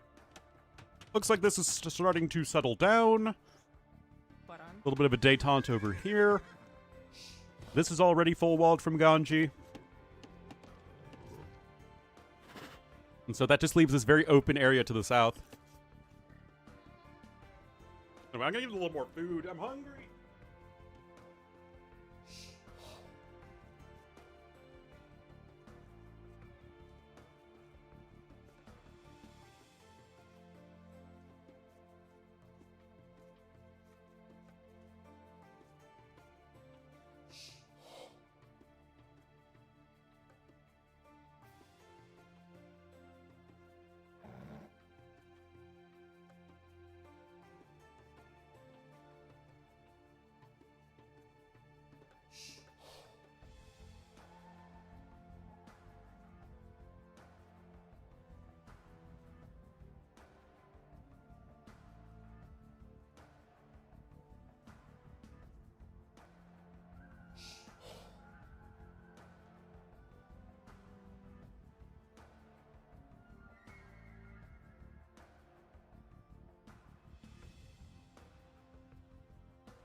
All right.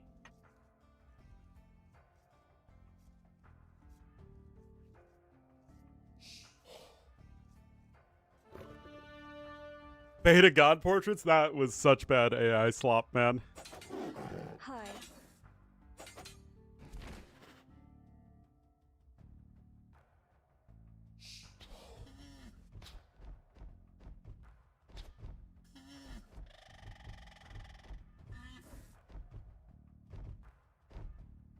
Oh yeah, that one was the really weird one.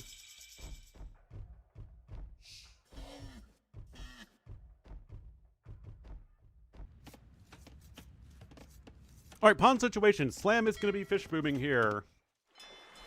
And Rodney's going to be fish booming here. So only 2 pawns, both happily being utilized by Pocket. Is the best one? I thought it was the Bast one.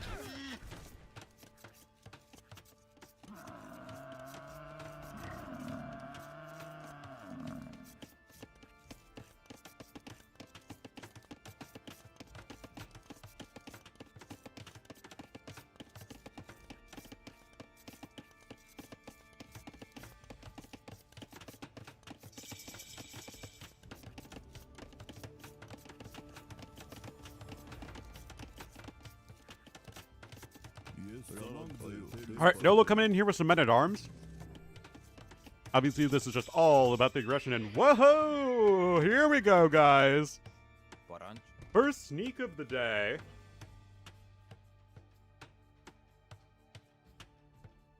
Ooh-hoo-hoo!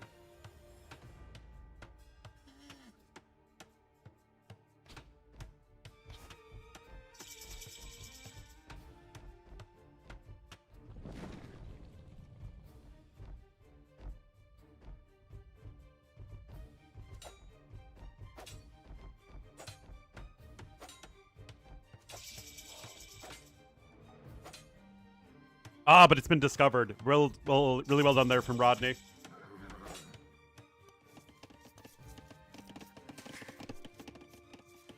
So this is very easily wallable.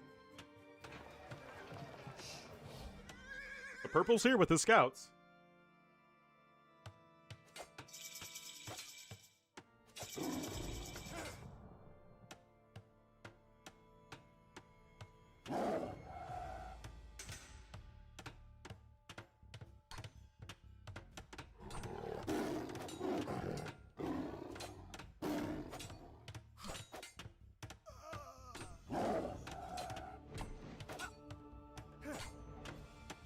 The counter wall in. Nolo trying to wall up the back of his base, but here are the scouts, and this is not at all what Ganji was looking to deal with.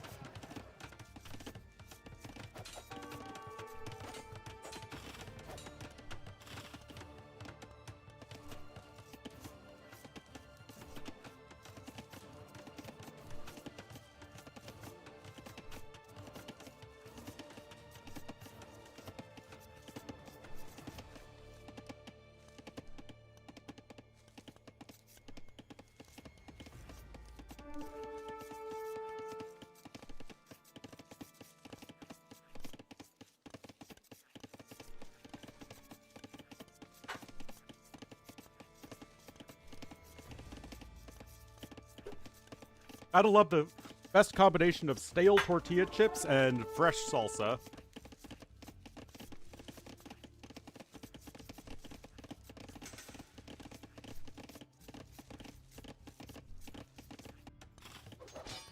Anyway, now for my super yogurt.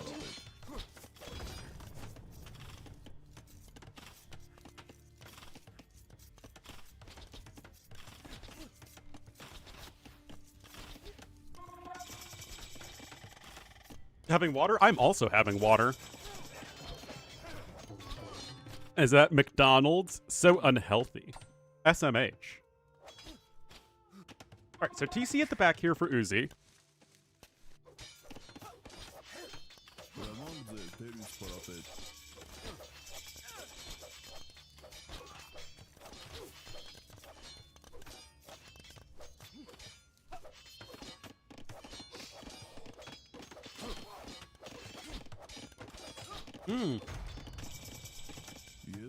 Long swordsman coming in now for Nolo.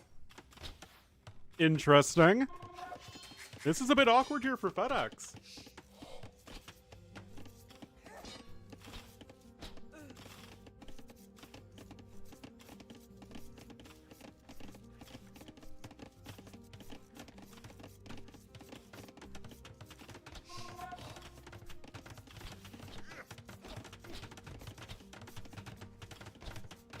One Eagle Scout can win this? Oh, for sure.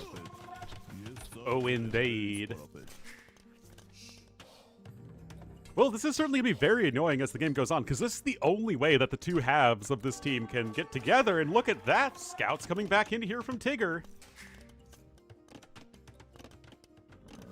Tigger showing that racism with that hard R.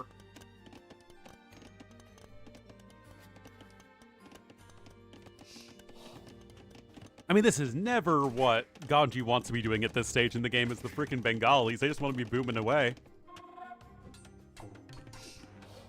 That said, there are spearmen here, and this will eventually be taken down. That villager is still alive, but the Scorpion can guarantee that he's going to die.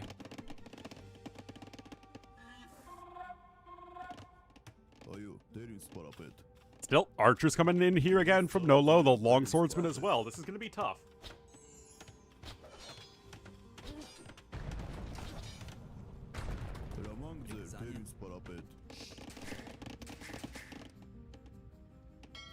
Slam trying to boom up right now, but he doesn't really have anything to defend, so things are getting very messy for both sides.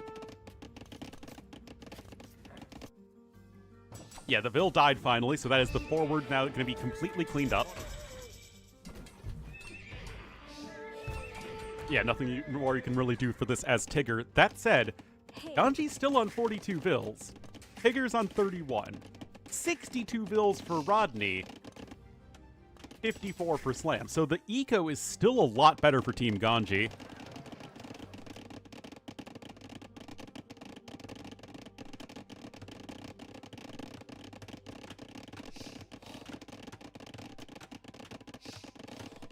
More Baltic civs? Not really.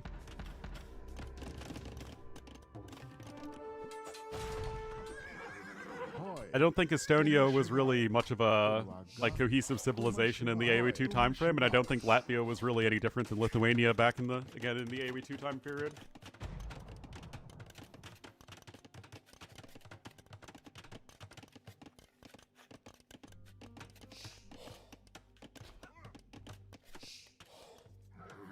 Yeah, still hovering around, or sorry, hoovering around. Still being annoying for sure. This stuff is also eventually going to get cleaned up as Slam is continuing to fish boom. Tigger going to be going up to 3 TCs. Uzi's just chilling here on 4. Benanji also just booming. 56 Vils versus 50, so a little bit better here for Benanji for the short run. Yeah, Team Ganji just with a huge overall eco advantage at the moment.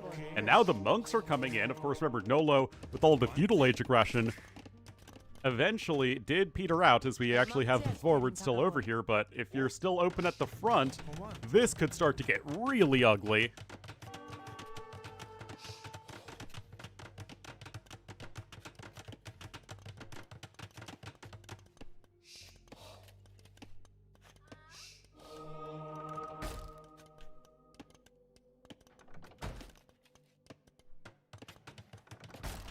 Some of the best countries to live in if you're not afraid of getting invaded by Russia. All right, defensive towers are coming in. Those are going to zone away the monks at the very least.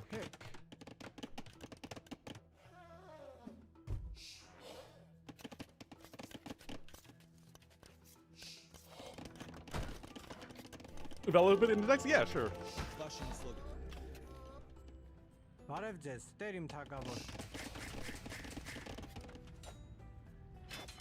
Ah, the stock was denied by the galley. And the monk, I guess, probably deleted the Vil.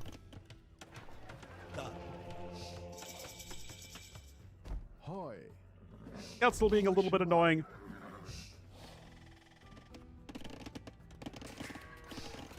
But as this game marches on, Team Ganji just have a very significant eco lead. I mean, 115 Vils right now for Rodney. Every AoE2 save would have an extremely low HDI.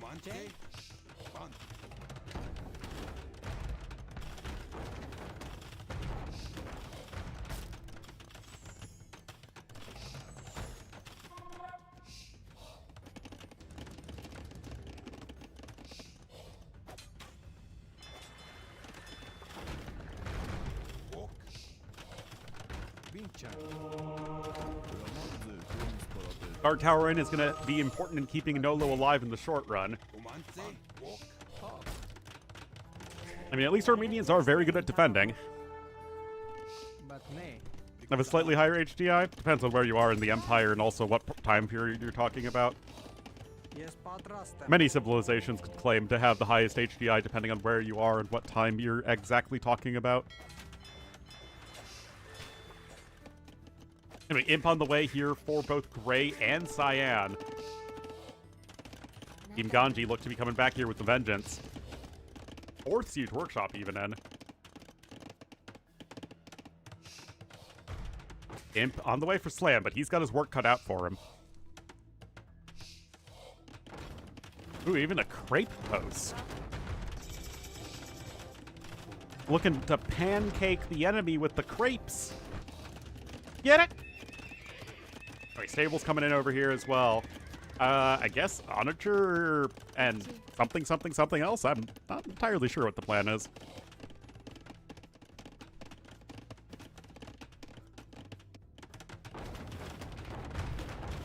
Eric's coming in here from Slam.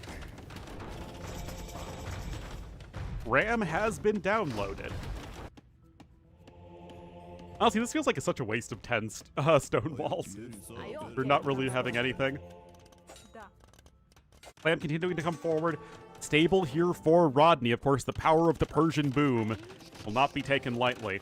Uzi's is going to be coming in with his own castle, and although Genoese crossbowmen are going to be fantastic eventually, it's going to be a slow unit to get up and running, and the knight numbers are going to be increasing very rapidly by comparison. Onagers are already here from Benanji. Now, I doubt that he has the res for... it's not that far away, actually, in SO resources, as it's actually all bombard cannons right now.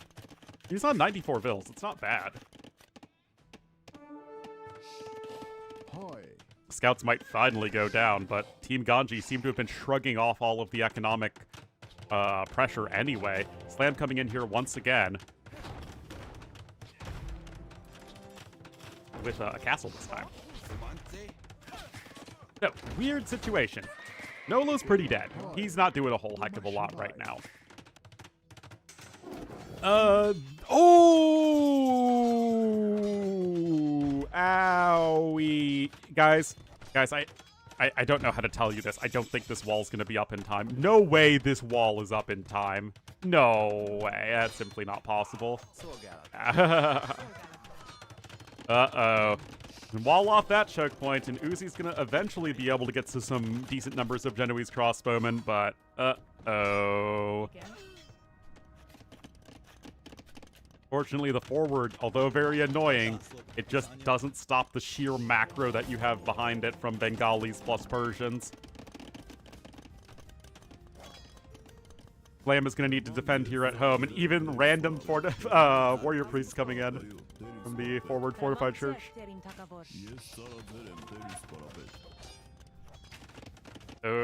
Even without Nolo doing a whole heck of a lot, this might just be enough to win the 3v4. Navarre is on its way. Nanji gonna switch into some infantry as well. They're gonna be pretty decent against the Genoese crossbowmen and very good against the Halbs, of course.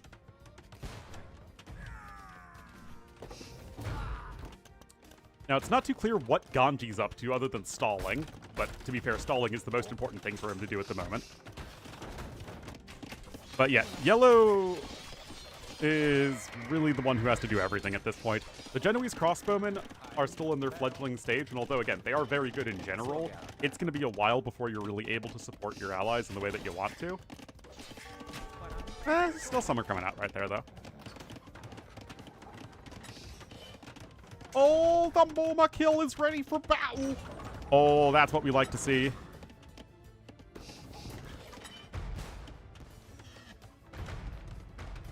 Low pop, low area, good trade hub locations. Natural rise on top. Yeah, I mean, there are lots of geographic advantages that are out there. Nothing too special for Bulgarian condos, other than the fact that they're, condos. Yeah, I don't even know. The wealthiest landlocked country is Switzerland, but Switzerland's a big exception.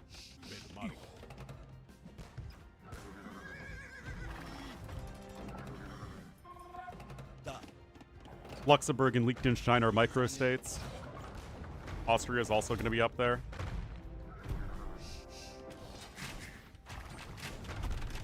Bankov, exactly. Comanta.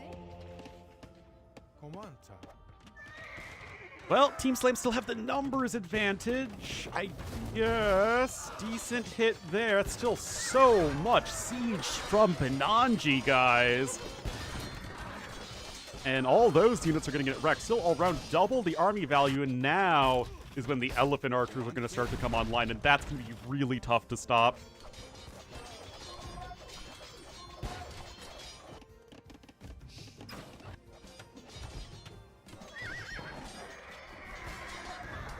Yeah, exactly. Like, Switzerland has very good river access to trade networks. Well, I guess the Halbs here are going to start to clean up all the bombard cannons. Uh-oh, Gray not being careful. That's going to be so many dead bombard cannons for Benanji. Oh, boy. Genoese crossbowmen here, too. Team Slam looking to fight this one back. Rodney, though, with a forward castle.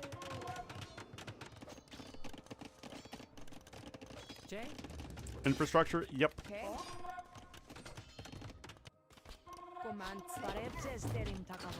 Nolo is just trying to hide in all these different pockets of the map.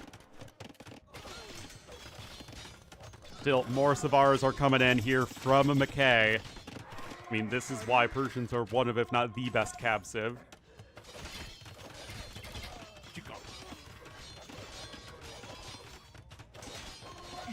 Now the champions are here from Benanji. Tigger trying to get to Cav archers, but still his population's going to be so poor. Okay.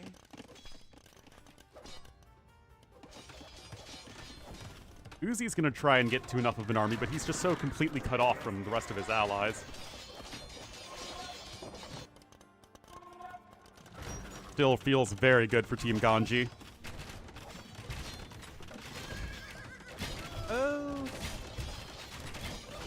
A lot of units still flooding forward now. A lot of the siege has gone down.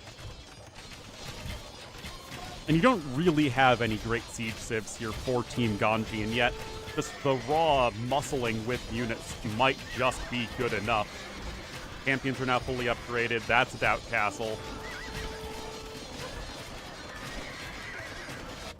SO is coming in for Slam, but it might just be too little too late, as he's the only person on his team that's in an especially compelling position.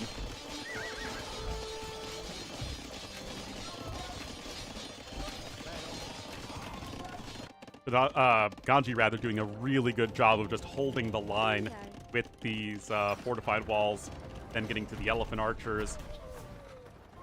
And now this is coming in as well, and that is going to be really tough to stop. Look at all the blinking things on the mini-map here versus on this side. And this side is actually just Ganji's own armored elephant that's been here since early Castle Age.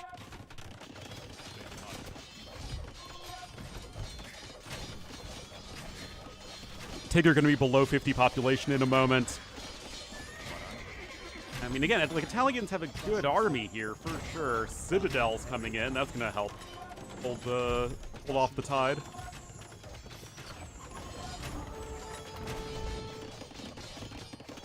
Massive overall Vil lead right now for Team Ganji. Still a sizable army value advantage. Try to add in some TCs here to the north, but also trade is going to be a huge problem in the not-too-distant future. It's not like you have the southern area under your control at all. And Ganji's just going to start pushing back here like crazy. Now, to be fair, SO and Monk is going to be one of the better things you could ask for against Elephant Archers, although I'm not entirely sure that Elephant Archers have a real counter in large numbers. That's it. Oh, still CA going to snipe more siege weapons.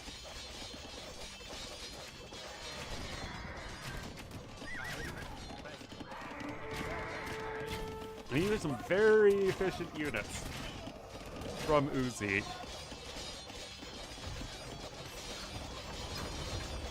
Oh, that's a Doubt Krepos, not something you see every day. 153 villagers, actually, for eco units for Cyan. Do have to be careful.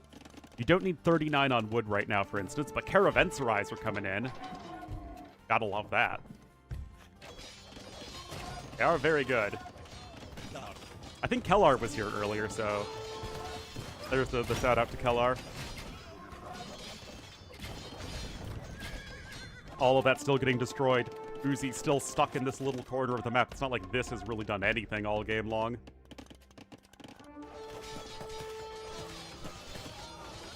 Castles are even still missing a lot of upgrades. Onager cut through here from Benanji along with some siege, allowing the Savar another angle in which to flood in. And there is the GG as Team Ganji up 2-0. Are we going to have another sweep to end the day today? All I know is my gut says maybe. But yeah, obviously, Rodney there with the Persian boom. Just nothing quite could compare to that, and Benanji with the good support with the siege early on. Ganji able to hold off 1v2 for quite a while, and then Nolo making things a complete mess, as he is so often inclined to do.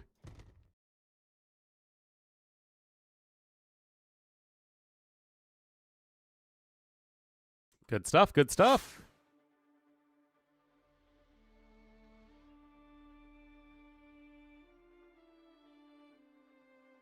So we have one more game today. Persians, Bengalis, Malians, Armenians over Bulgarians, Magyars, Italians, and Aztecs. So that leaves us with Berbers, Wu, Incas, Romans versus Bohemians, Wei, Vietnamese, Gurjaras.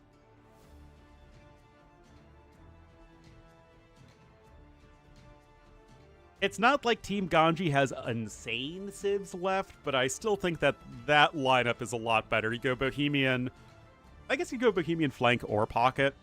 I would have him go pocket personally, Wei pocket, and then Vietnamese Gurjara flanks. We will see though. Just gonna put my food away.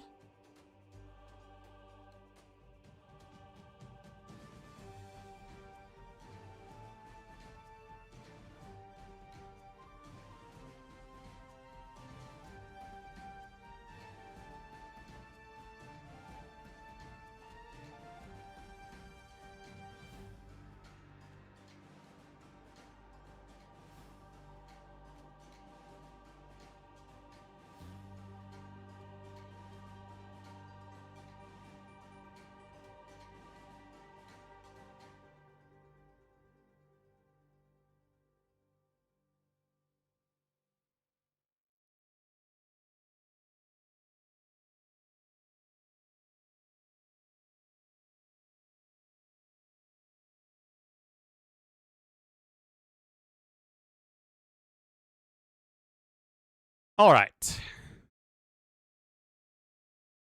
Both sides seem fine. I feel like Bohemians really feel like an X Factor civ here. None of the other civs in this game are as good as Bohemians.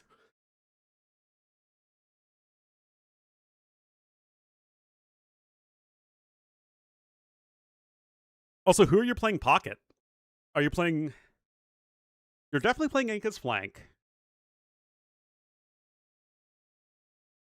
I think you're playing Wu flank too, so I guess you go Roman Berber pockets?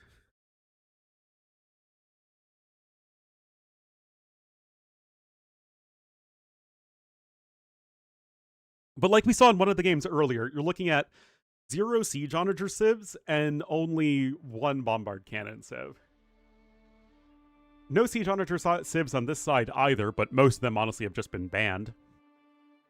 But you at least have the best Bombard Cannon civ with the Bohemians, and then Vietnamese and Gurjaras also have access to that.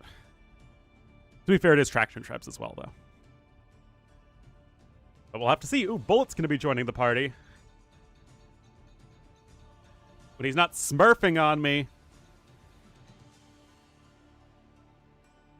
Shakes fist.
The ad starts.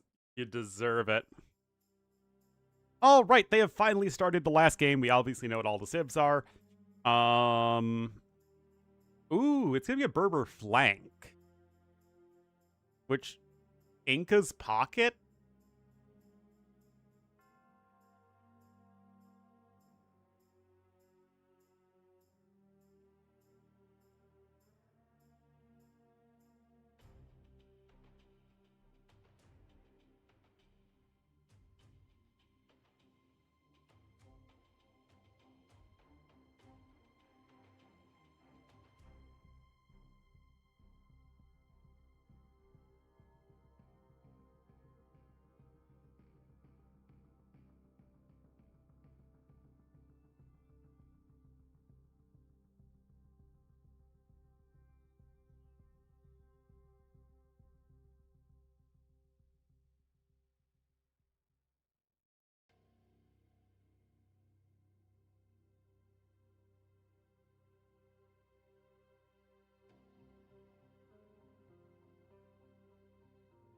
"40 seconds."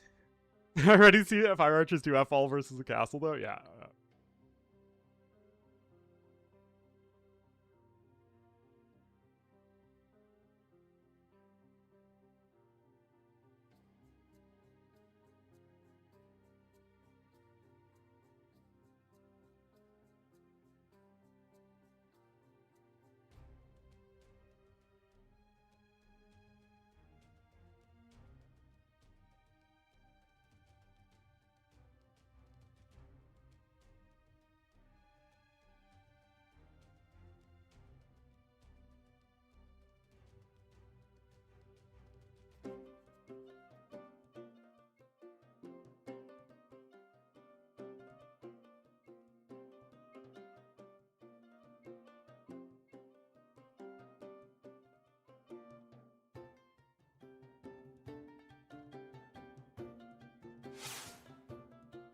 All right, happy Bohemian music. Let's go.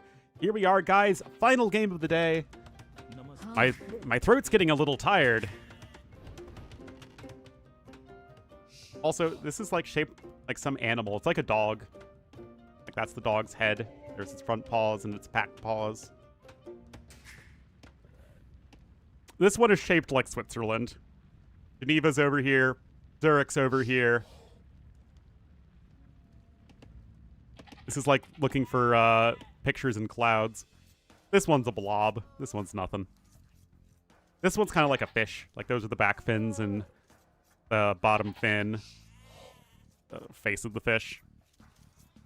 This is the hard-hitting analysis you can only get at an Ornlu stream.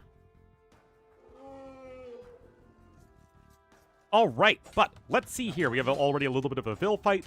Nolo's going to be the blue Gurjaras here on the east flank. Gurjaras are typically played as a flank civ. They're pretty good in the early Vil fights because of the garrisoning sheep in the mill, giving you good early food income. The Camel Scout also helps a lot here. And then late game, you can just go like Elephant Archers or Heavy Camels or Chakrams just as needed. Not like an amazing civ by any stretch, but there are certainly worse civs out there.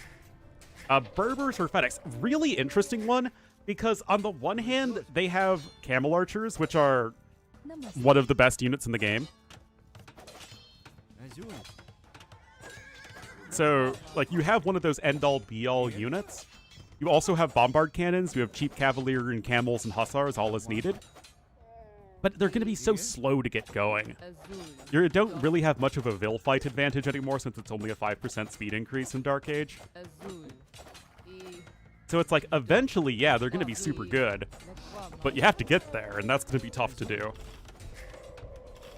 Still, FedEx really, outdid himself playing the Mayans in the first game. We'll have to see if he can show a similar amount of brilliance here, because this is going to be very, very powerful if you can get to late game. Indeed, it is like Doggo, for sure. Other side, Vietnamese for Benanji, just going to be good, solid all-around flank civ. Wu for Uzi. Well, one, there's already, like, very windy passageways through the forest. We've seen the Wu be fairly unimpressive so far, I'd say. Huh. I wonder what this is all about. You know the Vills aren't over here at the very least, thanks to your scout cavalry, although they're going to turn right round, baby.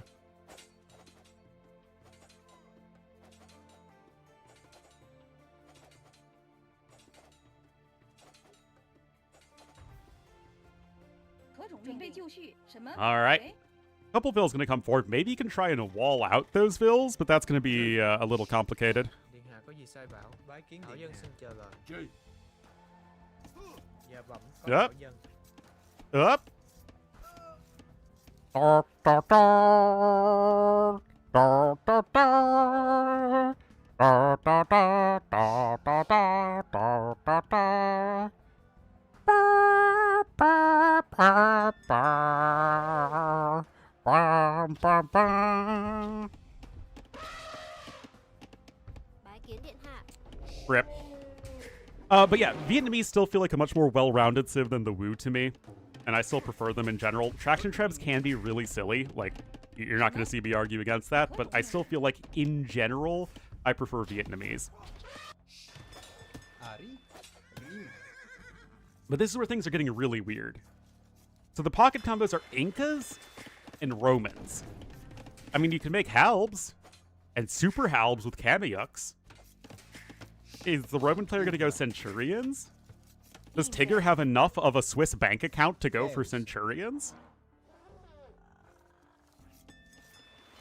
I'm very confused. Like, Incas are usually played as a flank civ, where they're, like, okay, but not great.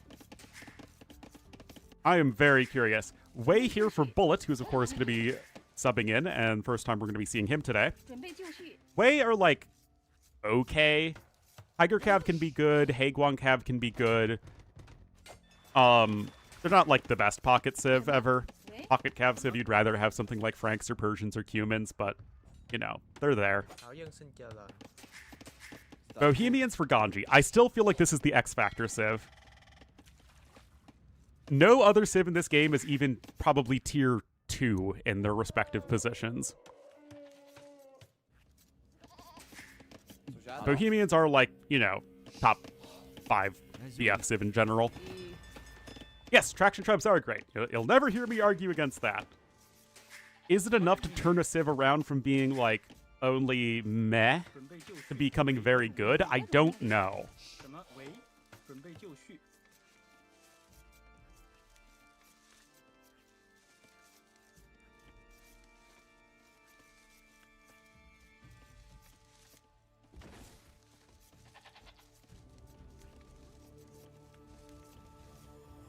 Dân nữ xin chờ lệnh. Dạ bẩm, Well, dân nữ xin chờ lệnh. Điện Gonna be hạ trying có to gì sai abscond with some more elephants, and things are at least starting to settle down a little bit. Pawn situation, Bullet's going to be going for a bit of a fish boom. Ganji's already fish booming, but it is in a forward location, so obviously they have to be careful about that. And then on the other side, you have a very safe fish boom for Tigger. No Roman fishing ships do not get the eco advantage. And then Slam also going with fish boom. That's perfectly fine for Incas. Oh, look at this settlement, though. Top tier settlement placement. The 3 elephant pull? You know, people are good at doing that sort of thing these days. That seems fine. Wait a minute. Never mind. Oh no, that's another Deadville, isn't it? Oh no, Benanji, no! The elephants are all even facing the same direction. Is this a bug? Why aren't the elephants moving around? This has to be a bug. Okay, there we go. Like, the elephant should be, you know, wandering around a little bit. Why aren't these elephants moving?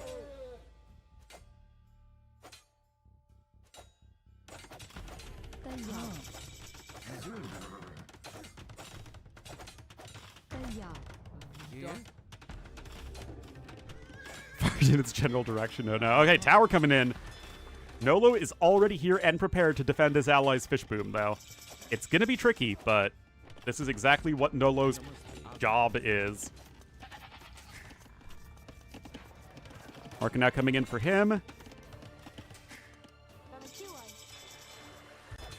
Dạ bẩm, có dân nữ. Oh no. Điện hạ có I'm so bad at these, though, so I also die horribly, so I can't make fun of here. Smelt of elderberries. Horsey pond? No. This is a doggy pond. And this is a Switzerland pond.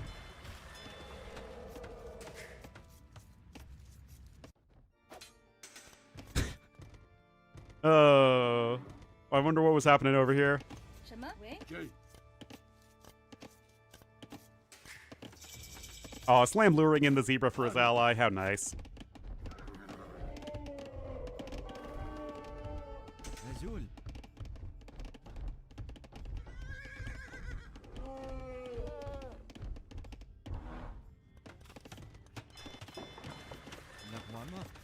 Well, nothing so far really happening over here. It will be Bullet who's the first player up to the castle age. Now remember, you do get an extra villager from fishing lines and gill nets, so Wei are perfectly fine as a fish booming civ. 38 villagers right now for Cyan, although Slam actually has the most here on 41. You get early wood savings as the Incas, it's true. On a seal pond? Work.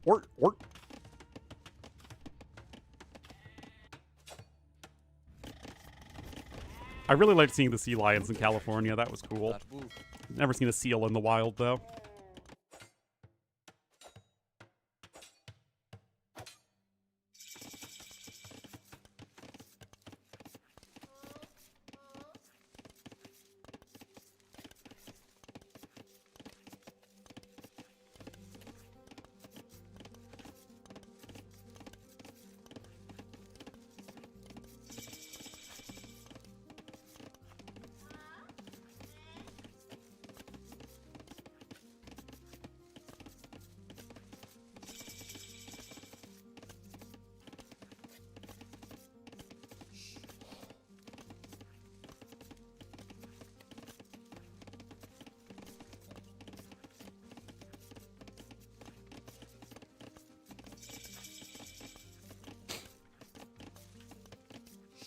We had a camping location in Austria.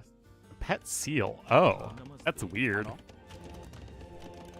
You'd think you need like an exotic animal license for that. Anyway, Slam just adding an eco. Extra TC here from Ganji, Defensive Siege Workshop, and Monastery, so really making sure that these fishing ships are safe.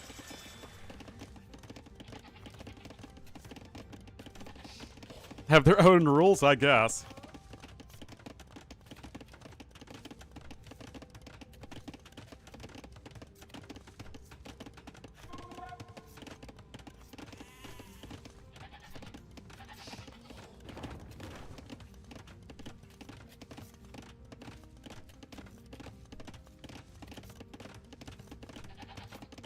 Let's see.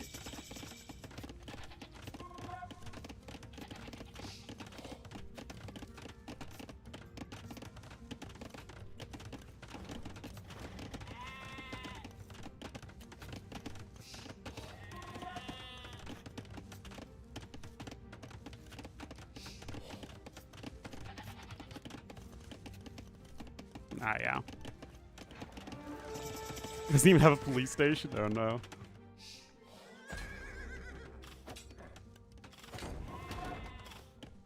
"20 years ago. Austria finally cracking down on some law and order.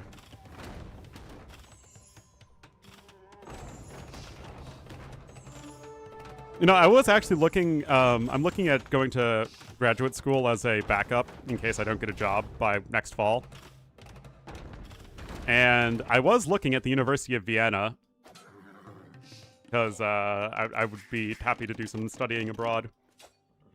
But I gotta say, if I go to the University of Vienna, does that not put me too close to Fodler?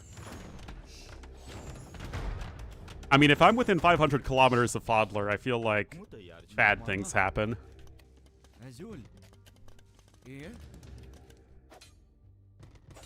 Who is Fodler? There's only one Fodler. The Fodler of Mood. Alright, castle coming in here from FedEx. Be even closer? Oh, no.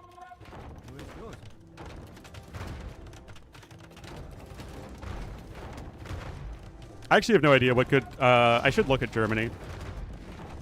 I don't know what a good German university for, like, an international student for like, international relations would be. Only in summer? Oh, boy.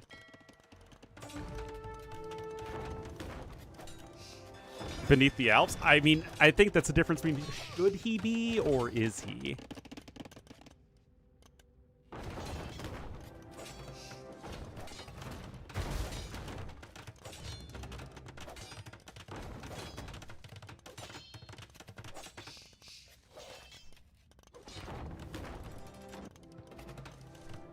Well, castle's still coming in. A little bit of a nuisance for sure. Vil counts are still comparable between the two teams, though, but it will actually be Tigger who is the first one up to the Imperial Age. I wonder what the plan is going to be when it comes to that imp timing. We have a Siege Workshop coming in. Schrodinger's Fodler.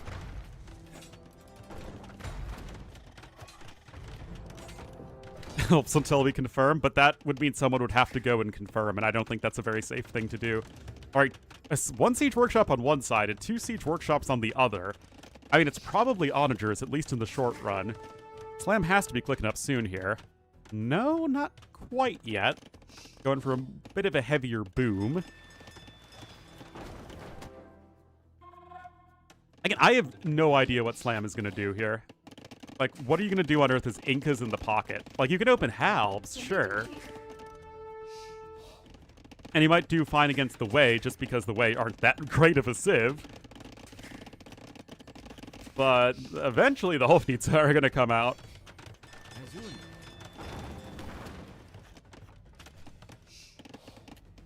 That feels pretty scary. But let's see, guys. Onager is immediately on the way.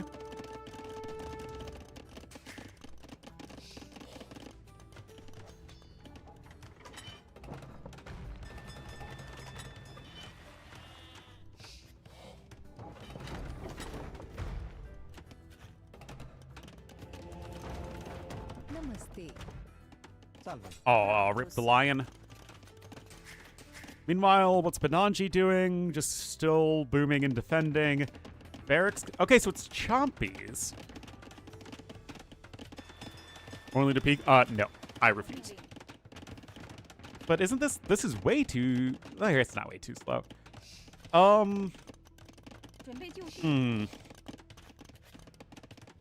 53 fishing chips here for Bullet, by the way.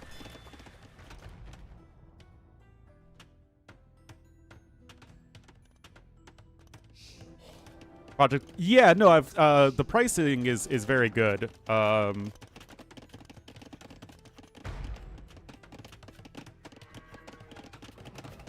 Relative to what I could get here in the States, which is one of the reasons I've been looking at places abroad, but it also depends on how much money I'm given. I'll see if I can get into Korea as well. Go to one of the Sky schools. But again, that's only a backup plan in case I don't get a job. Alright, Barracks coming in, and yeah, it's gonna be chompying. Incas do have very good chompies. Big discount on them. And they have extra armor. Castle number 2 in here for FedEx. We'll slowly start to get more camel archers. It's gonna click up in a second, I believe, as well. Yes, he is. Same here for Nolo, actually. And now a castle here from Tigger. I mean, Eco is a lot better here for Team Ganji, but they need army, and they need a way to not die. Otherwise, Team Slam will steal that game on them.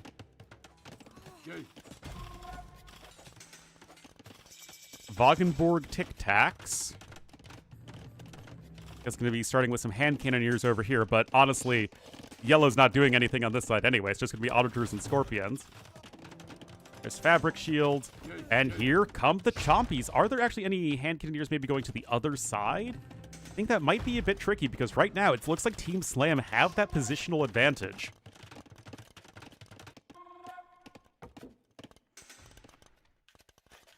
pay local taxes and still pay taxes in the U.S. That is something that's worth considering. I mean, I have a while to consider it. I don't have to even start applying until like this autumn, but it's something I'm at least trying to get going on my radar. Anyway, here come the Chompies, guys, that slam Inca's pocket. But here's the issue. Here's the big issue. Heguang Cav, Mingguang armor. This unit has 10 melee armor with full upgrades. Elite Chompies have 15 attack with full upgrades. They'll literally deal 5 damage a hit. But those upgrades aren't in yet. Still have to be careful. Onagers here being annoying.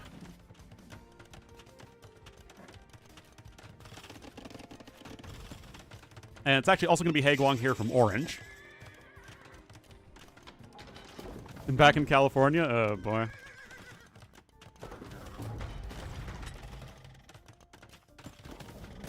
Would I even need to pay taxes in Germany, though? I don't think I make enough money for that. All right, Heavy Heguang is in, so we are now looking at 10 melee armor on this unit. I just am not convinced this is going to be enough. Elite Chompies here only with 4 melee armor total. And indeed, look at this, guys. The Heguang Cav are doing so much work here from Bullet. Oh my goodness. The Halbs are going to be in here to support, and that's not a bad thing. Scorpions are also not going to be that bad against the Heguang Cav for it being a Cav unit, because we only have 5 Pierce armor.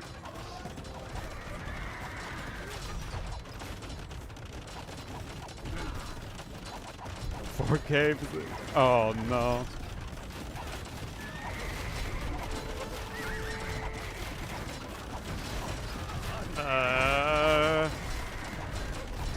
Well, there's some traction trebs, some regular trebs, from 3 players over here, as it's just FedEx and the Camel Archers here on the one side, but the Hofnitsa are going to certainly be turning the tide sooner or later. Is this going to be enough? I mean, you want to get to like a bunch of Rattan Archers, that's the idea at least, but it's still going to be tough to physically get there.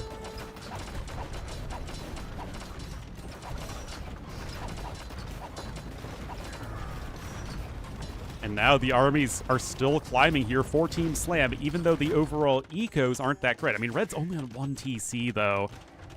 So I liked it a lot more in the first game when FedEx was able to actually expand his eco. Just don't love playing Berbers as only a low eco civ. And now Elite Shrivamsha Riders are coming in. It's actually, hold on, Nolo, who's on 133 villagers here as the Gujaras.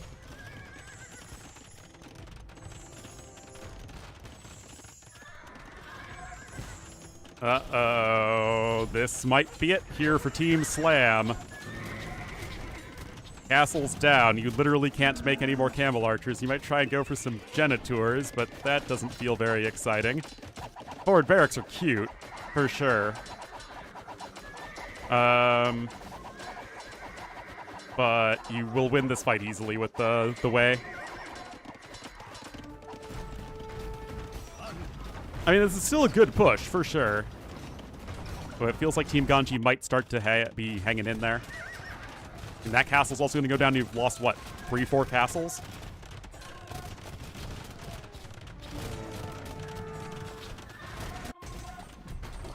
I mean, you also happen to have such a good anti-chompy unit here with the Heavy Heguang, which is just a rough combo. Legionaries are actually on the way here for yellow, but you already have a bunch of hand cannoneers out. That's less than amazing.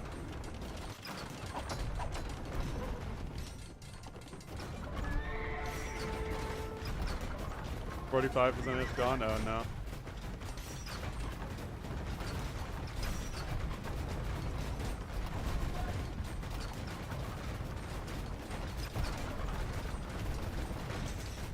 Oh no.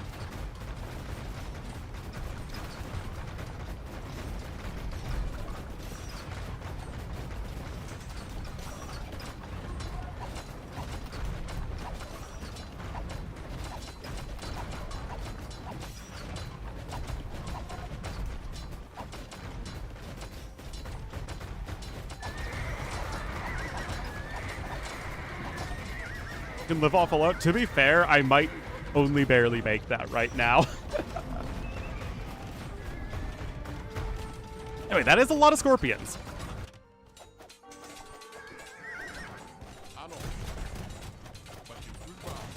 Castle coming in, though. Lots of hand cannons still here with Wagenborg tic-tacs.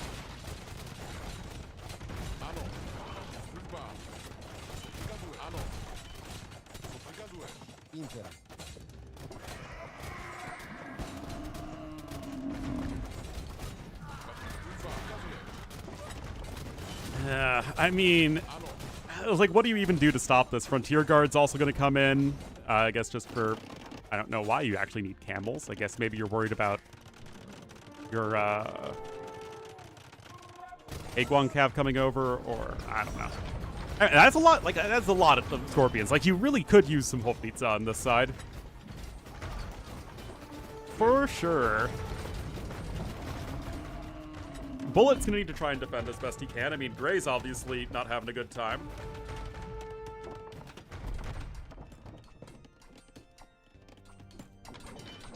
That said, Bonatti is still on 100, 40-ish population. In fact, exactly 140 population, which, I mean, given the circumstances, is not that bad. I mean, FedEx is on 42. Big difference here. More Shrubamshas running in here from Nolo. UST easier. Oh, the value. Oh, okay. Red definitely is getting stone slung to him, and you want to get to a big blob of camel archers eventually, but it feels like that might just be too far away.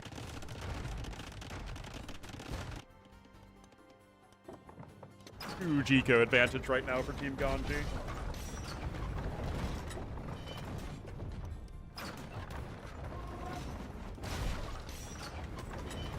Only a little bit of a score lead. Bullet, though, going to maybe try and do a little bit of a trap here. I think the Halbs might give a bit of room to... Oh, no, maybe not quite enough. I mean, the Halbs help a lot.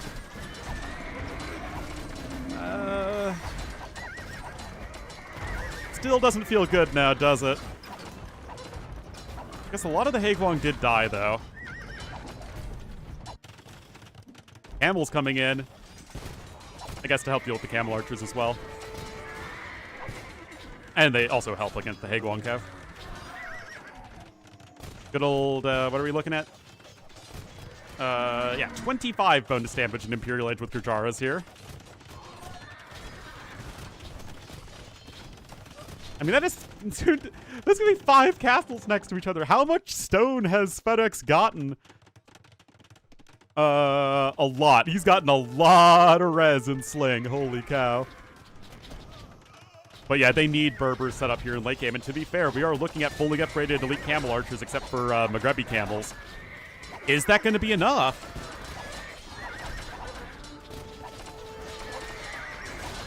Going after the nice hoofs. Halb's trying to come in as well, but this is going to open up things on the other side. Elite Rattan archers are coming in, and they are going to be an excellent assistance against both Scorpions and Halbs. Yeah, looks like Ganji's going to try and switch to some help, but, like, this is better.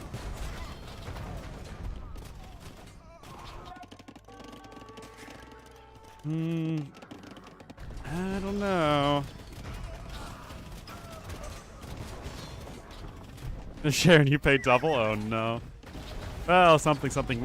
Workarounds for rich people. And some skirmishers. Good old paper money. Let's go. Come in. Oh, hold on. Thankfully, traction traps don't deal splash damage. Hussar's here for Bullet. What's the trade sitch looking like? Where is this? Oh, yeah, trade 885. That's not the best. That's also not that insane either. So trade still in their fledgling stages from both teams. Still, I mean, it doesn't matter how you get it. Eventually, if you get to the huge blob of camel archers, this can start to look different. Oh my god, what on earth are you doing, FedEx? No! Like I said, I just don't think there's anything that's good enough against Hofnitsa and Bohemians.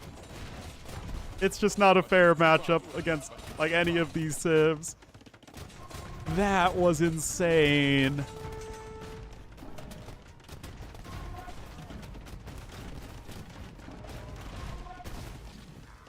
Oh, man. Get your mix of infantry units over there. Hand archers do help, though. Do need to get thumb ring, that's about to be in, then you need to get ring archer armor, but that's hopefully going to be in soon. Sitting tiger will eventually be helpful.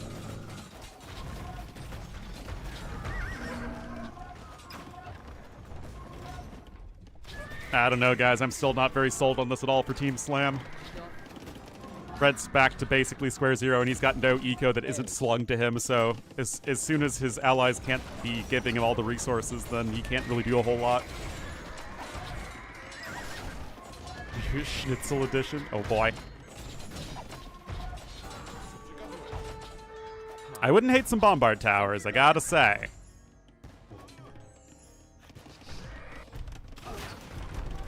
Look at this, the traction trebs are here. That's a big army, though.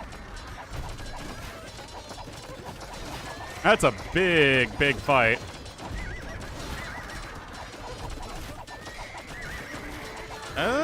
It's not bad for Team Slam.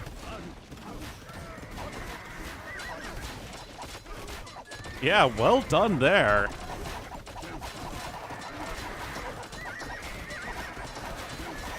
Still, the rattan archers are now on the high ground. Using a spoon. That's a great analogy.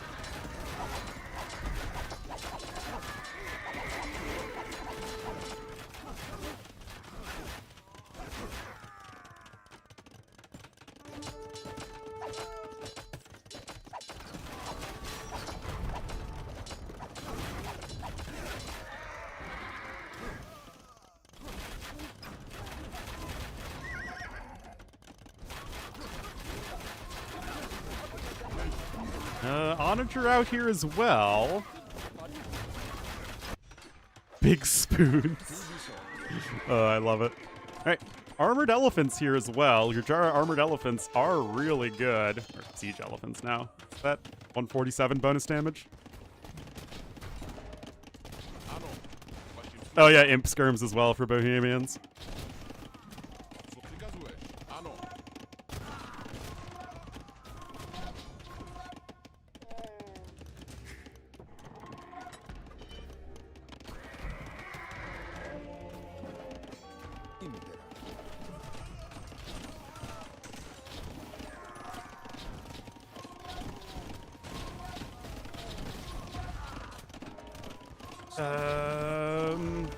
Well,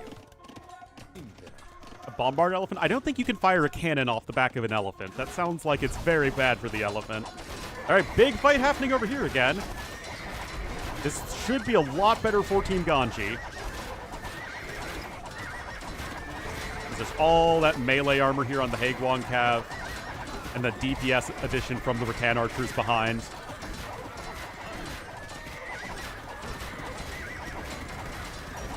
Elite Chakram Thrower even coming in.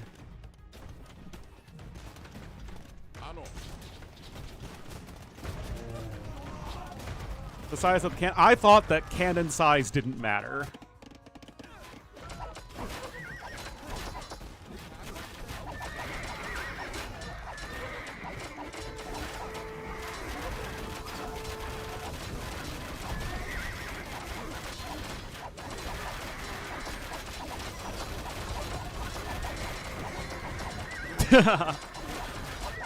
Dang it. My large book of ancient firearms lied to me. Yep.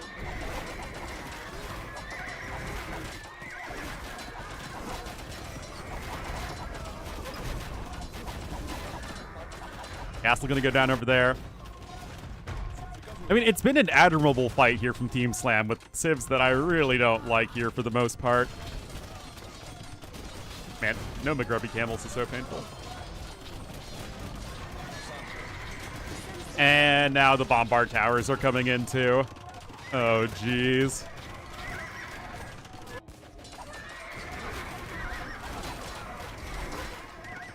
This looks so goofy. All the cut-arounds.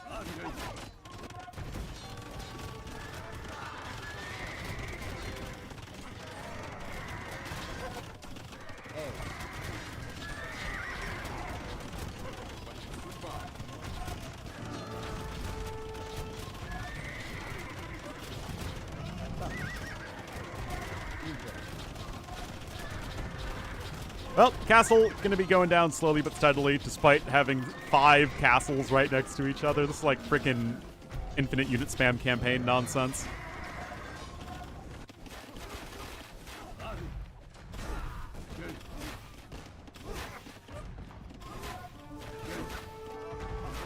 I mean, Slam tried to make this Inca's pocket work. It's just not that great. Also, if the Chakrams come over and do anything against all this Inca stuff, it's gonna melt.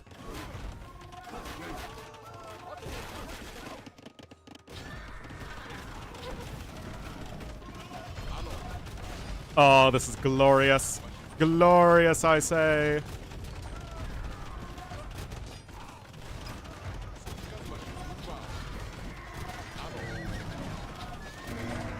Holy cow. So many camel archers have died this game, man. 10,000 military score for Ganji. Nobody else has even cracked 7,000. That is insane. Like, Ganji's KD is pretty good, but 486 units killed. 55 buildings destroyed, but Nanji had the best KD overall thanks to the Rattan archers, but that is indeed going to be the 3-0 win. Favorites to win the tournament? That's the fun thing with RF. I really have no idea, but Team Ganji has looked very, very good.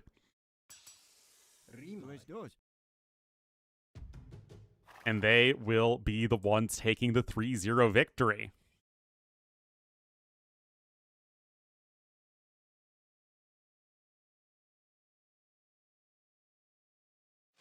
Fun stuff. And like I said, it's good to get back more into the regular streaming thing again. When it was lost in the mail, alas, alas. But guys, that's going to be it for me today. Decent long 5-hour stream today. What? What on earth?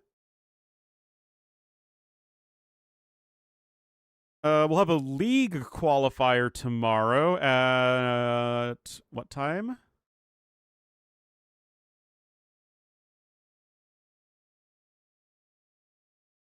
Okay, so 8 a.m. tomorrow my time. We'll have DS versus Suomi. So we're actually getting to the second round, so we should actually have some competitive matchups. So this should be fun.